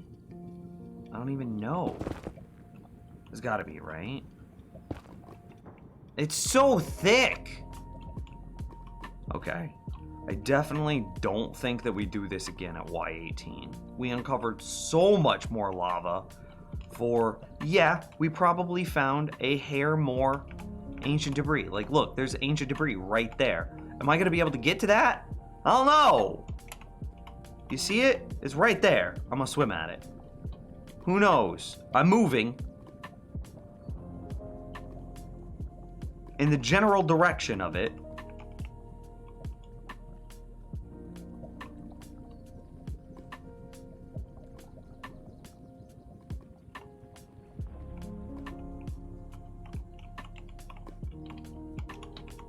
Oh god, there's even more over there? Look at it. Oh god, this is so exhausting. Am I gonna find it? Oh hey, I found it. Okay. We're actually wild.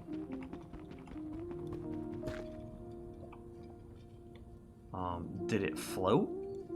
Because I had 4 to begin with. I'm just holding spacebar, chat room. Okay, I'm not actually drowning. There's no... But like, when's this stop? Oh my god, it's just red forever! Dude! No! This can't be how we end. I have 8, 16, 24 minutes of fire res. Okay. When does it end?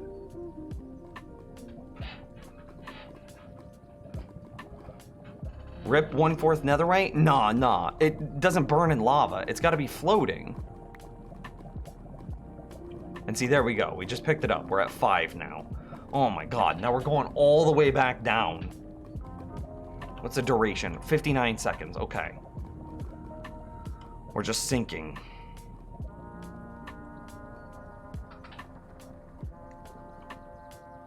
Are we even moving? Very slowly. Look at our Y coordinate. We're absolutely moving. Okay, I'm gonna just choose a direction, super arbitrarily. Okay, and we're gonna just arbitrarily say I'm gonna go in this direction until we find something. 28 seconds. God, I hate this. Did I choose the length? Okay, we're gonna turn.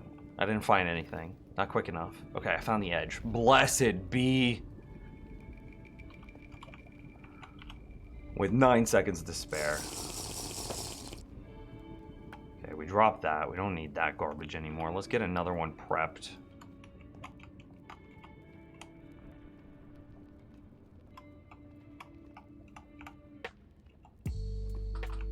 Okay, we did see some other ancient debris.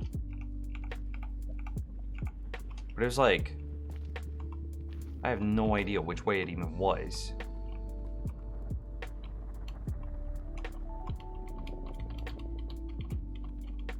Is this cheating? By peeking your head through? Is this like a... You remember how you used to be able to put like your head inside of glass and then like piston push yourself or something like that? And then because you did that, you'd be able to x-ray the world? Was that cheating when we used to do that?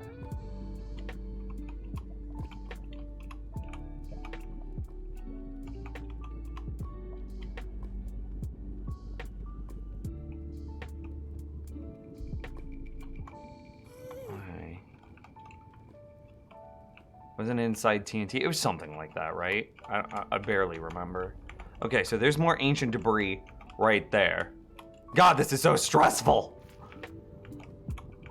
Okay, we see it, right? Yeah, look at that. Look at that beaut. It's such a beaut. Okay, 6 minutes, 29 seconds of ancient debris, or of time. I'm gonna swim at it.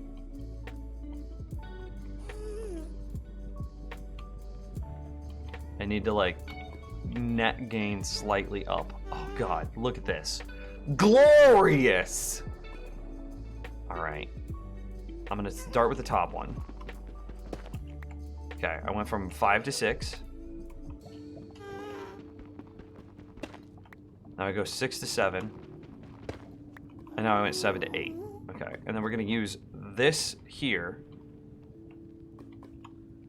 as like our trick block to be able to see through it. Okay.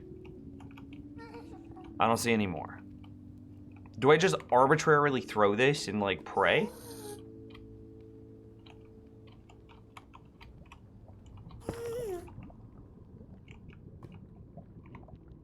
YOLO. Okay. Didn't quite have the angle we wanted it to have, but still good. Need more lava travel? I mean, but for real, though.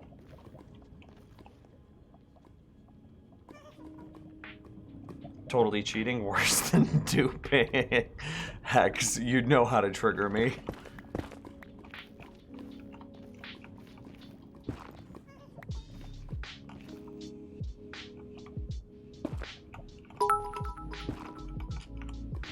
What is this? Echo Company, not like this?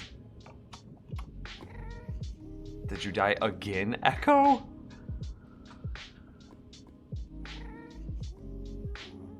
Are you in 116? Oh, lol.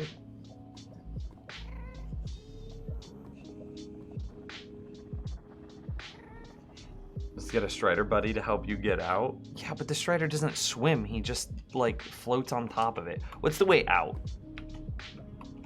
It's gotta be... West is the way out. Okay.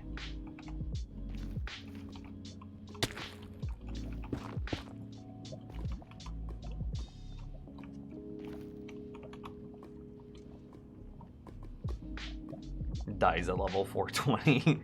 To lava. Blaze it. To that end, fire resistance 4 minutes. Alexa, set a reminder in 3 minutes. Alexa, set a reminder in 3 minutes. What's the reminder for? Fire resistance. Okay, I'll remind you in 3 minutes. Okay.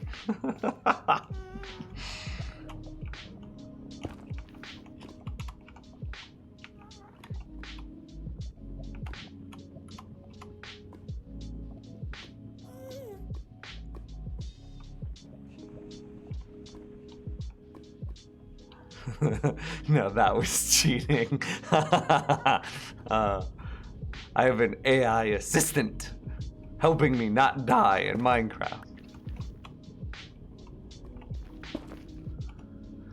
Oh god, that was miserable. Let me turn her volume down. She's a bit loud.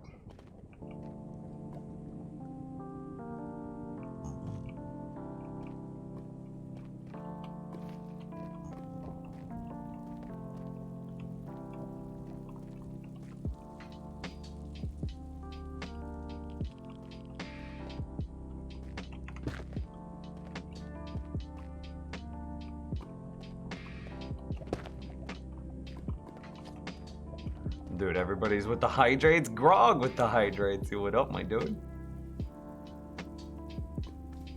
Imagine building the ancient debris just to pillar up a block. I almost did. It would have been an accident, I swear. Uh-oh. I'm out of water, actually. Hey, girlfriend, are you available? I got the last droplets out. But that is an empty water bottle. Save your hydrates. Well, there's one. Well, two. Just keeping an eye out. I definitely enjoy TNT mining more than I enjoyed bed mining, at least so far. There might be an argument that says that we just take the same wild approach to TNT mining that we did to bed mining. Or excuse me, to bed mining that we did to TNT mining, and see how much more fun that is.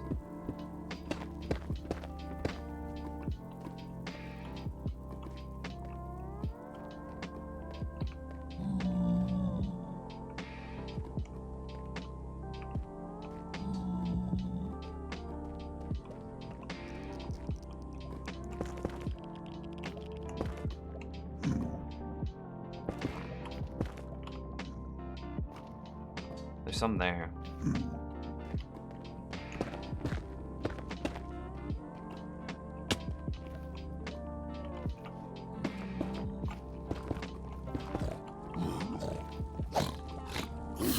Okay, cool. I didn't actually know if they burned in lava or not. This is a reminder. Fire resistance. This is a reminder. This is a reminder. Alexa, okay. Repeat that? I'm good. Great. Glad to hear it. This is a reminder. How do I get her to stop reminding me? Alexa, clear reminders. Okay, that got her to stop.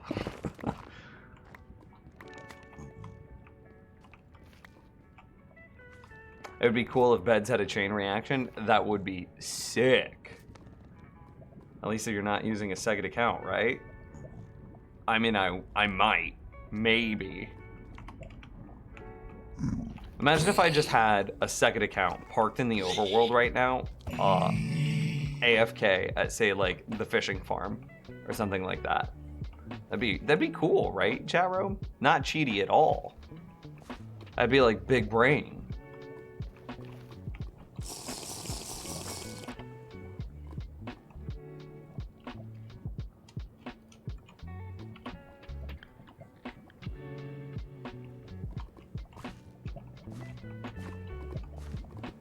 This would be a big cheater pants.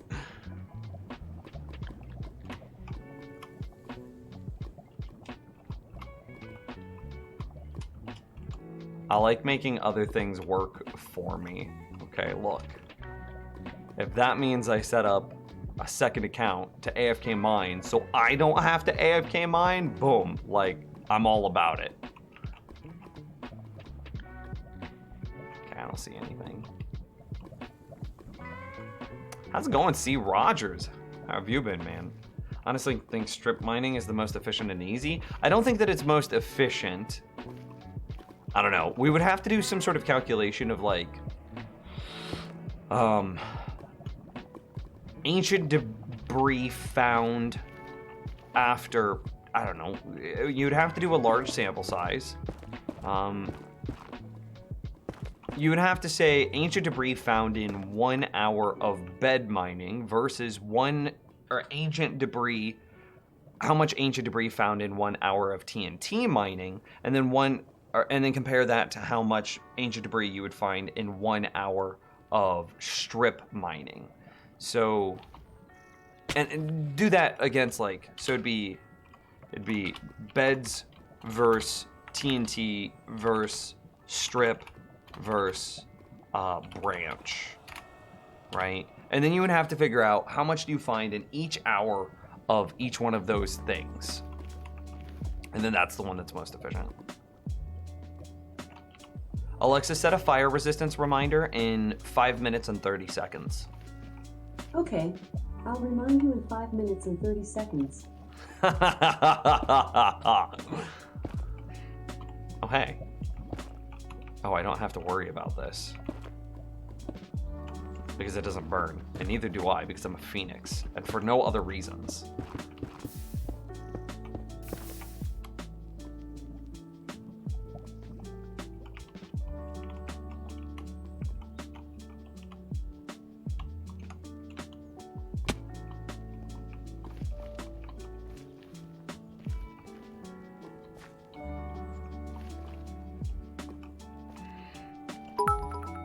Uh-oh, is that Echo Company dying again? Dude, Echo Company with another 500 bits. This is for my death that just happened, and for the next death so I can save my wallet a little. Dude, you don't need to do this! Save your wallet now! Either way, I appreciate you very much. That's 500 bits, dude. Chat room, Pog. Oh hey, you're back at the TNT tunnel. I am back at the TNT tunnel.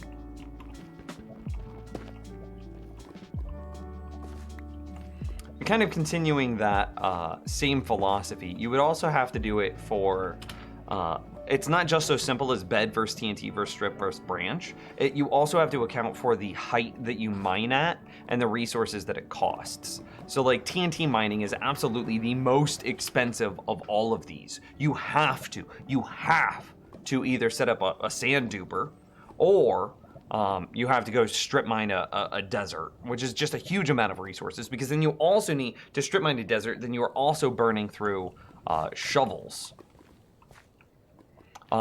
bed's not all that expensive. It's just wool plus wood. And that's not too bad.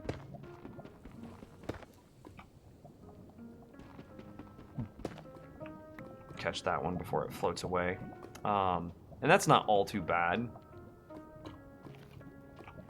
Maybe it did float away. Yo, is this ancient debris? It is ancient debris. Did we get a vein of 4? Oh, there's more ancient debris over there. You see it? Okay. So the trick with ancient debris mining in lava is you stand on top of the sumbitch. Big brain.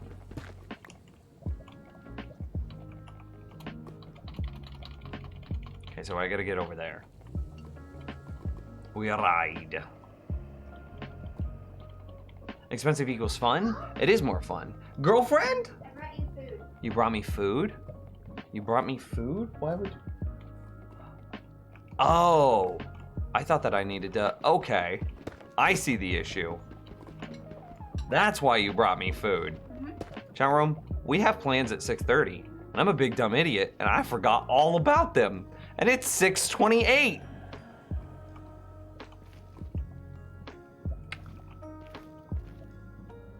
I think we're just gonna have to call it a stream literally right here.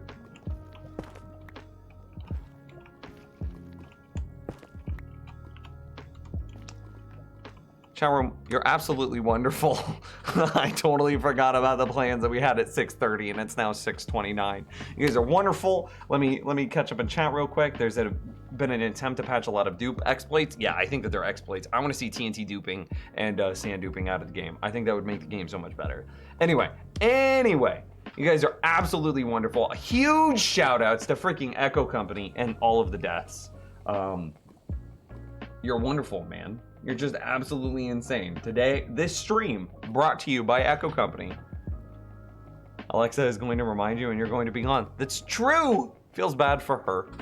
Anyway, I love you, chat room. Thanks for hanging out with me. Don't forget to follow the stream and join the Discord. We will be back, same time, same place, tomorrow night. Take care.